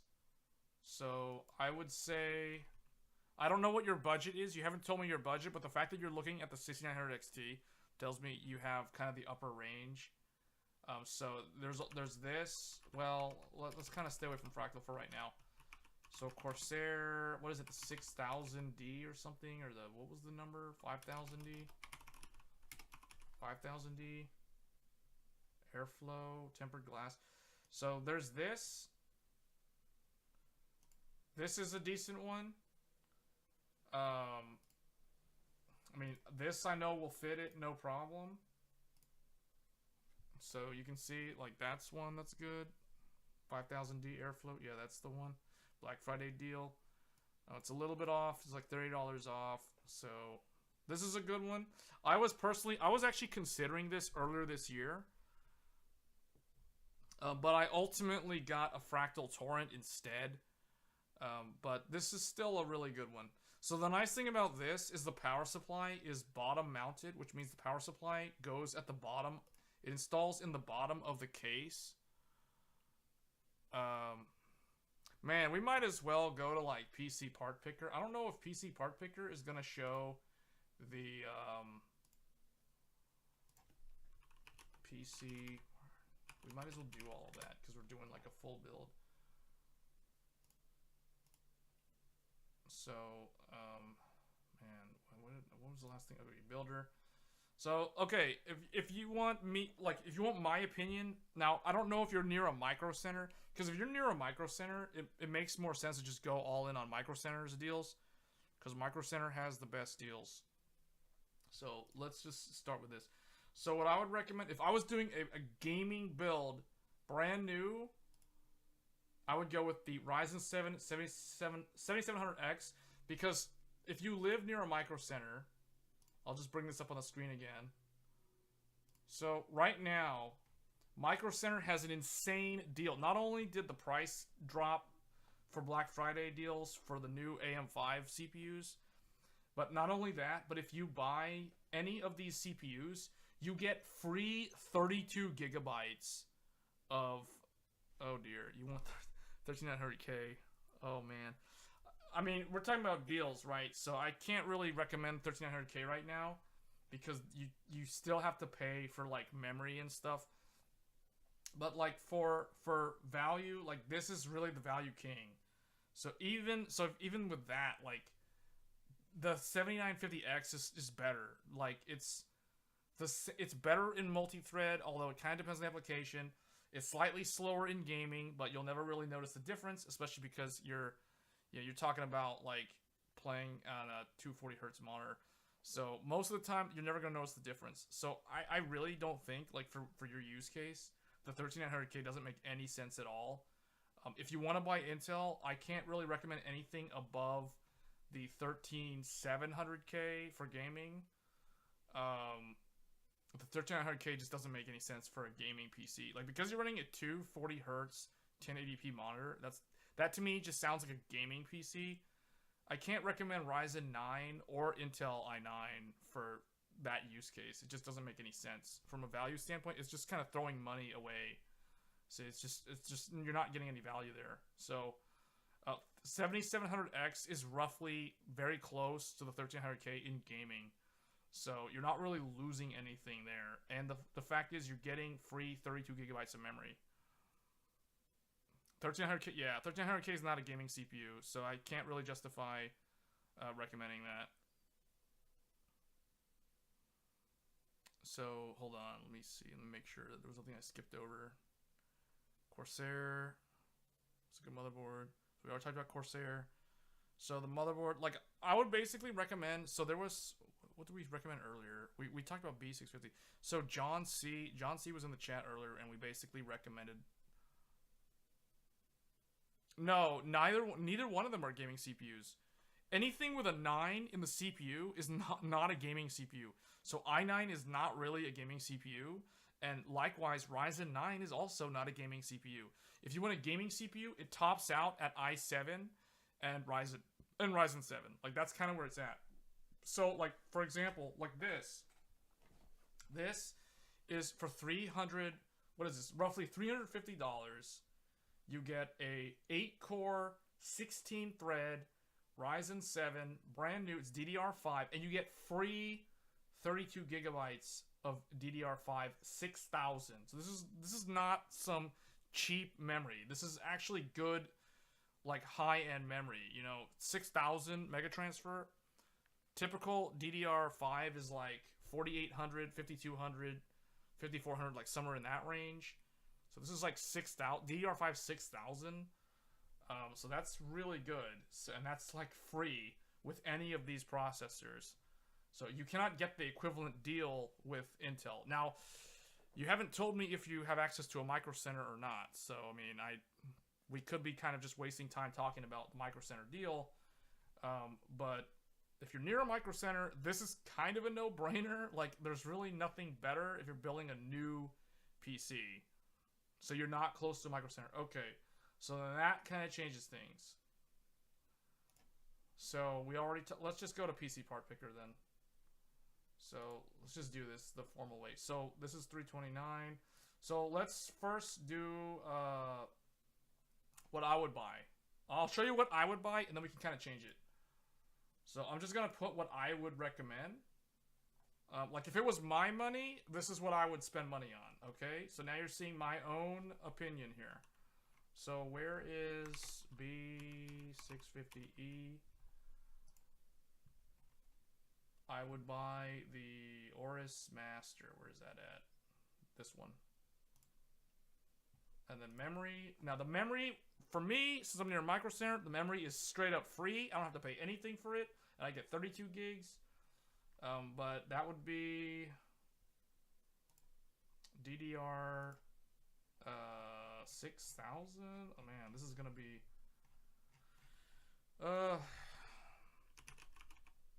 Flare X5 32. I'm just gonna choose that memory from Newegg or from Micro Center. So basically, this.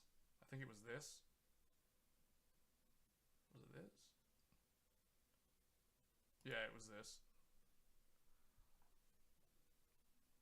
Yeah, so would I. That's what I'm doing. So 32. And then storage. Now, again, Micro Center had that insane deal, 2 terabyte SSD for $80. Like that was the best deal. But we're probably gonna have to go with. I personally would not buy anything less than a 2 terabyte M.2 drive, so it has to be 2 terabyte if it was my money. So capacity, you know, well, let's see, inland. Does inland show up? Okay, inland does show up. 2 terabyte.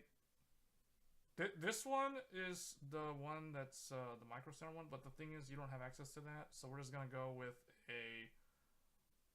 I would probably just go with. You know what? What's the price of the Samsung Evo? What is it? The 970 or something? Yeah, this one. 149. Now this is a Gen 3 drive, so 150 versus inland. So 150, but that's Gen 3, but that's way slower.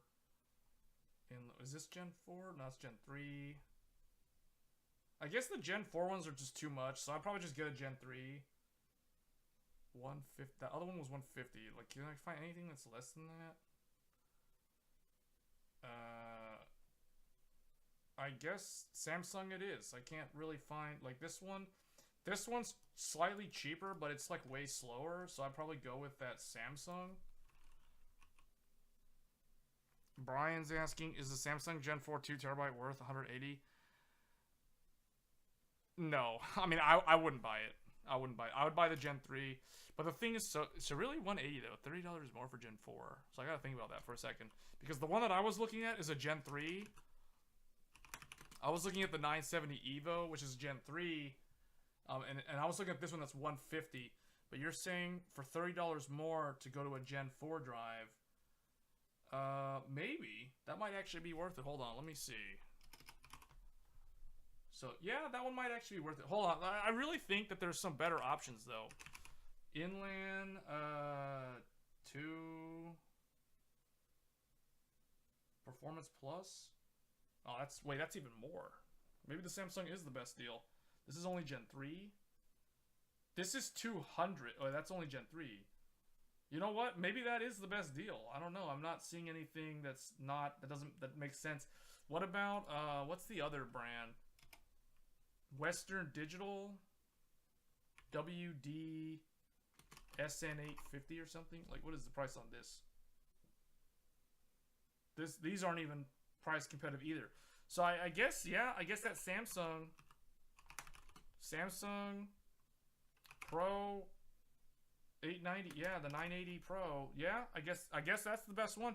So it really depends. So like if it was my money, I personally would probably go with the Gen 3 drive because in most scenarios where you're just playing games, like at the end of the day, the Gen 4 speed doesn't make that much of a difference. But if we do want to spec this out so that it is actually using the full capability of the motherboard, then yeah, I would probably go with this. Okay, so we'll just go with that. And then choose a video card. So we looked at that. It was that 6800. So you're saying 6900 XT, ASRock Gaming. So this one. So that one. And then the kit. Now, see, like to me, okay, hold on.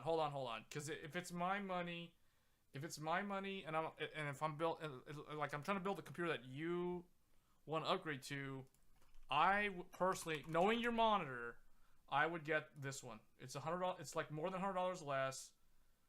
This for 1080p is more than enough for a long time. With that amount of memory, it's going to be relevant for a long time. Think about this, guys. The 4080 just launched, and the 4080 has 16 gigabytes of memory. This graphics card from AMD already has 16 gigabytes of memory. Alright, so the case, Corsair, what was it, 5000D or something? So Airflow, yeah, this one. I go with that. And then the power supply, we saw that Superflower. You might not be able to get the, well, let's look at this. This one doesn't seem that bad. 167, what was that Superflower again? 154. I'll probably get the Superflower. It's a little bit cheaper. Superflower LEDX 1. This one? No, that's LEDX Platinum. This one? 134. I guess that. So until they add direct storage to older games, you won't see. Yeah, that's the thing. But if we're building, like, I don't have a problem buying a Gen 4 M.2 for a desktop. But I mean, just because I know, like, if I'm buying a Gen 4 drive, I'm putting it in a Gen 4 SSD port, or maybe even a Gen 5 SSD port if I wanted to go directly to the CPU. But like, this is kind of what I'm looking at right now. And then the operating system, Windows 10. So that'll be Windows 10 Pro. So, well, I mean, this one, you're going to want to use like UCD keys or whatever. We'll just kind of throw this one here. And then the monitor, you already have the monitor. So this is what I would do. So, you know, like $2,000 for like the whole thing. Now, if you're near a Microcenter, this is going to be cheaper, right? Because the memory will be free. so the memory won't be here. And then if you want to reduce this further, like what I would do is I would go over here, instead of getting the Samsung, I would get the, if I was near a Micro Center, and if I could get one of these, so right now, if you can get one of these, now you're not near a Micro Center, but like I'm just saying in general, like this M.2 drive right now, the retail price, or it's showing it here as like about 140. Micro Center has this on sale for $80. $80 for a 2 terabyte PCI Gen 3 drive. I mean, that's amazing. So that's what I would do. But you're not close to a Micro Center, so that's kind of irrelevant. They do that because they want you to go into the store. Like, some of their items are priced so low. Like, for example, when the 13th gen launched, so do you guys, so right now, currently, like if we go to i9 13900K, so this is the processor. Like, is this sold out? Okay. So you guys, so see, this is backwards. You can't even buy one of these right now, so it's kind of a moot point. But I'm just saying, so when this processor launched, do you guys know how much I actually paid for this processor from Micro Center on launch day? Guess how much I paid for this processor from Micro Center on launch day? Because I bought it on launch day. You guys can see my unboxing video on the channel. I did not buy it for gaming. You will never see me live streaming games. I mean, okay, maybe you will for testing purposes. So Joel says 580. Like, let's see what other people think.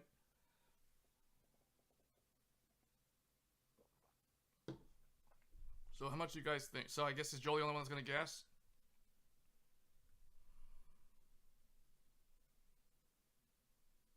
Those who thinks 550? You're both pretty close. I'll tell you right now, Ghostku's actually closer.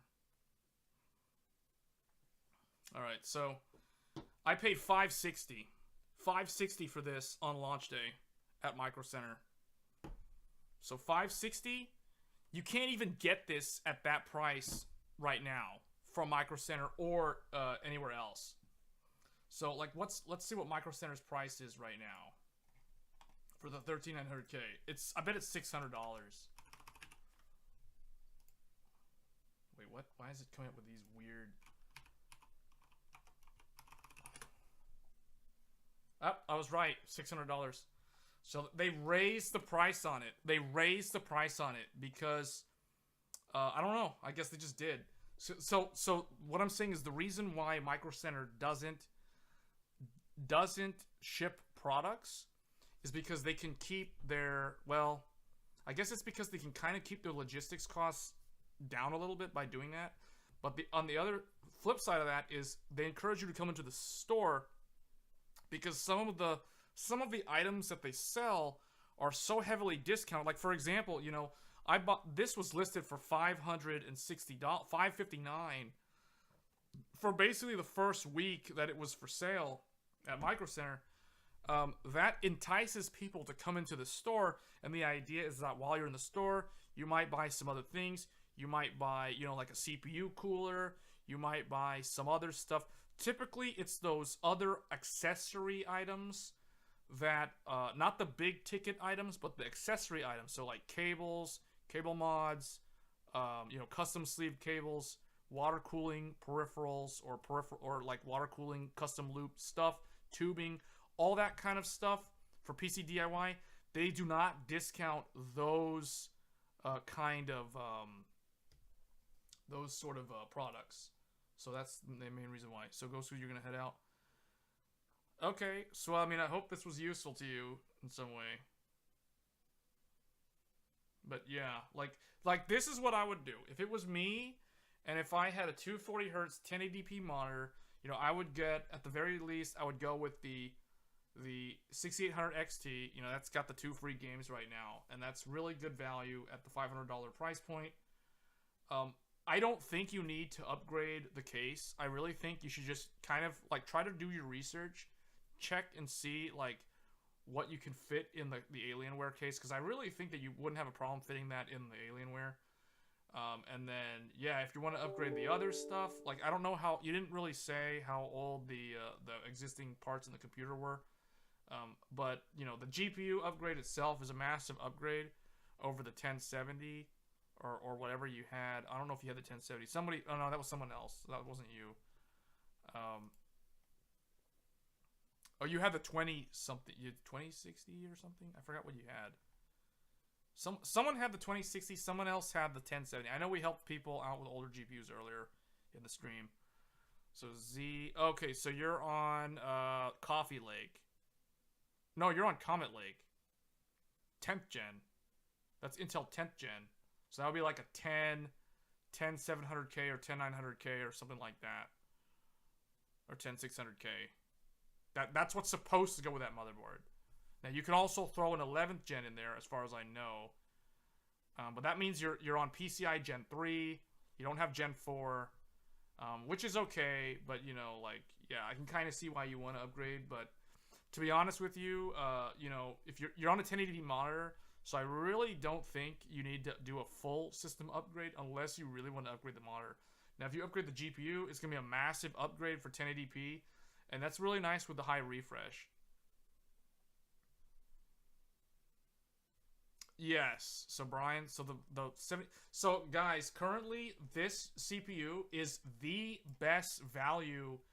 If you're looking for Black Friday deals, this is the king of gaming CPU right now. Like, it's the best cost per frame, best value per dollar, you know, per perf per watt. Like, it's highly efficient. This is not going to heat up your room. This is not going to overheat. It's a single CCD. You know, there's less latency compared to the dual CCD. So this is really the best one for gaming. 8-core, 16-thread.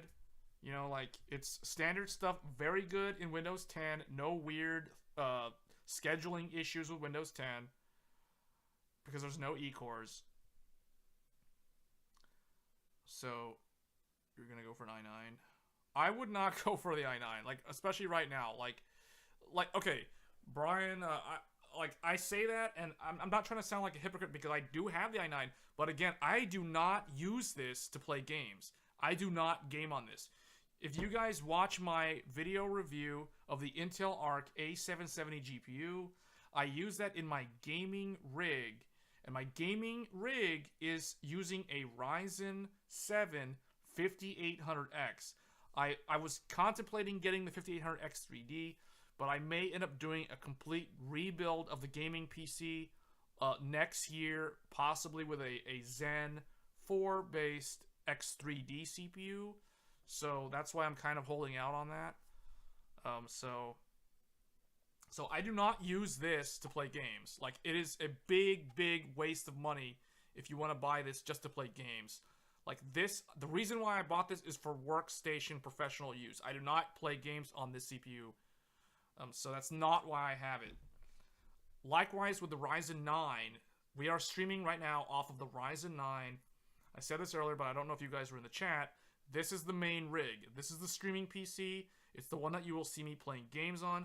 This is the one that I will showcase with, like, newer GPUs occasionally.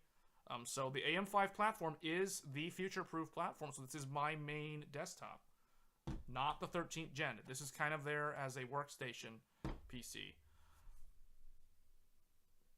The reason why I don't play games with this is because this will heat up my room. This thing uses 300 watts. No, it's not fun. If you're gonna be playing an MMO for like 8 hours, or, well, okay, I won't say 8 hours, but I mean 8 hours. You know, realistically, if you're playing for 8 hours with this, you're gonna be all hot and sweaty in your room, like, even in the middle of December. It's just not fun.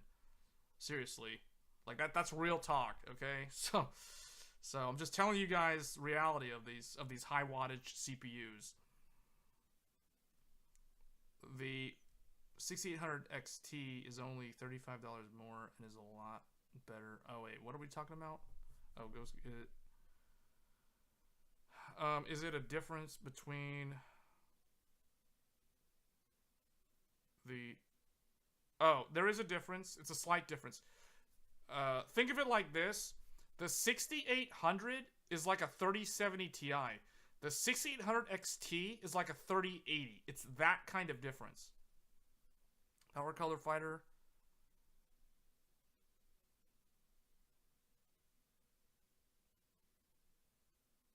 So, okay, the 6800, what did I just say? It's like a 3070 Ti. The MSRP of a 3070 Ti is $600. So that's like $100 less on Amazon for the 6800. I would personally go with the 6800 XT. So just like Joel said, you might have to make the Micro Center for the Ryzen 7 deal. What about the 13700? So Brian, so we were looking at the 13700 earlier. So the reason why I can't recommend the 13700 on Black Friday is because right now there are no good deals for the 13th gen from Intel. So currently these are the Black Friday bundle combos for Micro Center. So we'll just kind of reiterate them here on the stream so everybody watching can see. So right now the only deals for Intel at Micro Center are going to be 11th gen, but no one's really going to want to buy that. So that's $300 for an i7 11700K with a free motherboard. So you still have to provide DDR4 memory. So, you know, you might as well look at the next option over here on the right side, which is the 12th gen i5 for the same amount of money, $300, free, same, well, not same motherboard, but free motherboard, although it's a Z690. So the reason why this one on the right is better is because this one can upgrade to the 13th gen because the motherboard can support the 13th gen. Now this is a DDR4 motherboard. So you're getting a free DDR4 motherboard, which could make sense if you're going to carry over your old RAM from your previous build. So that could make sense. And then for the 12th gen, I mean the i7 you have 350, but again it's 12th gen, not 13th gen. So what I concluded earlier is that I cannot recommend the 12th gen i9 because it just doesn't make any sense for $500. And now they're bundling it with a relatively cheap Asus DDR4 motherboard. So you know, for $500 it's like, yeah, you get a free motherboard, but this processor had a lot of quirks, and I'm not a fan of 12th gen. I talked about it before. I don't really want to repeat the entire story again, but essentially if you're on Windows 10, I do not recommend 12th gen. I would avoid 12th gen if possible if you're on Windows 10. Now if you're on Windows 11, then you'll be fine because you have access to Intel Thread-Director. But if you're on Windows 10, and I'm on Windows 10 personally, the 12th gen has issues with scheduling because the E cores are significantly slower than the P cores, so they could potentially cause, you know, performance bottlenecks, and at worst case, system instability with certain applications. It's rare, but I have encountered those problems throughout my year of using the 12700K. So that's going to be the bundles for Intel. Now for AMD, there's much more interesting deals because you have, you know, like you have, for example, free 32 gigabytes of DDR5, 6,000 megatransfers RAM. Like this is insanely good deal. You essentially pay, you know, $350 for the Ryzen 7. You get 32 gigs of free RAM. So at that point, all you got to do is decide on what motherboard you want, and then you're good to go. So, and the motherboards right now, we're talking like as low as like 200 something or like 190 all the way up to like $1,300 at the ultra high end. So, you know, you basically choose what motherboard you want and you get $20 off the motherboard. So in my mind, the best deal, like if it was my money, would be the Ryzen 7 7700X. And the other thing too is you got to keep in mind that the Ryzen 7 7700X is faster than a 12900KS in gaming. Most of the time. Not all the time, but most of the time. And then it only slightly loses to Intel 13th gen on most occasions. In some occasions, the Ryzen processor is faster than 13th gen while having like less cores because it doesn't have the efficiency cores. But what I don't understand is why nobody in the, like none of the big tech channels, when they reviewed the Intel processor, none of them bothered to review with Windows 10. They all kind of review with Windows 11, which is totally fine because that shows Intel in its best light. That gives it access to Thread Director. So that's a good thing. But the reality is most gamers are still on Windows 10. So what they aren't showing you is that you are losing out on Intel Thread Director's benefits if you're running an Intel processor with an older Windows 10 operating system. So that is something that no one really talked about, but it was just kind of an oversight by the tech press. So CSGO is faster on the 13th. Yeah, I mean, there's a couple of games where AMD's faster, and there's other games where Intel's faster. So it really just kind of boils down. But at the end of the day, like, having said all of that, comparing the two brands, like Intel versus AMD, like, what I will say is the reality is that if you look at those benchmark results, both processors are so fast that we're talking like such high FPS that it's kind of imperceptible. Like, you're not really going to be able to perceive the difference. And in reality, you gotta also remember, what are they testing this with? They're testing with the RTX 4090. So in reality, like, if you have a lower end GPU, that's just kind of like shrink everything closer together, where you're more of the time you're GPU bound. So again, it makes it even less of a comparison in terms of performance. Ultimately, then you're looking at platform longevity, where AMD has a track record of winning in terms of how long they support the socket. And then the other thing too is the power efficiency. So again, AMD, the AM5 is on the latest TSMC 5 nanometer node, which means it's going to be more energy efficient than Intel's 10 nanometer. So, and Intel's on a dead socket. So, there's kind of the argument there as well. So that's why, like, knowing what I know, the fact that I have used both of these processors for some time now, and if it was my money, and if I had to buy a brand new build and do it all over again, and I could only choose one, and if I'm only building it for gaming, I would, and if I'm near a Microcenter, I'm definitely going to go with the Ryzen 7 7700X. The free memory is too enticing. I would go with this, and I would pair it up with a B650E motherboard. So I'll show you the motherboard that I would go with. I think we looked at it earlier. But it's essentially an Asus motherboard that they have in stock. But I think there's also a Gigabyte if you can find it. But I would go with this. $350. So at this price point, it's not insanely expensive. Because you guys got to remember, back when like the 5800X was a thing, the motherboards that you would typically pair up with that, or at least what I would do, is I would buy like an Asus Crosshair Hero, which at the time was a $375 motherboard. And now that was back in like, what, 2019, 2020, somewhere around there. That's what I would do. And that's more money than this. But here, you're getting 24 lanes of PCI Gen 5, 8 lanes of PCI Gen 4, and 4 lanes of PCI Gen 3. And you're getting your postcode debug over here. So you're not really missing out on any of the stuff. You still get the 4 M.2 drives, Gen 5 capability, SATA ports, etc.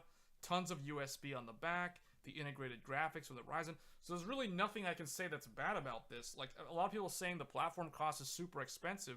I mean, to me, this is a reasonable price. It would be nice if it was like, $200 something. But, this has all the bells and whistles. Like, there's really nothing more that you would need beyond this price point of $350. So this plus that CPU plus the free memory, to me that's, like, what is that, like 600 with tax, you're around like 700 something. So that's kind of where it maxes out, and that's, that's not a bad deal in my mind for a full upgrade to DDR5, 32 gigs. So yeah, that's what I would do. I mean, I would go to Microcenter on Friday, and I would grab this motherboard with the Ryzen 7 7700X, and then get me the free 32 gigs of memory, and that would be it.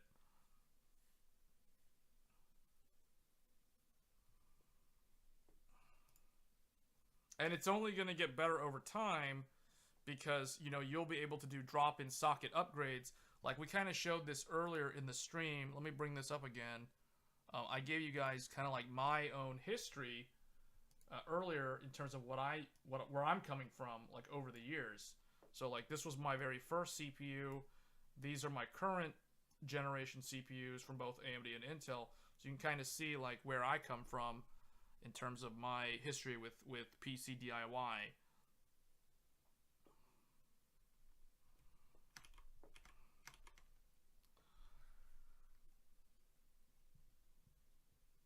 So I think we've kind of covered everything that I wanted to talk about. Like, this stream kind of really went really long, but I do think that we covered a lot.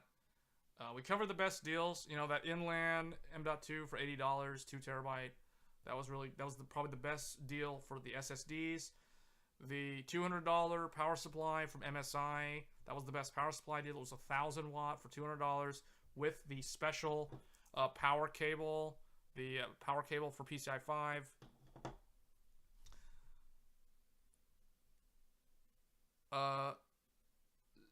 Probably. It probably is. Yeah. Well, actually, no, it's not. No, it's not. There's a difference. So this is the difference. And this will probably be the last thing. Otherwise, the stream is just going to kind of repeat over and over again with the same thing. But this is the motherboard that we were just looking at. What I have drawn for you here, this is the actual layout of that motherboard. Well, it's not the exact layout, but this is the lane allocation. So you can see, like, you're getting, with that B650E motherboard, you're getting 24 lanes of PCI Gen 5 connectivity that go directly to the CPU. No chipset. That means you have near zero latency for the graphics card, and 2 M.2 drives for Gen 2 M.2 drive capability. Now, that particular motherboard probably runs these as Gen 5 as well. I'm not sure. But your chipset is going to be the B650, and that's going to have 8 lanes of Gen 4. So that could be, you know, like a PCI expansion card slot or another M.2 drive or whatever they want to do. And then you have like PCI 3 and the SATA, and there's 4 lanes of that. And then what I have drawn here, this is your USB ports that connect to the chipset, and then these are USB ports that connect to the CPU. So it's not like the Intel, it's quite different actually, because Intel doesn't have, so Intel's different. So Z69, first of all, Intel has no USB ports that connect straight to the CPU. So with Intel, there will be slightly, ever so slightly, more latency over your USB, because all of Intel's USB ports plug into the chipset. Intel has no native CPU USB ports. That is something to keep in mind. It's a minor point, but it is worth mentioning because we're talking about differences between the two platforms. The other thing too is Intel. So I kind of really don't want to. Well, okay, let me do this. So what I'll do, rather than me draw it out, let me just show you. I'll just prove it to you with Gigabyte. So we'll use Gigabyte as an example because Gigabyte is nice enough to publish their actual motherboard block diagrams in their manual, unlike Asus. That's why I don't like Asus as much as Gigabyte when it comes to documentation. So what I will show you is Gigabyte, and then we will also show you the Gigabyte, I think Z690 Porous Master from Gigabyte.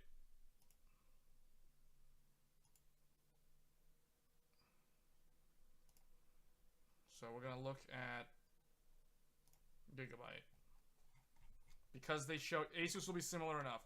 Okay, so the first thing you'll notice is if you look here, so this is the Intel 12, well, okay, not 12, it's the Z690. So you can see right off the bat, you get 16 PCI Gen 5 lanes, all to the graphics card, no storage. You get 1 PCI 4. You're gonna go to bed? Okay. Yeah, well, I mean, thanks for stopping by, Joel. You were really helpful in the chat, helping people out, so I appreciate it. But yeah, we're getting pretty close to the end of the stream here. But this will be the last thing that we talk about, so because I think this is worth showing the differences, a deep dive, light edition of what I already covered in previous videos and previous live streams. Back when AMD was launching AM5, back when Intel 13th Gen, if you guys go look at my live content, you will see lots of streams where we already talked about a lot of this. So I'm kind of reiterating what we've already gone over in previous streams. But what I'm going to say here is, so on Intel, you get 16 lanes of Gen 5. But the way that Intel has allocated it is all the lanes go to the graphics card slot, which isn't really a bad thing, but it means that you can't do PCI Gen 5 storage. And the reality is PCI Gen 5 SSDs are going to start launching in the next couple of months. I expect to see a lot of them announced at CES in January, and I actually expect Phison to release one before the end of this year. So that's going to be a thing. Meaning we're going to see PCI Gen 5 storage before we see PCI Gen 5 graphics. So the fact that Intel puts all their lanes into the graphics card slot doesn't really help the storage thing, unless you want to run like an SSD off of your graphics card slot, but no one's really going to do that realistically. So you have a single PCI Gen 4 for a single M.2 drive to the CPU, and then you have a display port for your integrated graphics, and that's basically it. That's all that they have that connects to the CPU.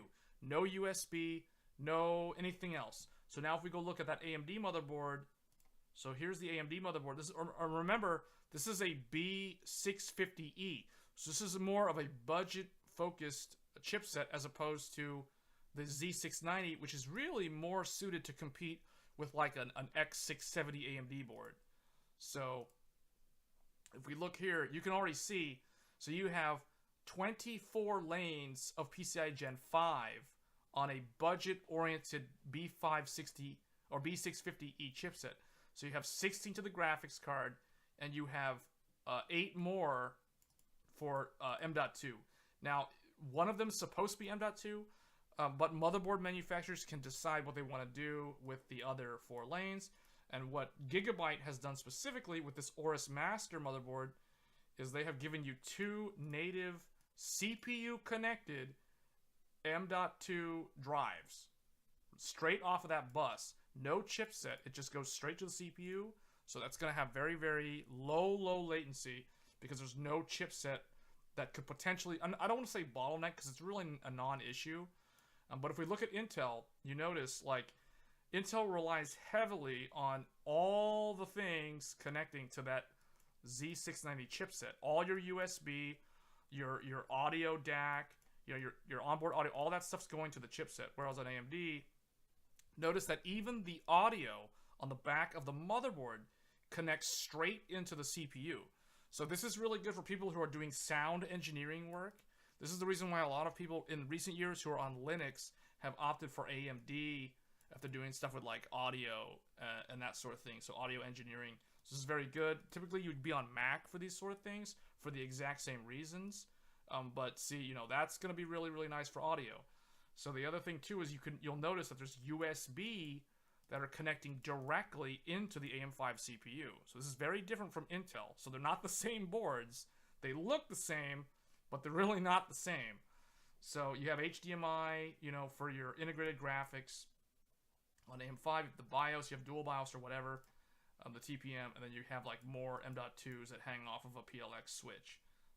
So here's your 8X slot, which turns this into 8X or whatever.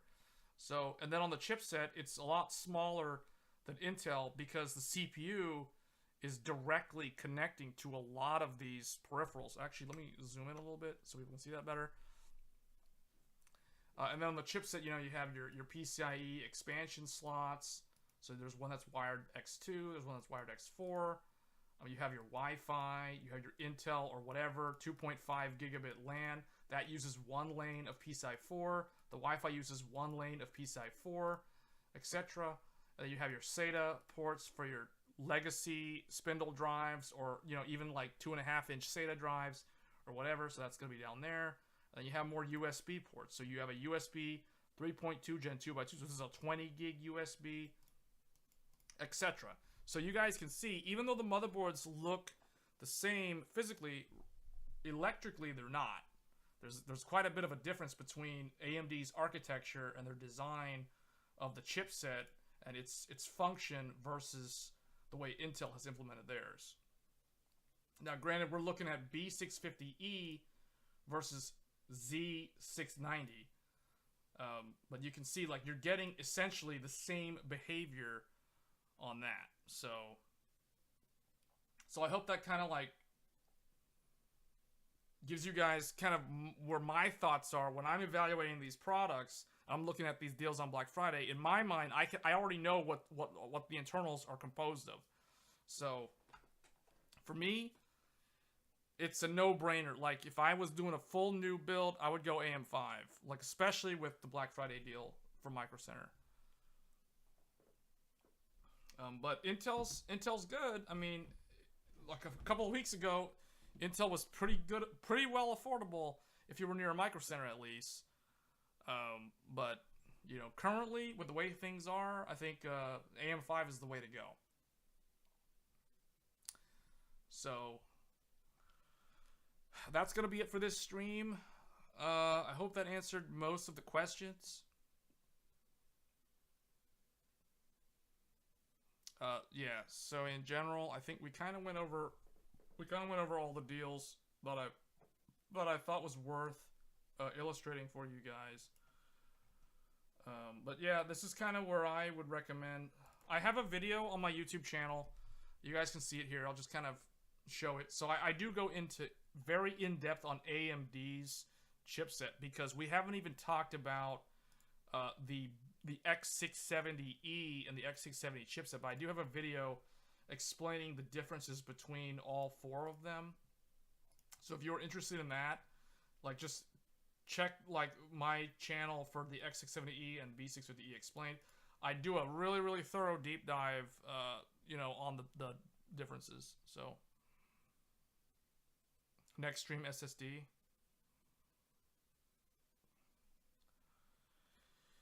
Yeah, man. I'm glad that I could have been help. That was the whole point of the stream, was to kind of go over the Black Friday deals and kind of answer questions and kind of see like where the actual value can be derived from a lot of these holiday deals that you see on Microcenter, Newegg, or Amazon. So we will probably do. People have been asking me about more content on Intel Arc. I might do another gaming live stream on Intel Arc with the updated driver in the near future. And then the other thing too is people have also been asking about overclocking and undervolting, and I have been hesitant to do that content, and the reason why is because I'm waiting for BIOS updates for both Intel and AMD. For AMD, I want the next AGISA code, so that we get more options for curve optimizer, that sort of thing. So right now it's pretty bare bones at what you can do. And on the Intel side, like, the thing for me is the 13900K is so hard to cool with an air cooler that I am kind of forced to power limit my CPU. There isn't really any other way around it for me, unfortunately. So I will probably revisit Intel in the near future once AMD's new GPUs come out. If I can get my hands on, like, say, a 7900 XTX, I will be pairing that up with a 1300K, and I'll do some content with the 1300K.